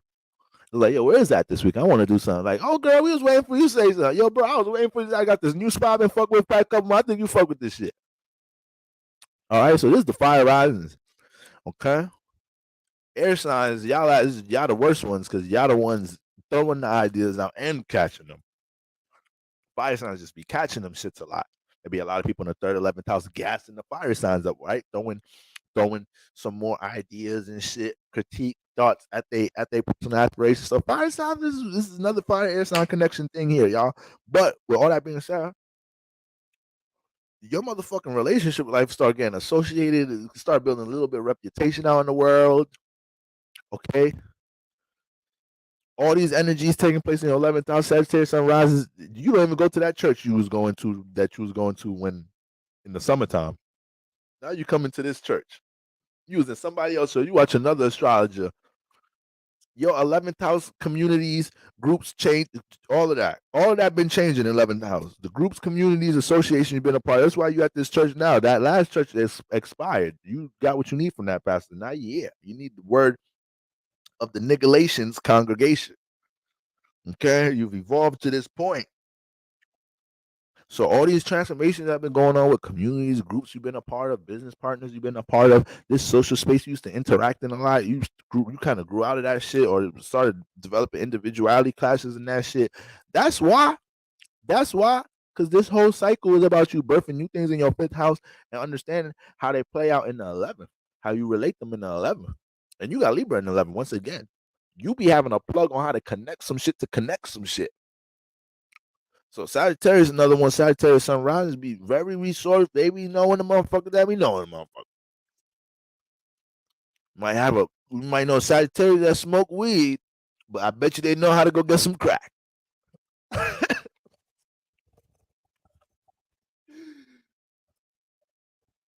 You might have a Sagittarius that's a virgin, but they might be able to tell you where to go at to get some ass. All right, they resourceful. They got people telling them where it's at in the 3rd and 11th house. Your fire rising motherfuckers is telling you where it's at. And some of y'all done ran into some relationship activities and shit a little too quick for fire risings because your goddamn 3rd and 11th house. And your air 7th house. All right. So relationship life for the fire signs go really fast sometimes. You see a fire sign in a committed relationship for a while, like, oh shit, okay. Damn, you up to 3 months now? So Aries Sagittarius, you up to 3 months? Okay. I guess a change is gonna come. Like Sam Cooke out this moment. It's been a long time, but I know a change gonna come for the Aries, Leo, Sag relationships. When you see that motherfucker go to 3 months, 4 months, you like, oh shit. I think somebody got Sag this time. I think Sag realized they don't want to ghost this person.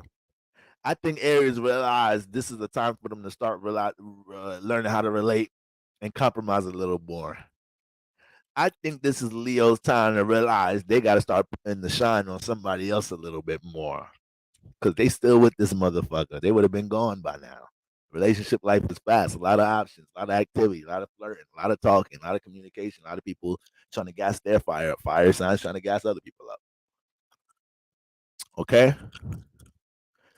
Taylor talking about it's been 8 months, sir.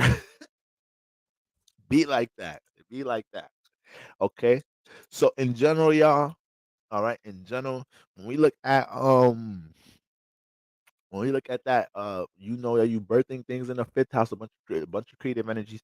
Right now in this solar eclipse space, right now, Sagittarius sunrise, you should be all intentional about the type of social spaces you want to be around, what type of things you want navigated when it comes into your networking spaces. Like I said, there's things that's about to fall into your 11th house within this cycle that's going to support things dealing with the abstract thoughts and the things you may be studying and because the 11th house has a lot to do with spirituality, like I said, abstract thoughts and unknown. So it may be a lot of development in this area, you paying attention, or you probably have a friendship partnership that you're getting new 11th house philosophies and spiritual concepts being related to you. Somebody may be playing out a vessel to connect this information to you, connect this new awareness to you. So you got that going on. And all these transformations taking place with communities, groups in your life. Understand that shit is expired. You got what you got from that because we got new motherfucking communities, groups, associations, partnerships, associations. I meant to say associates the second time. Nigga said that shit twice. Associations, business partnerships, associations. Like, nigga, you said that already. All right, Boro. Too much air. Relax. But seriously, all different type of new clients. 11th house be dealing with clients. All right. So what the fuck we holding on to old ass social spaces that we done outgrown, especially we know these motherfuckers not even relating to our personal, the things we want to grow personally, the things we want to birth in the 5th house.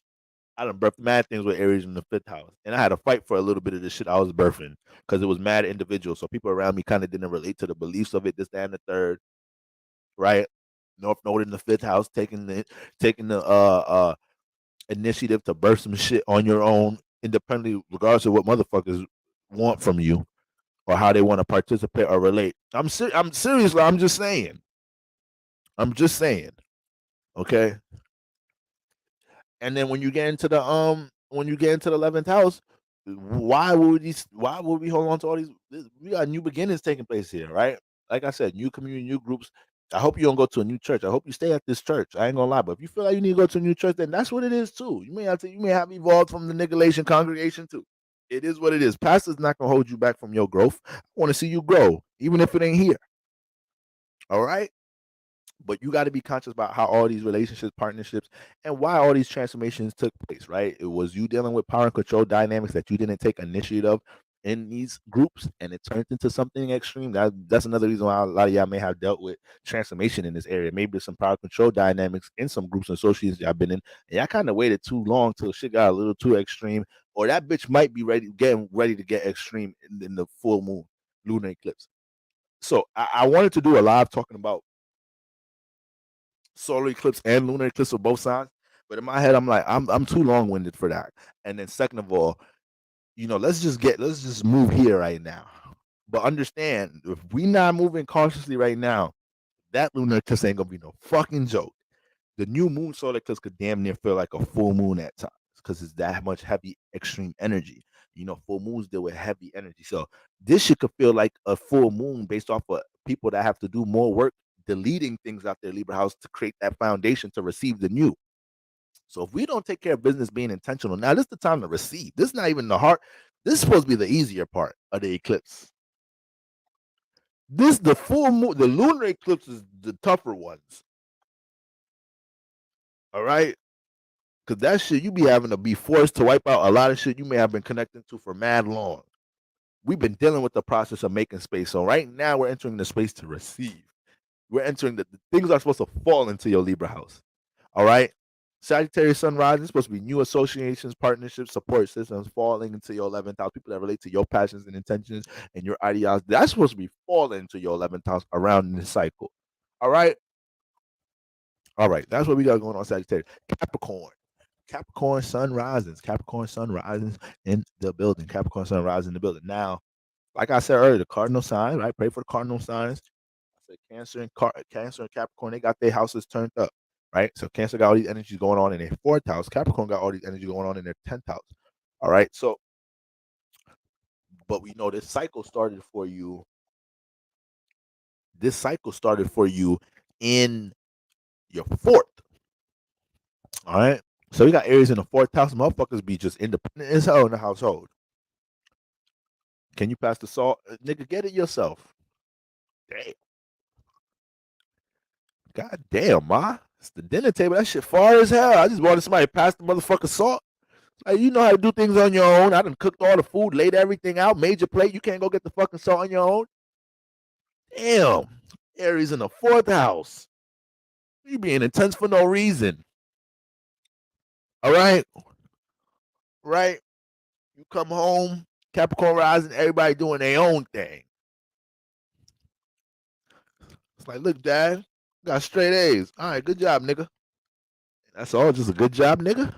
Just short, brief. Aries, short, poof, explosive. Everything. Aries don't hold things for a while. Quick, fuse, boom, sparks. When you think of Aries energy, think of spark. You don't think Leo is the one that holds the fire. You turn the stove on and the bitch the fire just stay there like a motherfucker. You don't got to do no extra shit. You just keep that bitch. You don't got to hold the lighter down. You don't got to do no. You don't got to rub fire together, wood and shit. You turn the stove on, that bitch just there. It's dancing, flames looking. Create. That's Leo. Could sustain the fire. Mm-mm. Aries, it's the spark. It's the motherfucking spark. So that's why they could start a lot of shit and help you start some shit. Give you the initiative to do some shit, start some shit, whether it's positive or negative. They'll give you that motherfucking pep in your step. So when we looking at uh shout out, shout out, is that a T? It's a TI. You got that fancy funk going on, woman. Shout out to Katie Capricorn. Hope I pronounced that right. Brother, the pastor been a little bit off the blood of Jesus and it's getting a little late. All right. Hope I didn't butcher that. But I appreciate that collection plate. Katie Capricorn, you got them cap energies. So you already know we spiritually related by default. Okay, good. Pronunciation good. You already know we related by default. All right. So when we're looking at that 10th house, um, the shit started with Aries in the fourth. So a lot of Capricorns this year, it's been talk about transformations in the household. You done got to some individuality clashes with your loved ones. Some of y'all young in here. Some of y'all probably still in college, just got out of college and shit. You going back and forth with your peoples this year. Like, I don't want to work in that motherfucking career. Parents like, the fuck you go to school for 4 years for that shit first. It's like, I don't know. What the fuck? I'm young as hell. I'm figuring this shit out. I don't fucking know. This society is crazy. Niggas be wanting you to be perfect at 22 out this month. That's fucked up. That's really fucked up. The real checkpoint should be 30 out this motherfucker. All right? That's how it works spiritually. It's the physical dimension. In the third dimension, this Saturn ruled world that be fucking shit up. They be trying to get you to, they trying to put laws on everything and shit. Nah, this is a thing called spiritual law. Bitch, 30 is supposed to be my fucking first checkpoint in reality, bitch. You want me to have everything fucking perfect at 2? I'm supposed to be graduate college, have a degree in career situation, and I have this pension and I have benefits. Motherfuck all that. I'm trying to find my motherfucking self. Motherfuckers mad at me because I majored in this for 4 years, and when I got out, I didn't want to fucking do it. I had to make the decision quick. And then once I wanted to switch some shit, it was gonna fuck up my credits and all. Y'all make a nigga do too much work. So 30, the real reality. 27 to 30 is your real reality checkpoint. For all my 20-year-olds in here, take this advice that I'm about to give y'all. Right? Embrace this motherfucker right here. I'm about to turn 30 in a couple weeks. All right, Saturn return done here. If you in between the ages of 20 and 27 in this motherfucker, fuck up as much as you need to right now. Fuck up bad. Fuck it all up. Make mistakes, big black mistakes, not little white ones. Big black mistakes, big bold, underlined mistakes, Comic Sans mistakes. All right? Fuck up as much as you need to. Because in this backward ass world, you actually need to fuck up to get back to self in a weird way. You have to make mistakes trying to conform yourself to the third dimension until you realize this third dimension ain't reflecting who the fuck I am as a spirit. Nothing about this third dimension is supporting who I am spiritually. So when you start finding your spirit, you start finding who you really are. You start piecing together things from your childhood and experience and you start understanding your life path. When you start piecing some of these things together, you say to hell with what the fuck the third dimension expectations is. I don't give a fuck about your outlook on what success is in America in the third dimension. I really don't give a fuck. I know I'm a spirit and a human experience, and you human niggas be coming up with concepts on your own all the time and trying to condense spirit here all the time. All right? I'm gonna fuck up and try to find myself in my 20s. All right? And we're gonna find some stability in these last ages of 27, 30. All right, don't let them speed y'all to fuck up and shit. I know how it is for some of my young 20, my 22, 23, 24-year-olds in there dealing with some fourth house pressure at times. I know how it is. All right? So fuck up. Feel good fucking up. Try something, fuck up. Fuck up on purpose sometimes. Don't even try to do it good. Just fuck up on purpose. All right? But seriously though, all right? Gotta reach for the stars, aim for the moon, because we live in a world where motherfuckers don't like that energy and they'll project on you when you push that energy out, right? Because this world is built on you being in a system, in a format. That's why class was in rows. Walked in halls. We had to fucking walk single file at a point. In kindergarten, pre-K, we had to fucking walk single file. So since day one, we've been programmed to be in a line or in a box. Okay? Period. Once you acknowledge that shit, understand that's how the matrix, the system is, that's the key. That's it. You done took the pill. You getting closer back to your talents, getting closer back to your spiritual path, getting closer back to being able to attract the things. You ain't know when you was in that system vibration, you was repelling true soulmates, you was repelling certain things, right? The more Neo started to question the Matrix, the easier it was easier for him to hear Morpheus. If you go back to the Matrix series, go to part 1 in the beginning, right? There's a lot of synchronicities happening around Neo before he takes the pill. Within his computer, within his associates, within his workspace, there's a lot of synchronicities, aka his intuition is bubbling heavy. His consciousness is starting to analyze the matrix and the system for what it is. He's starting to see these codes. Everything's codes. Everything's a system. This is a fucking system. But the more Neo starts to acknowledge this and identify this on his own, the easier it is for him to connect to Morpheus. The easier it is to follow Morpheus. Morpheus is like, Neo, stop asking questions. Come. I know what frequency vibration you're in, Neo. Come. Follow me. He don't need to question Morpheus no more on the second time he see the nigga third time. It's like, all right, you're right. I'm a follow. Okay?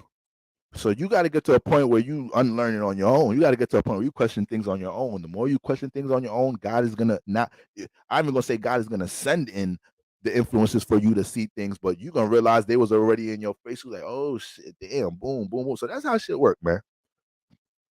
And right now, when it comes into my Capricorn sun risings, with this new energy being birthed in the fourth house, see, when you got a new moon, when you got the eclipse starting in your fourth house, you can anticipate the rest of the year, pinpointing people, places, and things, elements that, first of all, it's going to be a lot of fourth house trauma and baggage that could be filtered through around this time. So things that need to be worked out through your fourth house in general, things in the home environment, right? And you start CS system. Look at all of that, man. Look at the words. The words play tricks on you. Okay, so Capricorn sunrise, there's definitely been some new changes dealing with the home family environment. Some of y'all had to detach from the family home environment. Some of y'all had some real crazy spiritual breakthroughs in the home environment, reaching some senses of understanding with loved ones, parents in some type of shape or form. Um, but this year definitely, just like cancers may have been dealing with a lot of influences dealing with the work family home balance, understanding how to take initiative possibly with making a decision about how you want to navigate things in your home environment, whether what you're connecting to or letting in your home environment, right? Things with loved ones and family members, but also doing that so you could be in a more healthy space for things you're aspiring up to in your 10th house, in the space that we're in now. I always tell you, it's hard to fucking deal with 10th house aspiration when the fourth house fucked up. At the same time, when the fourth house is fucked up, you almost got to use that as fuel, right? Use your pain as fuel. You feel me? And you kind of, I believe a lot of you guys are learning to do this right now. Maybe some things that you're trying to readjust in the home environment may have been some things that's lost from the home environment, to be honest with you. When you have that Aries energy in the fourth house, you gotta understand Aries is an individual energy. So Capricorn sun rises, for you to embrace your individuality, it may have took situations for you having to disconnect or detach from energies in the home. Your home may have been a somewhat of a safe haven. When I say the home, it could be loved ones or anything that you're dependent on for emotional, mental stability. Some of y'all, like, let's say y'all have like a best friend that is the only person that understands you, or your mother.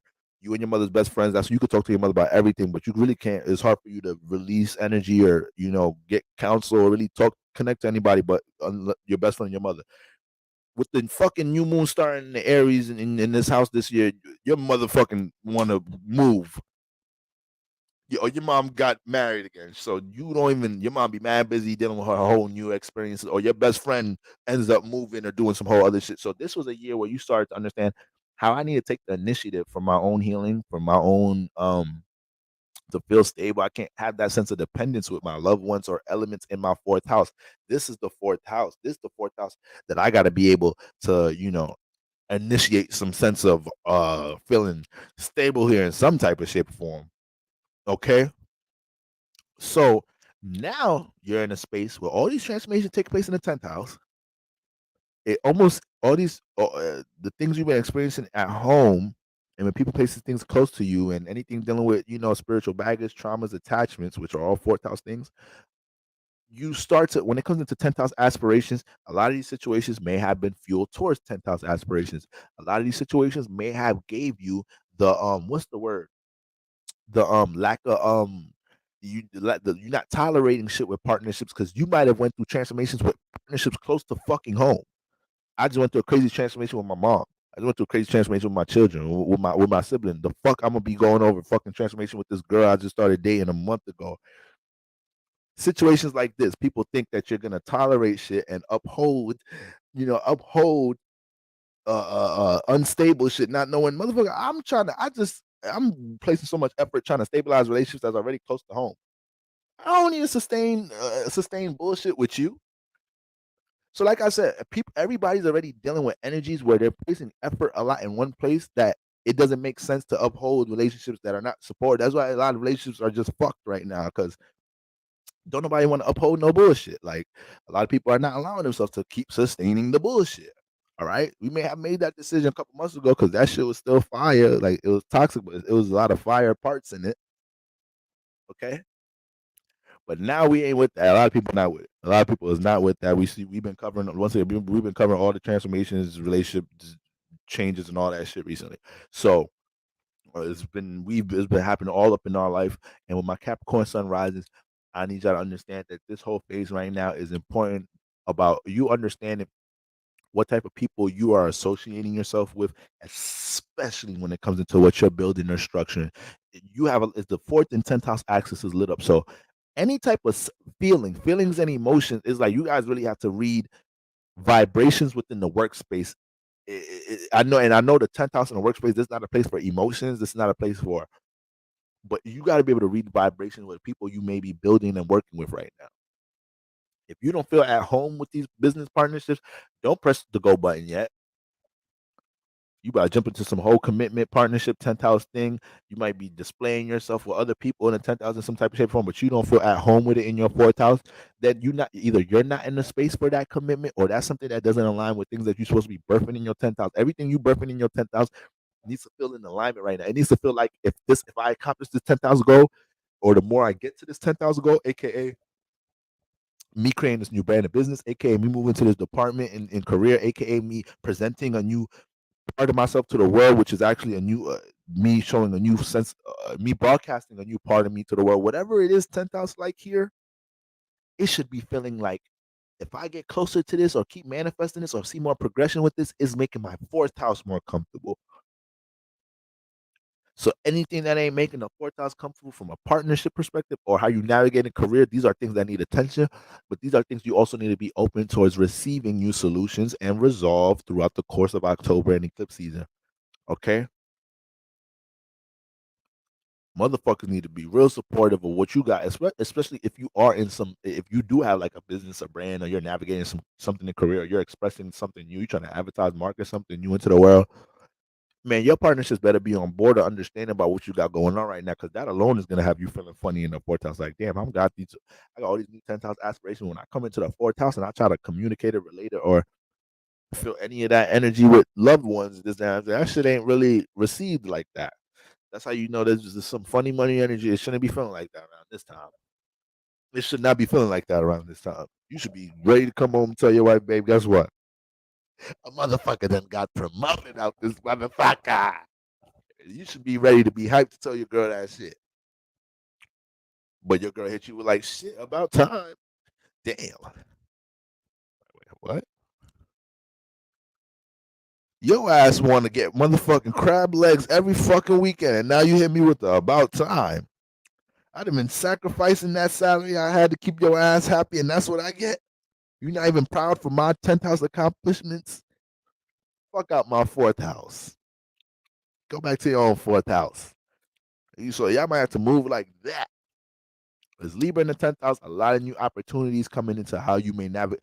Listen, I know a lot of y'all right now, y'all may be up in the air with career. Capricorn sun rising, we seen as the career sign. But right now, that bitch up in the air in many cases for us.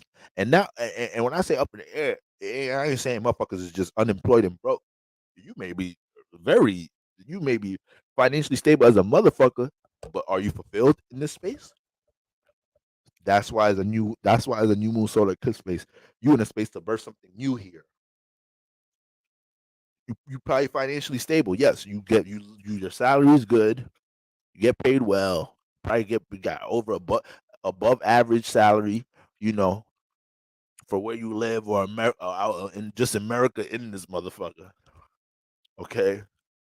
In a couple of weeks, if your ass make $5 a year, you're gonna be above average. So at this point, the way inflation in this moment, you know you an earth sign. You know I'm a Capricorn sun, moon rising. I keep bringing inflation. You know inflation in this moment. Earth signs always got to bring economics into some shit. Nigga, can I have the 20? Can I borrow $20 or not? Are you gonna keep bringing up inflation and the fact that your stocks dropped this week? You don't got to give me a lecture. I just wanted to borrow $20. I'm just saying you're gonna be able to pay me back because inflation. I have to put some interest on this mug. It's like, I don't even want the $20 no more. I don't even want it. I don't even want it, Capricorn sun rising. So when it comes into career right now, Capricorn sun rising, understand career might feel like it's up in the air from a sense of being fulfilled. Yes, my job has been, a lot of people be saying I'm lucky for having my job, but it's not fulfilling. And I've been kind of wanting to use all this money I've been saving the past years to start this new studio and really invest in broadcasting my true passion. Or what? So a lot of y'all's in some of that state. You're in a state where you feel like you need to make a sacrifice for career, but it's a supported sacrifice. So you don't feel like you're making this sacrifice or this transition out of fear, out of scarcity. you know, like, no, this is time for me to take this leap, right? It's time for me to express this version of myself to the world. This is time for me to take initiative with things that I'm building in my 10th house and not wait for certain things to fall into position. Even though this is a great time where, like I said, we're still in motion of things falling into. Yeah, a lot of it didn't even really start popping off yet. We ain't really getting to receive mode yet. We've been in filtering out transformation mode. We about to start receiving in this area. So it's Libra here. So that the receive can come from advice, you getting connected to this job interview or this job space because of somebody you know, because a coworker you've been working at this job for 20 years, but now you want to transition, and now that's the person you've been working with for 20 years. That's actually the resource to help you do this. So all type of shit like that. You know, Libra already deal with the Libra got business energies to it. So a lot of career itself is something that's right after relationships that's impacted around this time. But when we talk about career, more so agreements, partnerships that's made within people in our career lives. That's like some of the main things going on. All right. So that's what we got going on. Big things happening in that motherfucking 10th house. So I don't need none of my cap sun risings to anything you feeling heavy about that you wanted to manifest at your 10th house, where career not being where you want it to be at, you feel like career should be here, depending on all this time and things you've been trying to change and manifest and implement to your 10th house. Don't worry, Cap Sun Rises. I need y'all to remove any guilt energy, any resentment, and delete, get rid of as much as that energy in the 10th house as possible. Because if you're keeping your social space, if you're allowing yourself to stay around people, right, associate yourself with people that have some sense of motherfucking value, right, that's on your frequency vibration when it comes to things that you want to birth, and you know is just, you know, positive, supportive relationships around you in general, and you know you've been taking initiative to all this year to filter out what places and things and habits affect your fourth house, how you feel about yourself in general. The combination of these things will lead to a lot of solutions and resolve in your 10th house space. Okay? But if there's a will, there's a way. Understand, Mars is in this mug. Mars is about to transit out this house. So I already know y'all put some initiative in this motherfucker the past month. So I know some of y'all listen to the like, I know, boy, I know some shit gonna fucking happen in this house because I just fucking put some energy in this bitch. I was signing job applications. I had interview after interview. I started the YouTube channel. I started the LLC. You know, I made the business cards. So something gonna fucking pop off. I know Mars has had y'all turned up in this house. Mars no fucking play. That's my placement. So that's the exaltation here. So Mars in the 10th house make you go get a little extreme for what the fuck you want in career, to the point if you felt restricted or suppressed in the career space, you might have released on your the full moon in Aries, your ass might have fucking released on your boss, your coworkers, finally told your coworker, yo, listen, your fucking breaths be stinking. And you always be in my face. I fuck with you. I be like, you a good ass person. I fuck with your personality. I can't do this no more though. I cannot be in a work environment with all this ass influence in the atmosphere. Something gotta change. I gotta go to a different department. You gotta go to a different department. So you just releasing. You don't even care no more. You feeling bad as hell the next day. Because you really fuck with this person. And they just looking at you, but they shit still a little tart, but they can't talk to you because you told them don't talk to me. Now you feeling bad, you going to like, I'm sorry. I mean, it don't mean that you could keep talking to me. Like, I think we should have a texting relationship. Yeah, you want to just text me. All right. You know, you got it. It's Libra season. We could find a way to negotiate. Okay. So you need anything, text me. All right. Send me I don't know, poke me on Facebook or something. I don't think we're going to do this Libra one-on-one connection the way that, not that way. We got to work around it. We got to work around it right now. So be careful of having them. This is too late. You might have had them releases in the 10th house already. You got on your coworker ass, told your boss, shove it up theirs. That's another Caucasus Mountains insult right there. We've been making fun of all my white folk in the building. Y'all know I love y'all. We've been getting on y'all ass for y'all lingo lately. That's when the white boy, white woman not playing with you. Shove it up yours, buddy. It's like, all right, I'm gonna leave a white man, white woman alone. They just told me shove it up mine. I might turn into Emmett Till out this motherfucker. I keep fucking around with this with the Caucasus Mountain vessel right now. You know, white people say certain things to you. Just we melanated folk, we just be having certain things in our DNA that just go off. You know, we see red, white, blue lights, shit like that make us nervous, start sweating. We ain't even do nothing. We ain't even do nothing wrong. License, good, everything. We ain't never did a crime in our life. So it's just the spiritual history we got, y'all. It's 2023. We healing this. All right. My black folk, we some sensitive we traumatized beings. We're damaged beings. So we got to be caring with each other.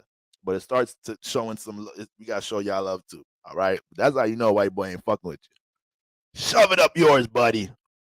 Anything after that, he coming after your ass. Shove it up yours, then you know. Shove it up yours, buddy.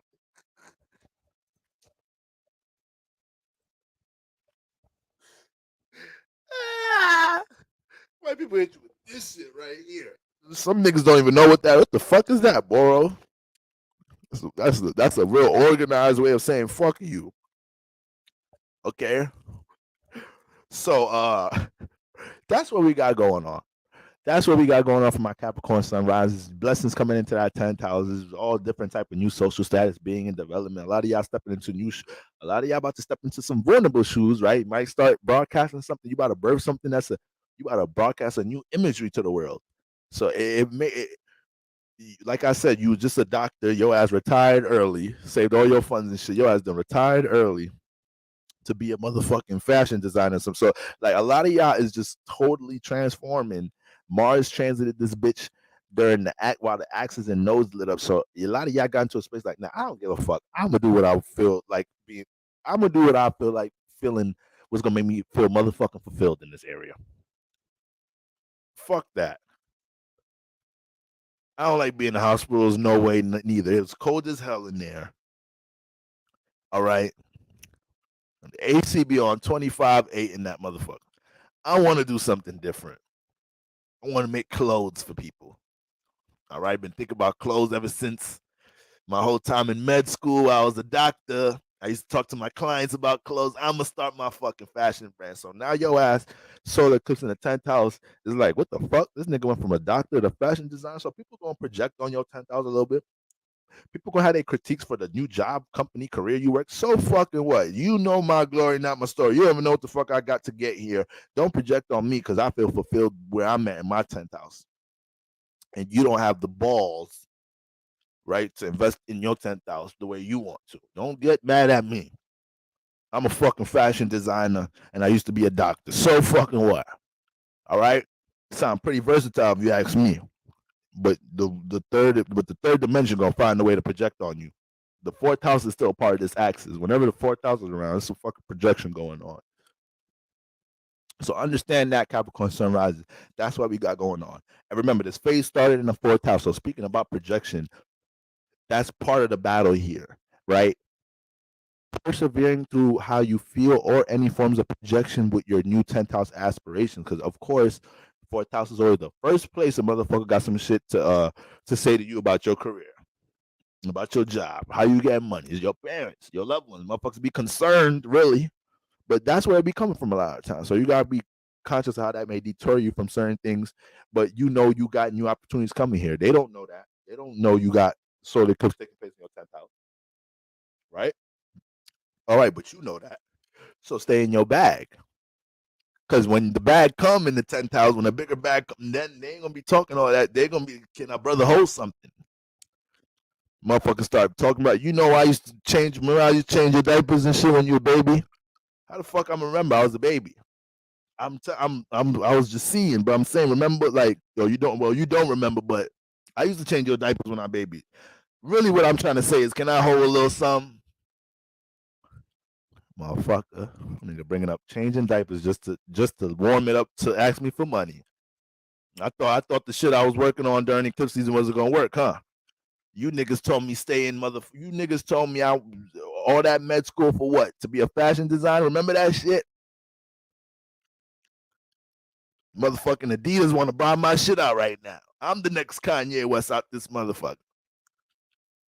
So y'all stay in your bag, Capricorn Sunrise. Stay in your bag. That's what we're working with right now. All right. Now, Aquarius. All right, Aquarius, sun rising, 5 hour stream. We resting this weekend. We resting this. We going in and we resting this fucking weekend. Okay. Aquarius sun rising, the ninth house. The ninth house is lit up. The ninth house is lit up. Aquarius sun rising. And listen, man. All right. See, this is my placement right here. All right. Look, with all this shit going on in the motherfucking ninth, this is my return, y'all. So y'all already know what it is. This is my life. Sun and Libra in the ninth. All right. So listen, one thing about the ninth house, you don't get that much motherfucking you don't get that much leeway. You don't get that much motherfucking leeway when it comes into how should I say this? Okay, when it comes into the knowledge and wisdom that gets stored into your ninth house, right? You know the ninth house dealing with higher education. It's a spiritually inclined house. We're dealing with philosophies, religion. We're dealing with exploration, adventure, long distance travel. We're dealing with a bit of authority here, legalities. All right, but overall, though, with the ninth house dealing with our knowledge, wisdom, experiences, this, that, and the third, and when it comes to ninth house energies, like when you already have some information stored here, like you have some knowledge or you experience something, you got some wisdom here. Those things you don't get that much grace not applying that. God don't fuck around when you don't do better when you know better. That'd be some of our most extreme shit right there for real. All right.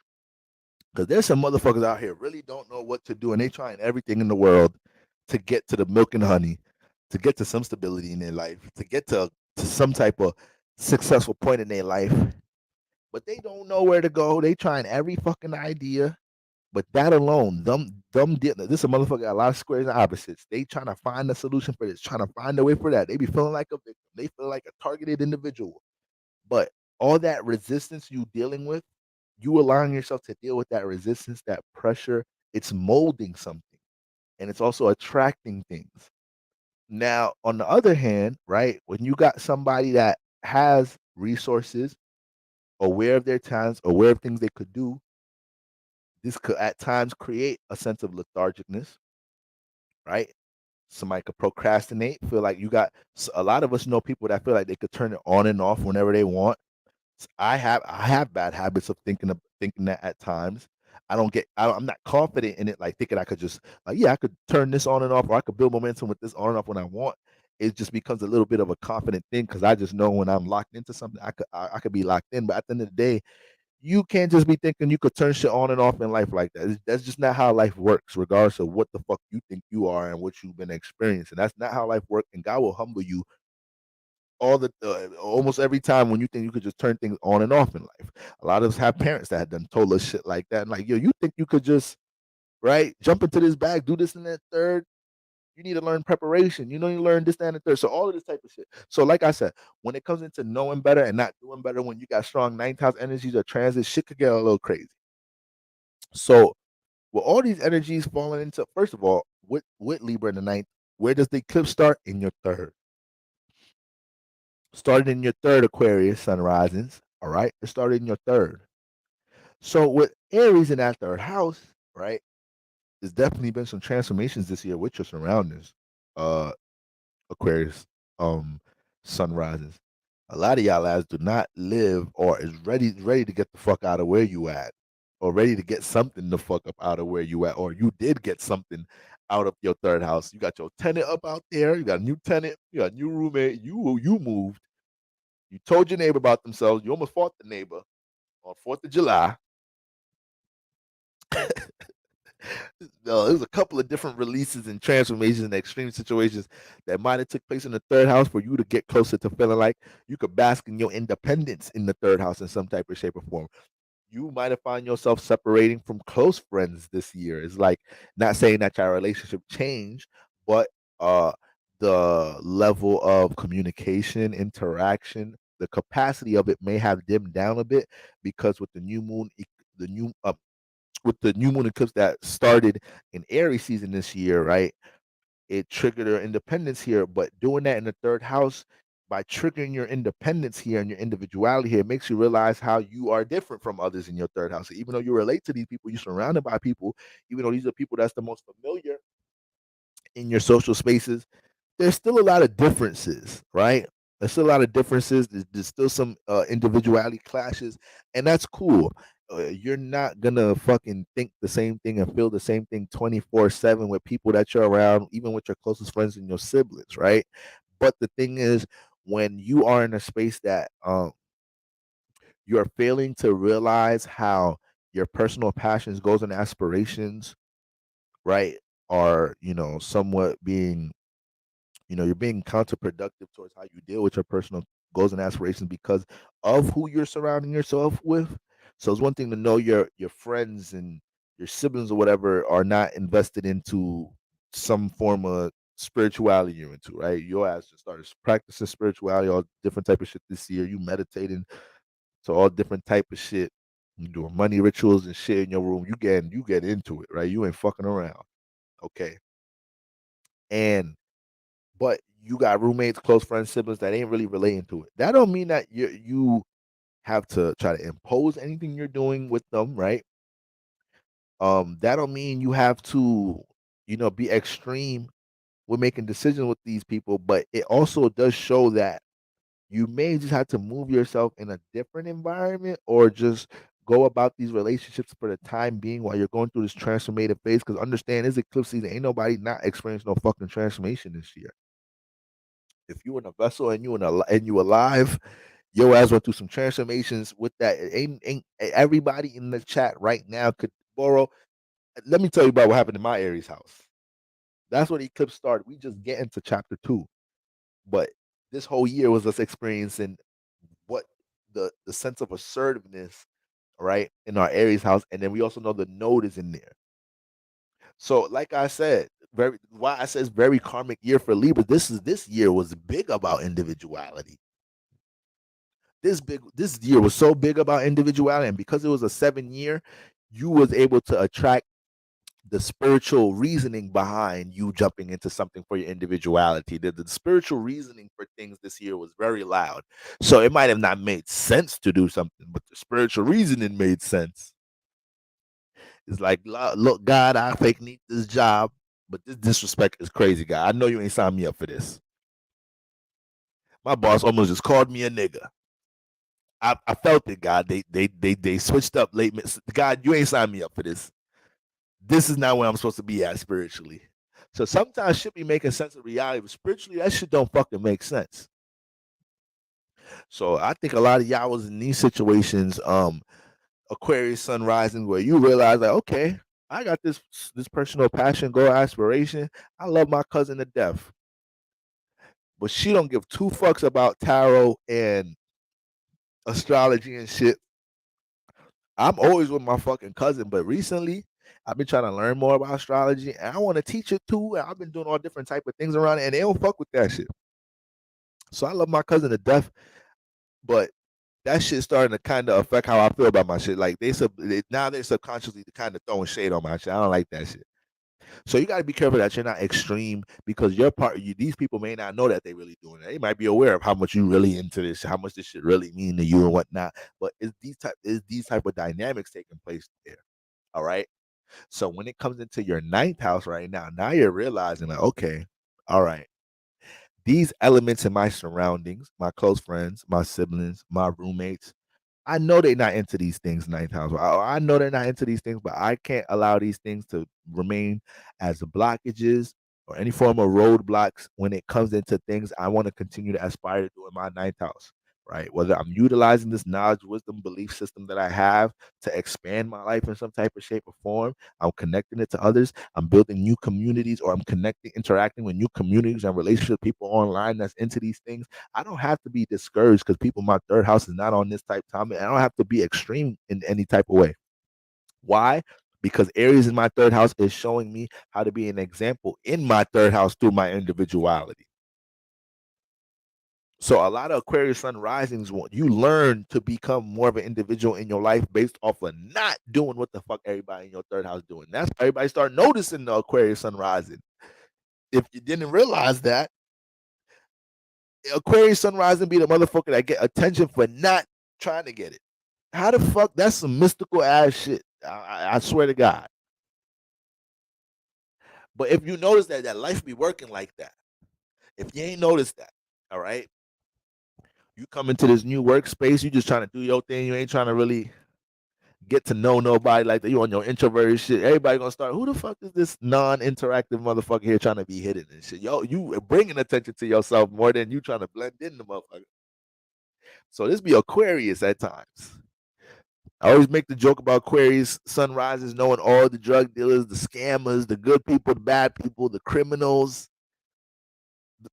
Aquarius grow up in high school knowing everybody. Okay, these my friend over here, this motherfucker going to Ivy School gonna be rich. Uh, this motherfucker, this might be the last year I have this friend because they gonna die or go to jail soon. Um,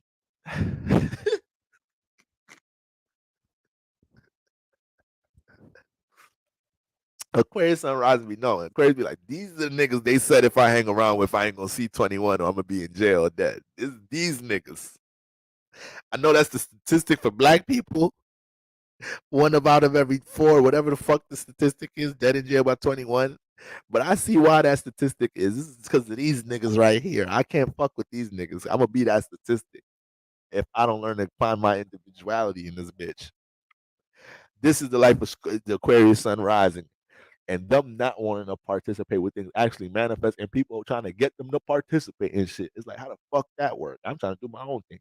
So cap all of that into what is being experienced right now. You trying to break into new ninth house portals right now, new adventures, new experiences, seeing where your knowledge, wisdom, and experience and wisdom up until this point can manifest into your life, especially from a relationship perspective. Any fucked up energy you in relationship wise could create really bad cycles because you most likely know better.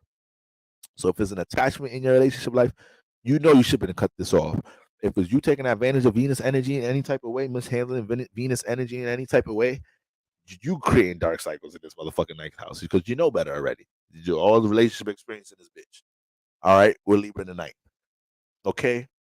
So when it comes into what's going on right now, guys, I need you to be aware about all the transformations that have been taking place when it comes into any individuality clash amongst your beliefs.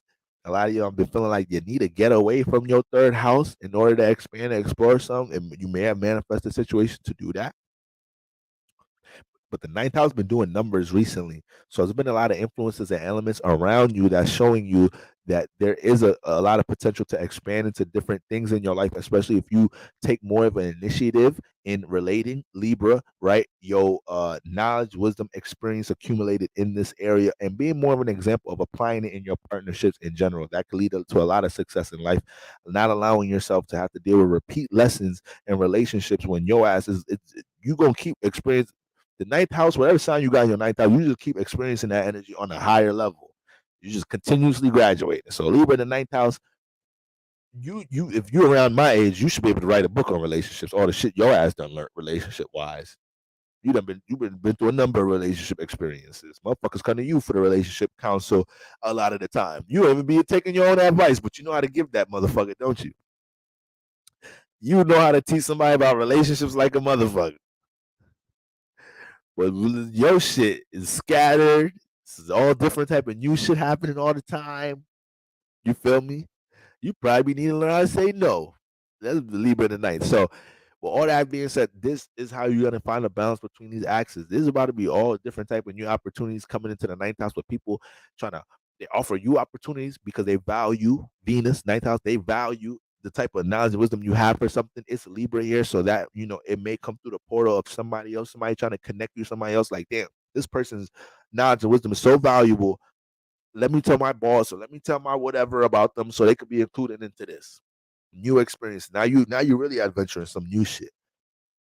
Now you really adventuring some new shit. And it still stems from the third house, the eclipse starting in the third house. You setting a new intention, how you relate, right? Relate, still the third house. We're still dealing with relating in the third house, but that's where the eclipse started from you. So new intentions on possibly relating some ideologies or relating your personal passions in some type of shape or form. So now you're in stage 2 where you're starting to potentially expand in different parts of your life because maybe some of these ideologies, some of your beliefs, philosophies, you're feeling more encouraged to relate them, or you're seeing how you relating your ideologies has took an impact on your relationships, but you're actually eager to bring in the new relationships because you knew the relationships that transformed. Yeah, that was dead skin, or it was just expired relationships, or I'm just evolving at a certain level, and people that I fuck with, they're just at where they're at, and our relationships are just changing through that.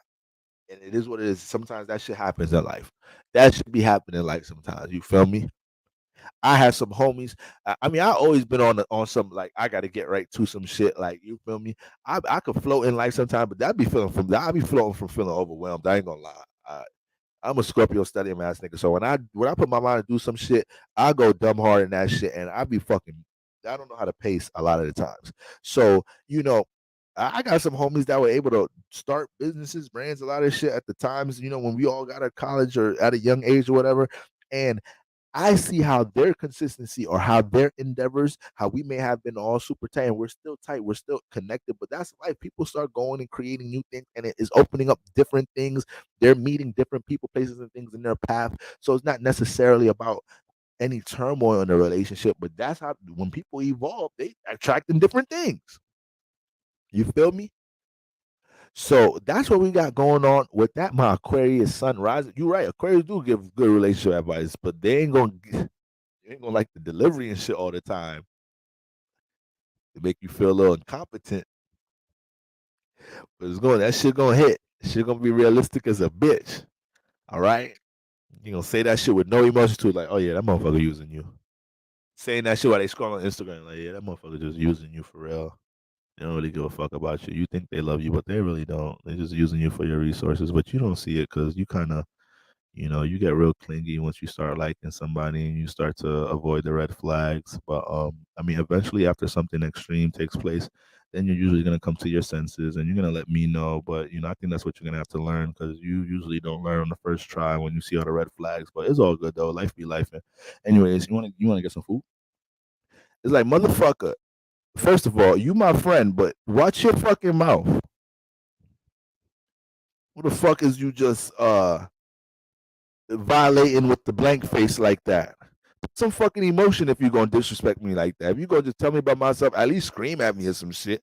Don't say that shit with the blank face, making me just feel like I'm a spiritual peasant or some shit. Like motherfuckers be making mistakes and shit. Just gonna read me emotionless. Do you care or you don't care? Like you was insensitive. Am I your best friend or not? You had no care delivering that. How the fuck you say I don't care? Because if I didn't care, I wouldn't fucking tell you the truth in the first place. That's the point. You want me to deliver the truth in such a sensitive way. The truth ain't motherfucking sensitive all the time. The truth is motherfucking harsh, and your loved one's gonna give it to you. It's called tough love. Anyways, are you hungry? You know what? Fuck it. Let's go to Buffalo Wild Wings. I am fucking hungry. Fucking Aquarius best friend. Okay? Devil's advocate like a mug. Yes. Yes, they do. Yes, they do. You kind of Aquarius mad excited. Yo, man, listen, bro. I went to the spot last night. Let me show you this John. She is tough. Nigga be like, okay, she can't be that bad. She probably all right. It's like, nigga, I ain't even show you yet, nigga. Damn. You could be fake hype. I mean, you right. She ain't too crazy. She about a 4, a 5, a little under average, but still, my nigga, be a little so hype ass Sagittarius, Libra, Leo friend. That's why I don't be fucking with Aquarius. You niggas never reflect the excitement. Okay, but that's what we got going on with my Aquarius sunrises. All right, 5 hour stream. I think the live I did was the longest live. I think I named it that, the longest new moon live stream ever. I think that was the name of the live stream. I think it was an eclipse season. That'd be fucking crazy if it was actually the Aries. I'm gonna go check if it was the Aries eclipse this year. That it was this that I did the long 4 hour fight. That'd be crazy. Now I gotta check what stream that was. Cycles on cycles. But anyways, okay, y'all some real ones. Being y'all finna be tired as hell at work.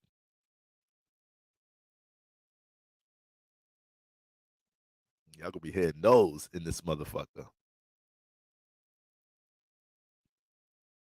That'd be the funniest. That your family. Tell me that's not the funniest shit when y'all see niggas hit that shit at work. Huh? Hmm, huh? That's not. Huh? I was drooling shit. That'd be the funniest. Look at this motherfucker. That's when you gotta pull out the camera. You just gotta record a motherfucker for a little bit. Nigga face be hitting the desk and shit. Oh, damn, that hurt. Tired. Wake up, wake up, wake up. We got 2 more hours. We took 2 hours to go.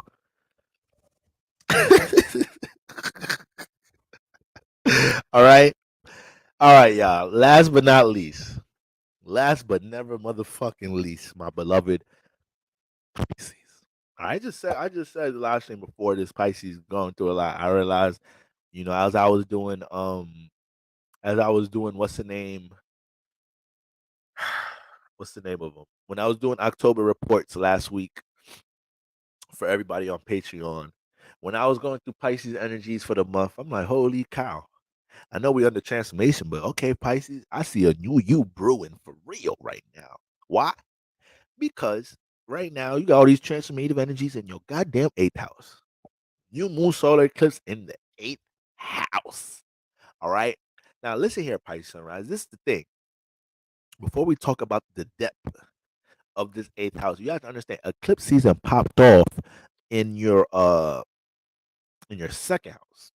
Aries in the second house. All right. So this was a year, Pisces, we regard y'all as the sign of imagination, right?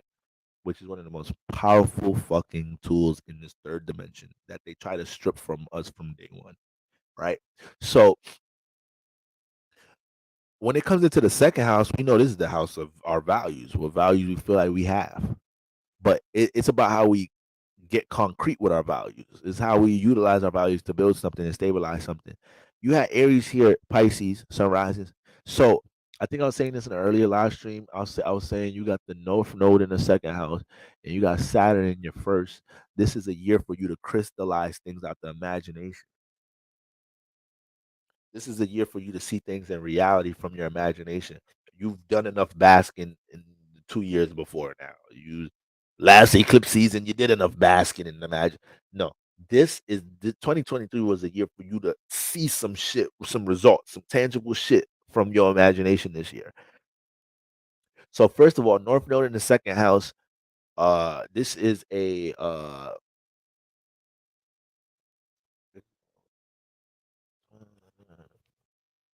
So anyway, it's a neighbor sign, but when we look at the second house in general, like I said, this is the house of the I have, and everything on this Aries energy, right, from the eclipse to the North Node, is about asserting ourselves. So, as creative as my Pisces are, as imaginative as my Pisces are, as much potential as y'all I see in everything, all right, y'all see good and bad in everything. Y'all get a motherfucking pimple in the morning and be like, okay, I think I might be able to flex this joint a little bit today. I ain't gonna lie. I'm not even gonna put no makeup on this joint. Matter of fact, I got some glitter. I'm put some glitter on this motherfucker. Fuck it. So I love y'all for that. I fucking love y'all for that. Okay. I like me a Pisces woman. It's easy to cheer y'all up. I ain't gonna lie. That's what I love about the Pisces woman. I love that about the Pisces woman. When shit going fucked up for the Pisces woman, and she feel like she gotta call me. She feel like she gotta call me to release some energy, or she's like, "Babe, can we just link? I'm having a bad day. I just want a hug." That's that real Pisces shit, right, babe? Can we?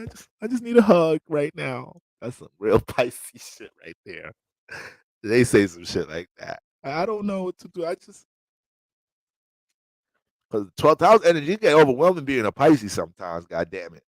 Because every other hour of the day you realize, oh shit, damn, I am on Earth. That's a life. Every other 3 hours you got to realize that you got to get that harsh reality check every 2 to 3 hours a day. Like, oh shit, damn, this is real life. So Pisces always got to bring themselves down back to reality in some type of shape or form. Sometimes a nigga need a hug. Pisces someone rising need a hug sometimes. But that's why I love the Pisces woman, because when she's fucked up, I could come in and she ain't gonna make it too hard for me to uplift her shit. Like, baby, come, baby, look at you. You beautiful. All that goddamn talent, babe. We go through life about mountain and valleys. Sometimes it's a mountain, sometimes a valley. Go through our highs and lows. For me, going through our ups and downs. You just a little bit in a dark space right now, but it's all good. You done persevered through worse. Look at you, girl. You look good even when you crying. Pretty head ass. Like, stop, boy. You so stupid. But this is why I wanted you to come over. Like, you just have a way of lifting my spirits back up. I know it's easy. You a Pisces.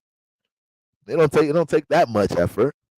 It's easy to get you back high up again. I like that. It's easy to throw optimism at you and you hold on to that bitch. It's easy to throw that faith, belief, energy at you and you cling on to that mother. I love that. Love that about the Pisces woman. She came to my crib a whole fucking mess. The fucking makeup shit got the dark streaks. Like, damn, you was crying for real today. The shit looking like Kelly Price in that music video. The shit just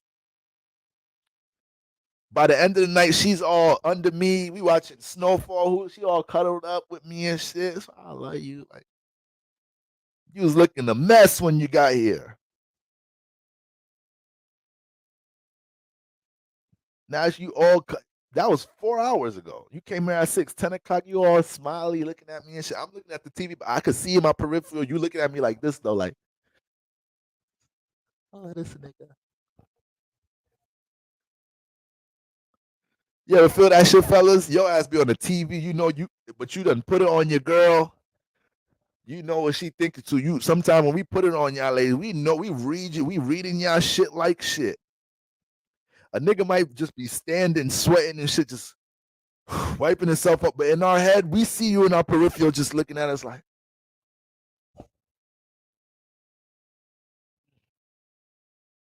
we feel that we just be modest as hell. We be in our head like, I just put it on her motherfucking ass. Whew. Yeah, she better keep looking at me like that, like a motherfucking god in this bitch. If I go and fuck whole world up again out this motherfucker. You good, babe? Yeah, I'm good, babe. All right, just all right. Yeah, that's what the fuck I thought. So we be feeling that shit, ladies. We be seeing y'all ass just looking up at it. But that's the Pisces woman. I love y'all ass. Bring y'all easy mood changing ass here. All right? We got to do too much work. A little worship, a little praise, a little positive self-affirmation. It don't, listen, Pisces woman, y'all get, the Pisces, I know y'all got your crazy button. I know y'all got y'all crazy button, just like we all got. But y'all crazy button, your crazy button can get really crazy. But for the most part, when you treat the Pisces right, you ain't going to see all that crazy shit for real. Some signs you still going to see some of that crazy. Pisces is the one sign I'm confident in saying if you love they ass right, they honor connection too much. They honor connection too fucking much. Pisces is the one that'll do the little white lie to try to save their relationship. They're actually the one that will try to, they're the sign. Y'all do be lying though, but yeah, there's circumstances where y'all really try to use white lies in a good way.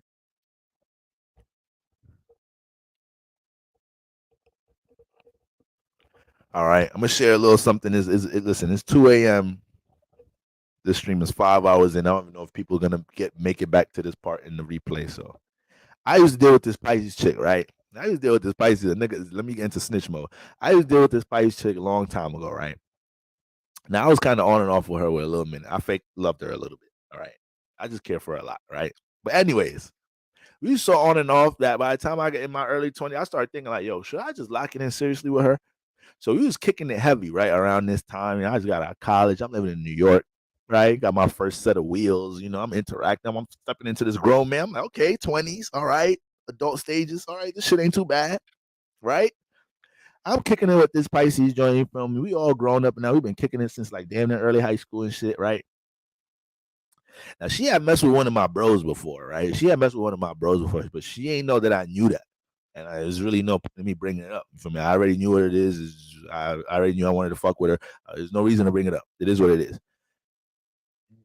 Right at the peak of when I was thinking of really like possibly initiating some type of relationship with her, like seriously with a title and everything, like literally like the week of when I was like thinking about that shit a lot, she brings up the fact that she just randomly. We was drinking this night too. So you know how Pisces water signs get when they get intoxicated. Oh shit. You niggas start letting everything out water signs when y'all ass get intoxicated. Everything with fluids with y'all has a crazy dynamic. So out of nowhere, she just started expressing how just out of the blue, shit had nothing to do with the conversation. She just just randomly. I want to tell you something. I'm like, what happened? She's like, I never did anything with blase blah, like out of nowhere, as if like I've accused her about it, as if there's like rumors floating around it. Well, I ain't gonna say rumors floating around, but like people knew, like I knew, like it was it was my mans. Like we have mutual friends. Our mutual friends knew, like everything. So she just brings this shit up out of nowhere, and in my head, I'm like, wow. She just killed all the potential in one second. In that little moment, she killed all the potential for me to take all this commitment, all this shit serious. In that quick, where her lying ass, and I get it now. Understand. It was her Pisces way of trying to get a little white lie established, just so she could get on with this new potential. Okay, so Pisces, y'all got to be careful of doing that shit. Y'all got to be careful of being so lost in the motherfucking potential of something that you think a little white lie or throwing a little blemish on something is like, let me throw a little blemish on that. Let me just hide that so you can get to the potential, right? And then your head's like, you gotta be careful. You have to be careful, and it could come off like it's so subconscious because you're really just so focused on the potential. You kind of get distracted from the fact, like, damn, that's probably not ethically right. You kind of get lost in that for a little bit. And I get it. I get it. You're just so high in the potential, but you gotta be careful in situations like that with them fucking lies, Pisces. Them goddamn lies. And you get away a lot with it because you got such a uh Raw House of Intuition just say the goddamn alluring energy for Pisces, man, alluring. I kept fucking with her after that shit too. I kept fucking with her, but all that commitment shit was dead. It's dead. I know to this day she still be thinking in her head like, why the fuck me and Boro never locked it in? I know to this day, and she probably has no clue it's because of that. Especially because we were drinking and shit. She probably don't remember she said that. I'm pretty sure she probably don't remember she expressed that to me. So Pisces, y'all some subconscious subliminal ass beings. Y'all got to be careful drinking around a motherfucker. Just realize that y'all be doing a lot. Okay. Right. You can't be lying on shit that's gonna be found out. You go like, come on. Come on. Okay. But yeah, man, it's just a bad move. And I just felt the need to bring that up because right now we don't need to jump into no extra. We don't need to be in no investigative energy for relationships. We don't need to be in no forceful energy for relationships. We don't need to be in no fucking lying energy for relationships. We don't need to be in no scheming energy for relationships. We don't need to be in no aggressive energy for relationships. We need to be receiving the harmony in our relationships. Right now, we should be identifying the harmony in our partnerships. So all of that, Pisces, this energy started in your second house. Node is in your second house. Saturn is in your first house. This is a year to crystallize things in your imagination. This was a year where you may have walked in from certain things that you started last year, and you're starting to see the progression with them this year. But the way you're seeing the progression of them is with all these energies in the sixth house, with all these energies in the excuse me, not the sixth house, with all them the energies being birthed in the second house in Aries, Pisces, you're another relatable sign. You're another sign that gives very strong relatable energy, right? And like I said, your energies are alluring to others. So people be forcing you to jump into a social space a lot of times because you're so flexible connecting with others, right? And um I think with Aries in the second house, a lot of this year you had to learn how to invest into something you feel like you have value for without confirmation from others. And sometimes Pisces, that's not the easiest thing for y'all to do, right? Especially with y'all playing the position of wanting to encourage and inspire to other people a lot of the times too. So sometimes it almost feels like when the Pisces is about to jump into some creative energy, they almost feel like you should. It almost could feel like for y'all sometimes like, damn, somebody should be here supporting me. Somebody should be here encouraging me. What the fuck? I'm always doing that shit. But when you had that strong ass aspiration or transformations taking place this year, and you realize you wasn't having that, that's when that Aries in the second house started clicking a little bit. Like, oh shit, damn. There's gonna be times I have a burning fucking desire for something. There's gonna be a time I have a burning fucking desire for something, and ain't nobody gonna give a fuck. Ain't nobody gonna be wanting to relate to my shit, and I have to be able to keep my own faith and belief in this motherfucker. I can't feel like I need to be recharged and replenished with other people's form of motivation and aspiration. I'm a Pisces sun rising. I gotta be the example of this motherfucker. So with Taurus in this second house, I know y'all done had things transform with family traditions, with close ones, loved ones, partnerships, because that sense of initiative changed a lot with your value system. People may have projected certain things on you, Pisces, and you may have accepted that based off of you being intuitive to know what other people going through. So you may not check it. People projecting on you, loved ones projecting on a partner, not checking on you. You could get used to being the healer from the point of let me heal your bullshit and recycle it somewhere else. Pisces have this power, but the thing about Pisces, y'all start doing this in undeserving ass fucking ways, right? Y'all start doing this to the point you getting too fucking drained. It's like niggas ain't paying no, you ain't taxing motherfuckers for you taking their dark energy and dispersing that shit somewhere else. Motherfuckers come back, project on you more.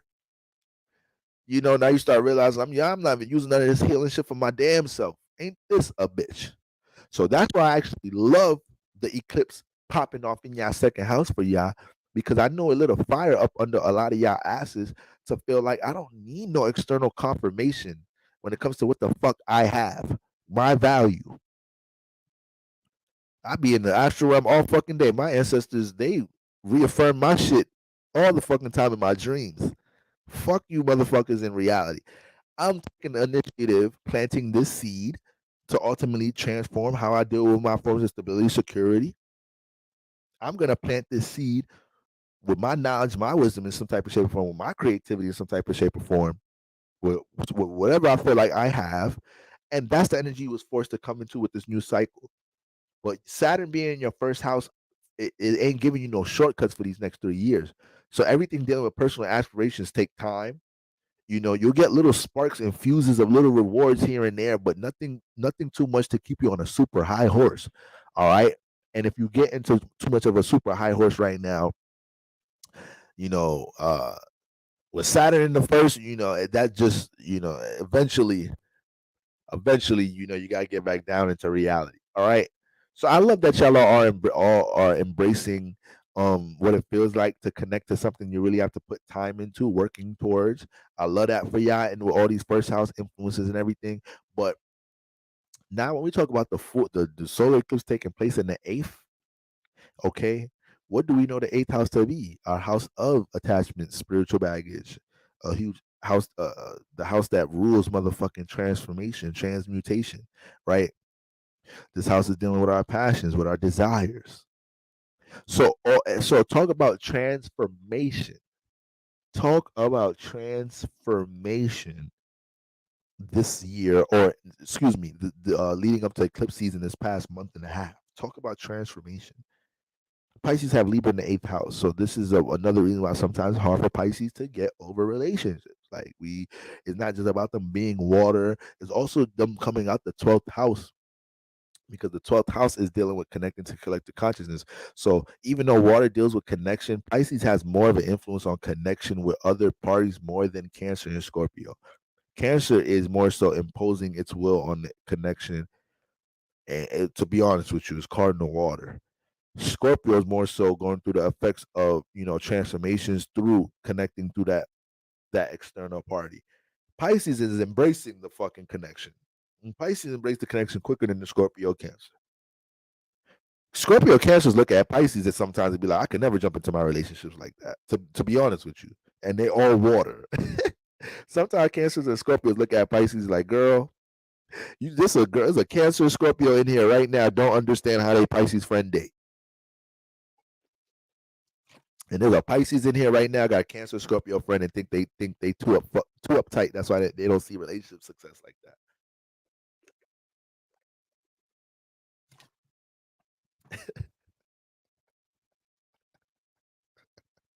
Yeah, I forgot you could highlight comments. Hold on, how you do this shit again? I forgot you could do this shit on stream. I need to make more of a habit of this shit. Pisces are still in the time of Jesus, the time to sacrifice themselves. Just say no, pieces. Just say no. Y'all still think it's the age of fucking Pisces out this motherfucker. We done transit. We got out that bitch a little bit ago, Pisces. Stop upholding these fucking connections. Let the motherfuckers learn to live without your ass. We belong together. That's the song that comes to my head when I think about Pisces. When times get rough. Pisces be wanting to fight for some fucked up shit.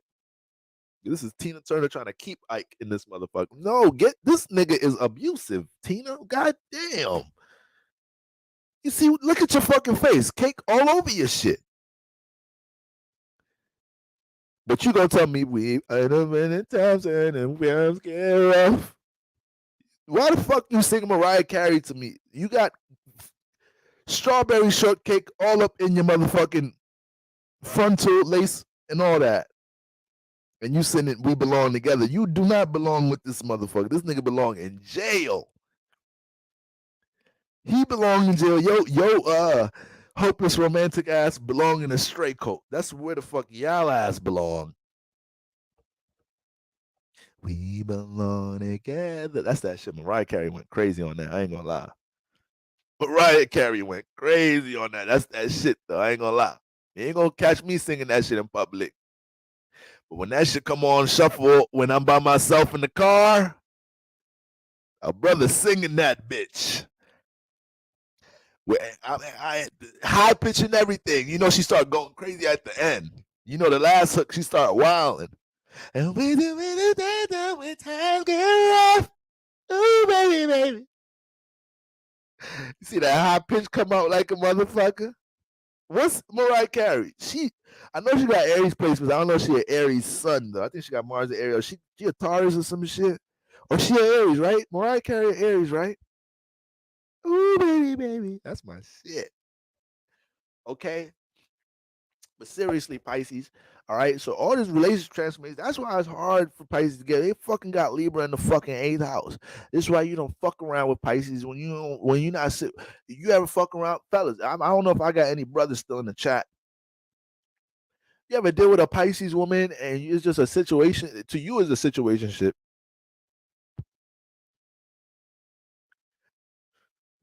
Pisces tell you they don't want nothing serious and end up being heavy about it. They can't help it. Libra in the 8th house, the relationships, they take everything deep with relationships.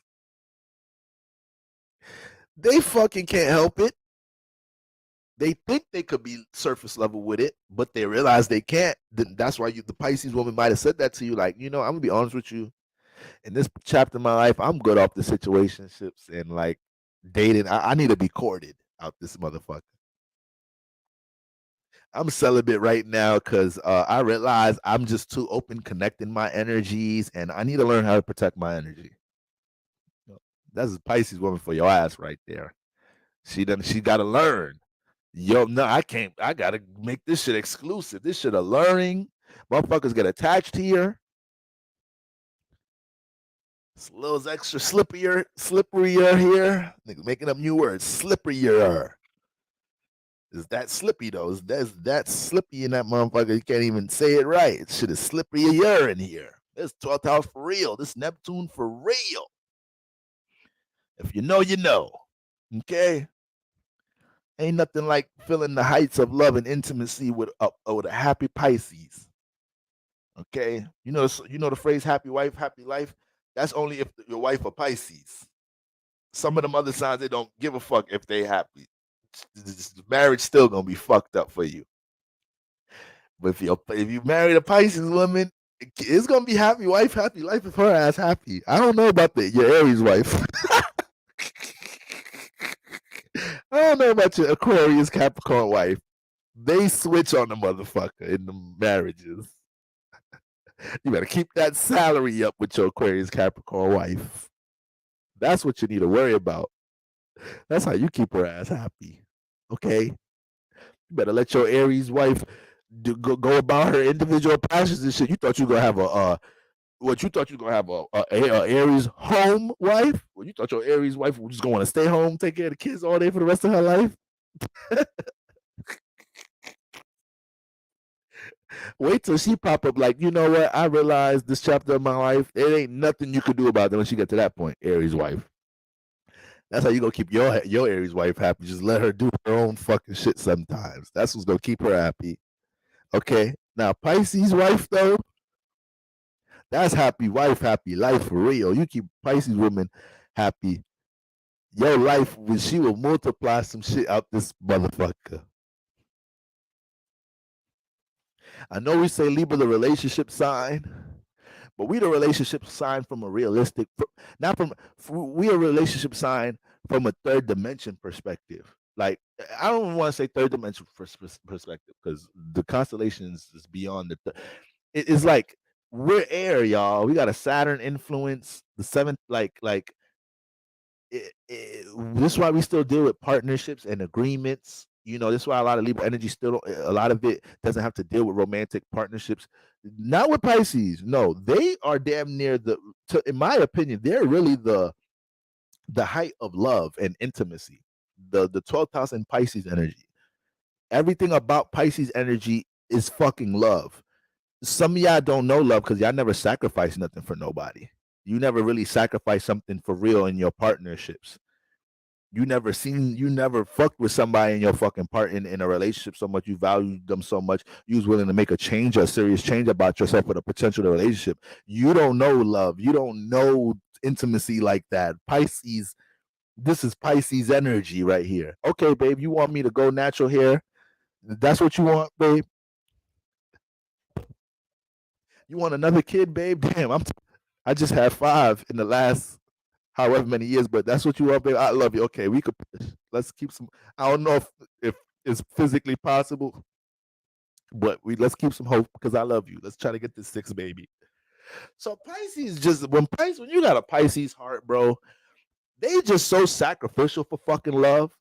But that's why they're the example of love and the heights of intimacy, because that could also be the downfalls. I don't want to use the word downfall, but that's just the elements of love. It comes with sacrifice. It comes with, times you got to put other people before you. It comes with doing shit unconditionally. That's what the fuck they know how to do naturally. They don't need to be taught that shit. A lot of us got to get in relationships and start realizing, oh shit, this what the fuck this love shit about? This what this. I didn't want to compromise and sacrifice none of my shit. Wait, hold on. Y'all niggas ain't tell me this is what we got to do in this shit. I didn't know that. I thought we just, feel each other energy from time to time, and that's no, motherfucker. This is serious stuff. All right, this is serious stuff. Okay, so that's why Pisces, y'all always gonna be my fucking favorite. My Pisces woman might be the fucking child of my fucking might be the mother of my child, to be honest with you. She's gonna have some type of fucking Pisces placements. I love me some of that energy. All right. So we get into all these energies in your 8th house Pisces. I think you went through enough these past 2 months for you to realize you don't need to be holding this relationship, circumstance, or transformation in your life this fucking heavy. I think that's one of the main things that happen. Whether you're as single and you want to connect, or you something went left with somebody you was connecting with, you don't need to be holding that shit too fucking hard. The entrance to eclipse season was trying to get you to understand that shit. Don't nobody need to be crying over a motherfucker when we got new things being birthed in here that's going to be related to your passions and motives. In the first place, we trying to get stable. This year has a lot to do with stability for you. All right. This year has a lot to do with stability. And a lot of you guys are initiating this new path on your own. Part of your 2nd house, part of the node and the eclipse in your 2nd house is Saturn. For all of this energy, a part of it is for you to learn how to initiate this on your own. So when we get into relationship transformations you've been through this year, some of y'all may feel like, damn, I'm gonna need this person in this new journey. Damn, all this history, that's another thing Pisces fuck up with. Y'all start getting fucked up because all the history you have with somebody that's hard. Okay, so it's history. All right, memories is memories, my nigga. All right, let them be memories. You could come back and laugh and cry and smile at these motherfuckers. I still think about memories with my fucking ex-girlfriend. I ain't getting no fucking relationship back with her ass. All right. I miss the memories, not her. Big difference. Okay. So those ain't going nowhere, Pisces. You play with memories all fucking day. but feeling like you need to hold on to it because of the history, the the spiritual history accumulated through that relation. No, you don't need to hold on to that motherfucker. No, you don't. You may have manifested some extreme energies, and leading up to this time, especially within the last 2 months. You might have extreme. You got me wanting to text my ex Pisces. I'm telling you, listen. Sometimes when you lose your Pisces, you be a little fucked up in the head. All right. That same Pisces girl I just told you about, right? That she lied to me. I be every once in a while I get mad about that shit. Like, this dumb bitch. Why the fuck would she lie about that? Like, we could have been living a good life right now. Why the fuck she mad successful and shit too? Like, she doing her own like, what the fuck? Fucking dumb Pisces mother, like, it get me mad from time to time. Okay? So Pisces, I hope y'all not fucking up shit right now with your little white lies or your big black lies. I hope you not fucking shit up right now with a good Libra partner right now. With a good, I don't know, good Taurus person waiting for you. Good Virgo person. All right. I like seeing the Virgo Pisces combinations. I love seeing that couple come together because y'all be healing each other like a motherfucker. Y'all be healing each other. Holy shit. You know that Kevin, that stand up Kevin Hart talking about, like, baby, you want to drink the juice, and you drink juice, and like when he talk about he hate them young fresh relationships, OD in love, honeymoon. You get that vibe from Virgo and Pisces, OD. You get that vibe from a healthy Virgo Pisces relationship, make you sick to your stomach. You don't even want love no more. It's like, you know what? I'm good. I'm just gonna have sex with people. That love shit look annoying the way they making that shit look. It's too much goddamn care, nurture, and understanding in the motherfucking world. All right, but y'all lie too, bro. We do lie. Libras lie. I been said that shit. We lie. Pisces lie too. But I ain't never. That's an OD lie though. Like, that's a crazy ass lie. Like, I never lie like that. Okay. I may get caught and lie a little bit in my younger days, get caught, make a little lie after that. But I'm gonna own up to it after, like, all right, you know what? I did. I hit it. I did it with her. You're right. I'm sorry. I don't love her though. Love you. So, I got my shit, but like, that's OD right there. Like, I'd never lie about something, even in my toxic days. I'd never lie about something leading up to the potential of, like, let's make the foundation clear. Like, this is a part of the reason my last relationship is a dud, because it got to a point I'm like, all right, the foundation is way too fucked up with this. There ain't no fixing this shit. Let's just go on with our lives. You gotta be realistic about how fucked up the foundation is. Is this shit fixable? Or is we gonna kill each other trying to fix it? I don't want to die young. Okay, so that's what the fuck that's gonna be. All right.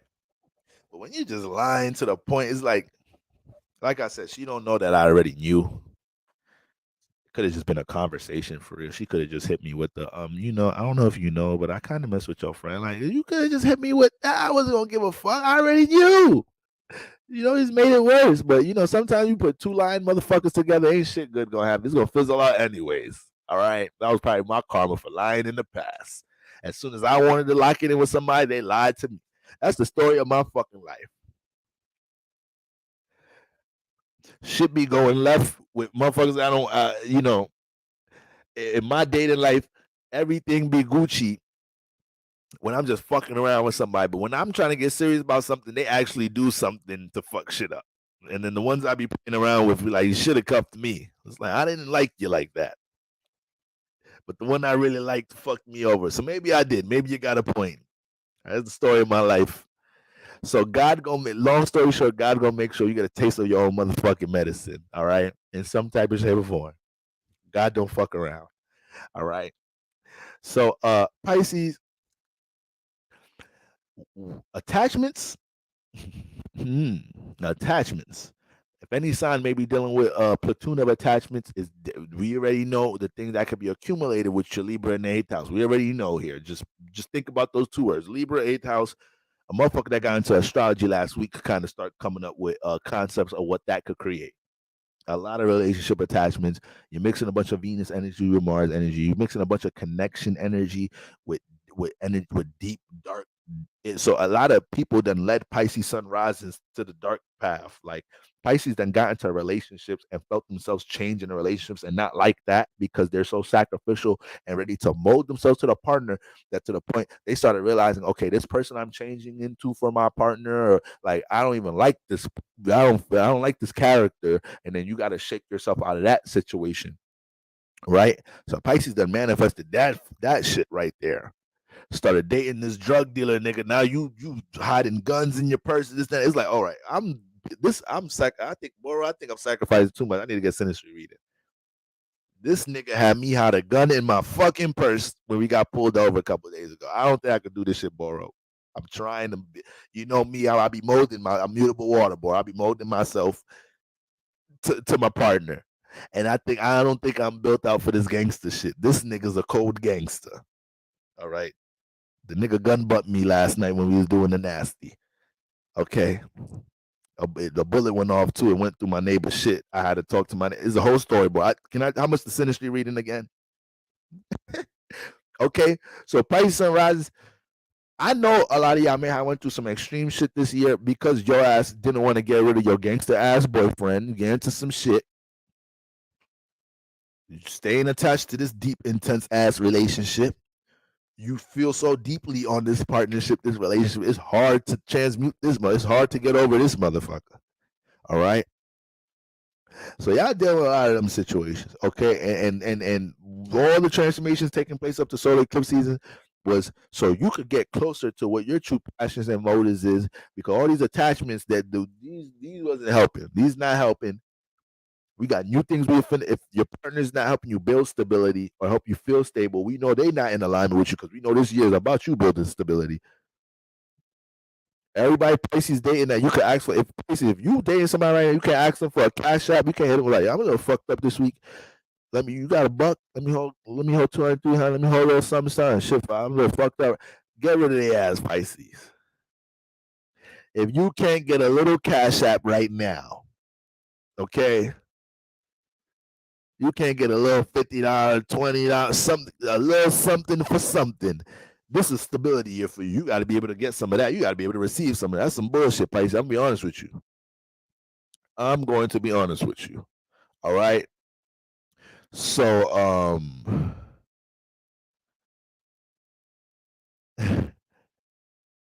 seriously, seriously. So you definitely are one of the guys that are definitely maybe dealing with a lot of attachments at the moment. Um,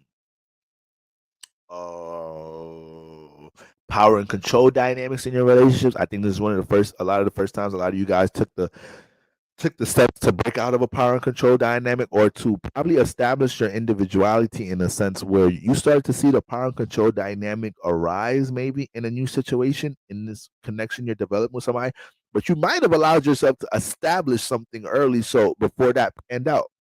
So this motherfucker was just about to get comfortable taking advantage of some shit with you, but you was like, no, listen, motherfucker. All right, I done been through some shit. All right, I'm pretty open and shit, and I'm down for this connection, but it's gonna be a little bit more law than you think it is. You ain't gonna just be running over shit over here like this. Okay? I'm ready to love and nurture, but they come with a price, bitch. So a lot of y'all been in that mode right now. It's like, okay, I'm still gonna be the romantic me, the connect. I can't help but want to connect and relate. But I do know I have a lot of more priorities and responsibilities than usual this motherfucking year. And I do know I got to get more comfortable. All right, taking initiative with some personal aspirations. I got to get myself personally stable. So when it comes into any attachments, especially in the relationship department, that's what caused a lot of the extreme situations, transformations in your life. And leading up into this point, now we're in a space where opportunities to see results from transformations are about to arise. Transform Positive transformative opportunities in relationships in general, right? So maybe somebody introducing you, connecting you to a certain person, environment for a certain passion or goal you have. So there's all type of positive transformation that could take place based off your social environment, but and also your personal intention with how you may be connecting your value with others, right? A talent, creative endeavor, this and third. The second house already got things in motion with finances, so you also learned a lot this year about how to apply yourself, how to budget certain things, what to pour into, right? What to put a limit on in order to improve your form of stability and money management in general, right? Your money houses is all lit the fuck up during eclipse season. So right now, like, you feel me? Going into this energy, you want to be intentional about what you no longer let me not speak in a full moon perspective. I was about to say what you no longer want to hold a burden in your eighth house, which is very true, right? But at the same time, you want to be very conscious and intentional about what type of results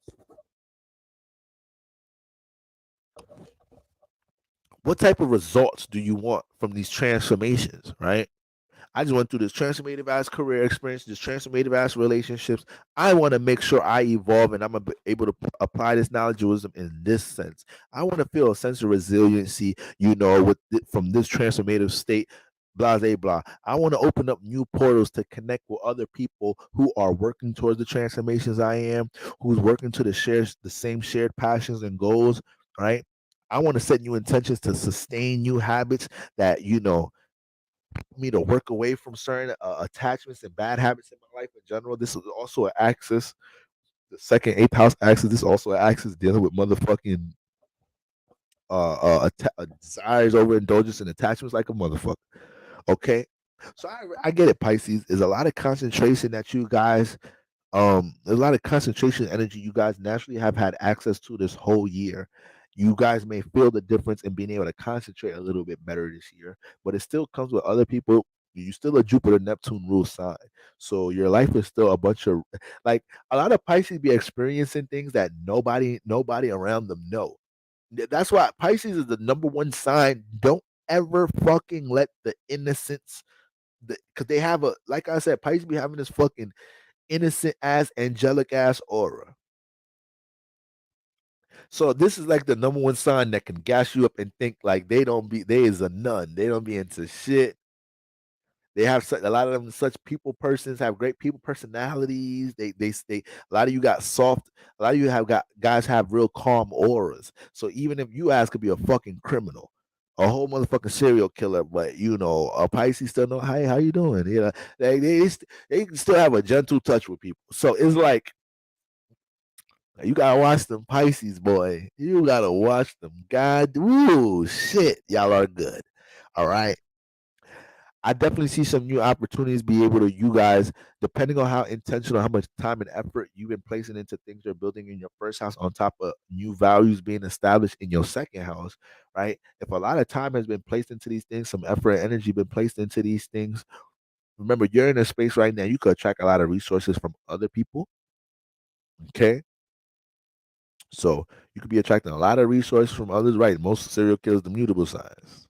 Pisces be going crazy. Don't I meet a Pisces? That smile, I'm taking it with a grain of salt out this month. I know what y'all be up to. I listen to Boro. I know what y'all up to. Okay. So those two things I can say about Virgos and Pisces. Those two things I can say about Virgo Pisces. Those are the two signs that might be the craziest in love. Like, those are the two signs that can really kill you if you fuck them over in love. Like, in a fucked up way though. Like things in relationships go left all the time, but if you just like violate them and like, man, get the fuck out the crib. This relationship done. Like, if you like violate them, Pisces and Virgo, when they loved you really not into astrology. You really not into no fucking astrology. You don't violate them mother. I mean, you treat everybody how the fuck you want to be treated. And we get it. Relationships, they shit happen sometimes. Shit happens sometimes. All right.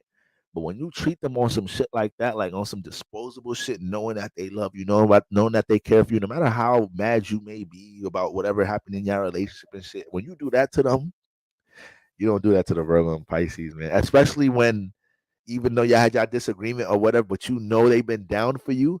Your ass got caught cheating. You met they blasting you out for cheating, and then now you being on your narcissistic shit and shit, and then you're like, you know what, man, fuck this relationship, whatever. Get your shit and go. Ooh, you better be lucky if that Virgo and Pisces don't turn the fuck up on you on some other shit. You better be lucky, because that's not the sign to fuck with when they like really. We all kill people and do crazy shit over the name of love and being disrespected and shit in love, all right? But signs like Virgo, Pisces, Cancers, and shit, like, no, no. You be careful. You move, you get a new identity, start a whole fucking new life if you really violated their ass. Because for some of these signs, Pisces and Virgo, that may be the only thing that gets them feeling emotionally stable until they get their fucking revenge, you know.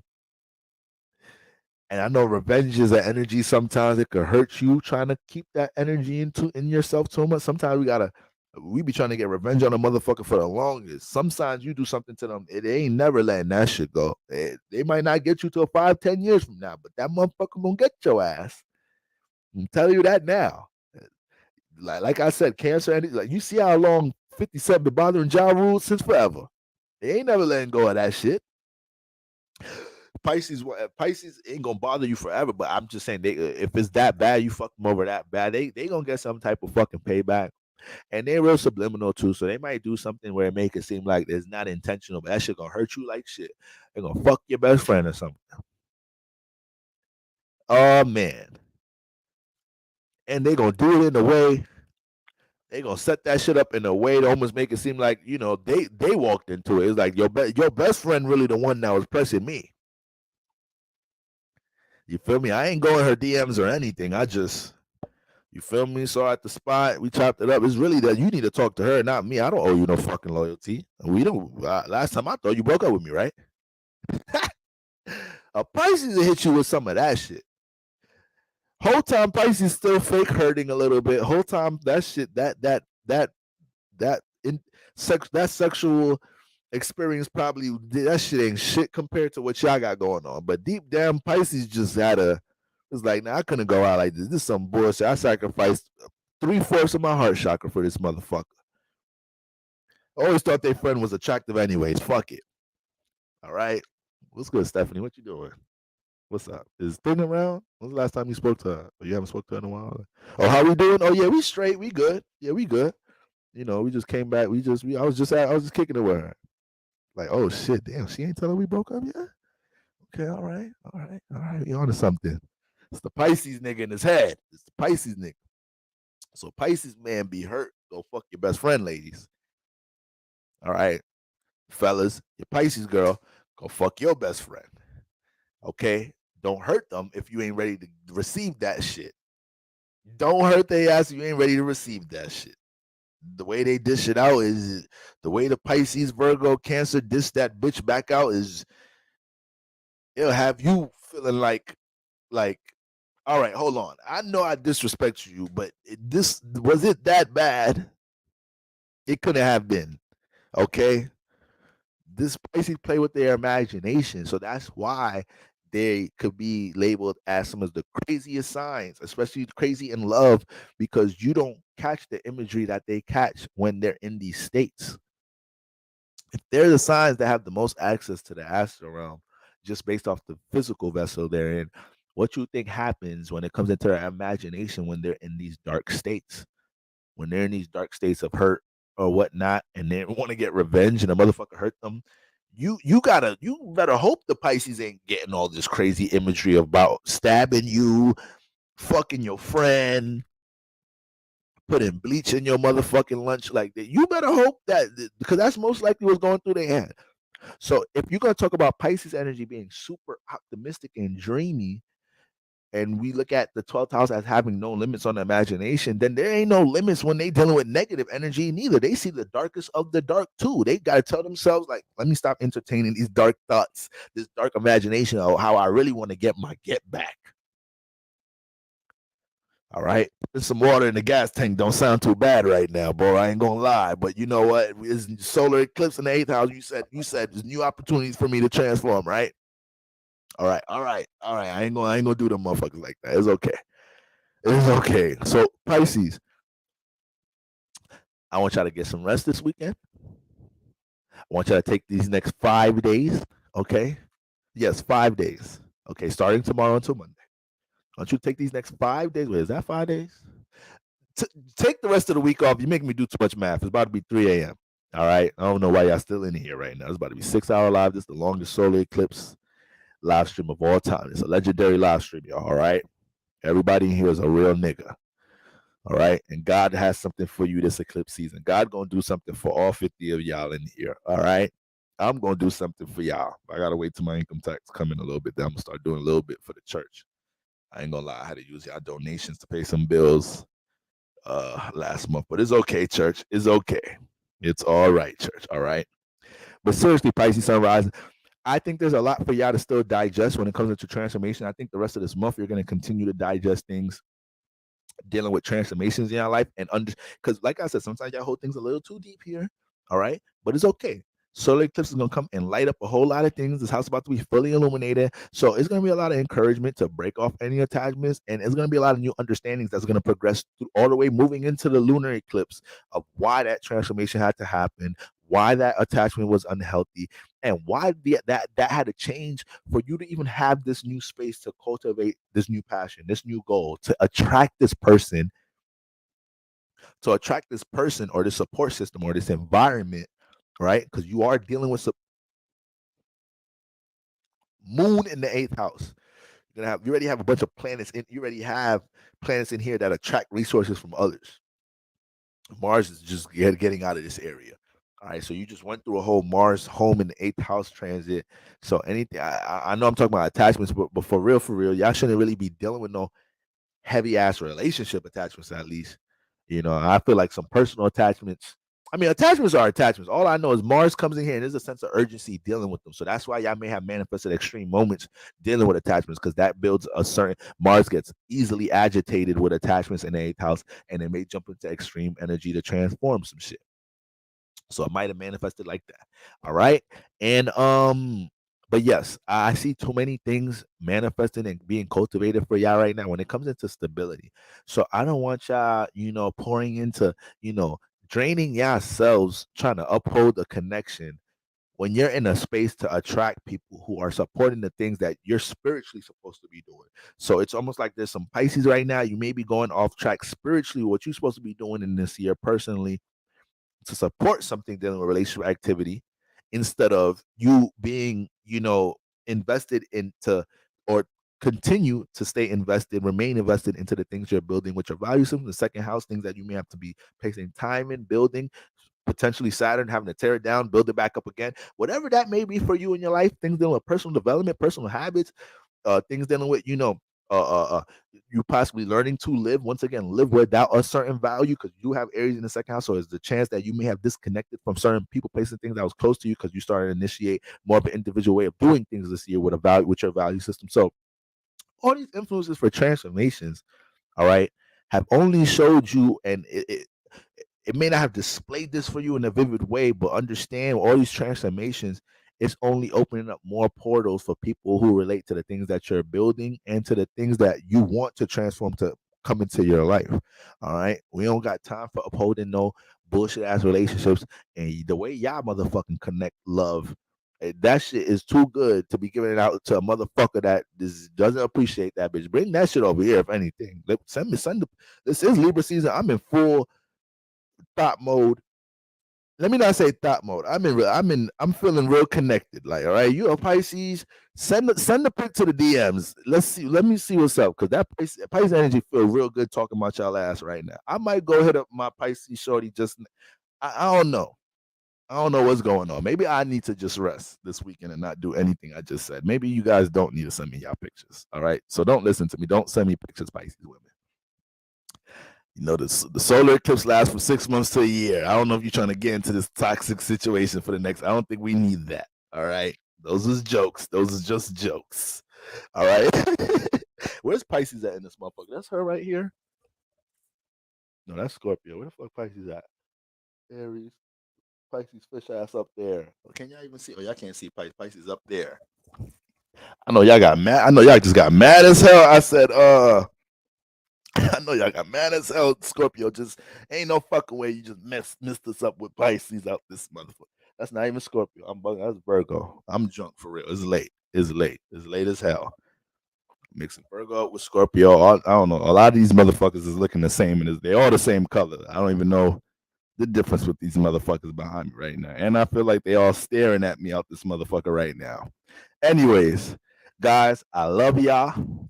Y'all some of the realest niggas in the world. I gotta everybody stand up and pat yourself. I ain't never seen nobody stay through a whole 6-hour church service. Pastor didn't even know I had this in me. Okay. All right. There's a full moon going on in my the solar eclipse loaded in my 9th house. So when it comes into preaching, I could be extreme in this area right now. All right, I could be extreme. Well, I'm a Virgo and I got via. They got Virgo hair did nice as shit in this motherfucker. I'm like, she had the seductive look. I ain't gonna lie. And you know the Virgo symbol. You know the Virgo symbol so similar to the fucking Scorpio shit. That should be fucking me up sometimes when I be writing the symbols and shit online. I'm like, wait, the fuck is this the Scorpio symbol or the Virgo symbol? These bitches look alike. All right, why the fuck they made them shit so similar? All right. But anyways, I love y'all. Y'all the realest niggas on earth. I know everybody. I know everybody got blessings coming to them. All right. I know everybody in this motherfucking chat is doing what they can to spiritually move themselves in a space so we could start off eclipse season receiving out this motherfucker, right? I know everybody in here is spiritually inclined enough to understand the lesson and the transformations we've been dealing with leading up to this point, right? Okay. I know everybody in here is feeling self-empowered to deal with an attachment or a power dynamic out this mug, okay?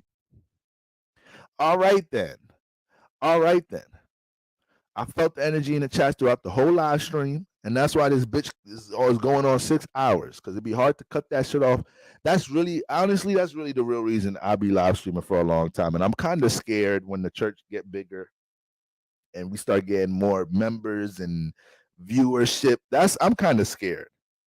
Because it really be y'all energy that keep me on this motherfucker for so long. All right. Be talking to y'all, be like, all right, people not even supposed to be that much people in here right now. And y'all still be in here. And I feel y'all vibes. And I just know the church, we just cultivate so much energy in this motherfucker. I can't just be leaving in the midst of that shit. I be feeling like, damn, I should cut live stream me 4 hours. I be feeling like I should get back on. All right. Especially with these strong ass energies going on. All right. So good night. All right. Good rising, family. All right. We jumping into that Libra energy. We finna jump into that Libra mud tomorrow. All right. Moon entering Leo tomorrow, or Libra tomorrow. All right. I'm gonna get on. We're gonna have a nice stream tomorrow. I'm gonna get on. We're gonna talk about, we're gonna keep it light tomorrow. We got all the eclipse shit out the way today. So this is up for everybody to digest this shit. I know motherfuckers gonna be mad as hell because this live stream is 6 hours long and I ain't doing no fucking timestamps today. I'm on my nigga shit tonight. My fucking head is busting right now. So whoever the fuck want to leave comments and like, bro, can you please start doing fucking, because y'all starting to get a little disrespectful with the timestamp request. All right, some of y'all leaving question marks with explanation points and shit. Y'all yelling at me in the comments. Calm that shit the fuck down, y'all. All right, Pastor usually don't have to talk to y'all like that. There's only sometimes Deacon and everybody ain't around. Somebody was aggressive with me in the comments. Like, boy, when the fuck you gonna start putting some? When are you gonna put timestamps? Put the Why are you putting an explanation point by the question mark? What is that emphasis for? You're ungrateful. You know that, spiritual women in my comments. Okay. So when I get up in the rising and I get in the office and I'm able to do, that's when we gonna get them. All right. If you came to service, you wouldn't have to worry about that. If you came to service. All right. I'm about to start establishing new things because the brother do need some help around here. It's a lot of things that, I'm gonna have to get mods together. There's a lot of things I got going on in the works. I'm gonna need some help. So I'm gonna start reaching out, taking more initiative to do that. Okay. All right, gang. I really want to keep talking to y'all for some reason, but I really got to go, y'all. We got to go get some rest. It's eclipse season. I know energies is as strong as hell. All right. Somebody asked me the other day, do I be having anybody in my personal life to talk to about spirituality and astrology? And I'd be like, nah, I really don't. Like, it's just be my church. So that's why when I'm up here, y'all, it's just, sometimes I just have y'all, that's it when it comes to this stuff. And that's why I take a village, y'all. We got to stay strong as a community. All right, guys. So I love y'all. Tomorrow we're gonna get on. We probably gonna talk about some relationship shit. There's a couple of things I want to talk about relationship wise. I saw Jada and Will shit popping up today, but I realized what the fuck I'm gonna dive into Jada and Will about. We already know what the fuck is up with them. Y'all just getting highlighted because new moon eclipse. The moon was in Virgo, and then it jumped into a new moon eclipse in motherfucking Libra. And y'all's one of the most dumbass popular Libra relationships with a Libra nigga in it. And talk about passive energy and relationships. Who else was this universe going to use during this week? So that's how I knew it was eclipse season. But there's a couple of things going on with celebrities. I really want to start doing a live stream every week that's talking about like just celebrity gossip and shit. There's a lot of situations going on in the world. Like I still haven't got to the fucking Papoose Remy shit. The shit I just seen with Kirk Franklin somebody just sent me some shit with Kirk Franklin sometime last week with his mom. Oh my goodness. I said, you know what? I was gonna start looking at his chart and shit. I was like, nah, we gotta say this for a live stream. I don't want to do no homework right now, but this is unbelievable. Okay, so we probably gonna do something like that tomorrow. Right? I'm gonna hop on for a little bit. We're gonna talk about some shit going on in the air. Probably have a little Q&A this, that, and the third, this, that, and the third. We're gonna chop it up for a little bit, but everything got to be light for the next couple of days. Nothing too heavy. This is as heavy as gonna get until we get into like next week a little bit. We got to mac out a little bit this weekend. All right, guys. Appreciate all the collection plates. Y'all better take y'all asses to sleep and get some rest. I don't want to hear nothing tomorrow in the live stream. Boy, I was falling asleep at work. I was hitting the motherfucking. I would get on y'all ass if y'all was doing that at work tomorrow. All right, y'all. One love, family. Peace.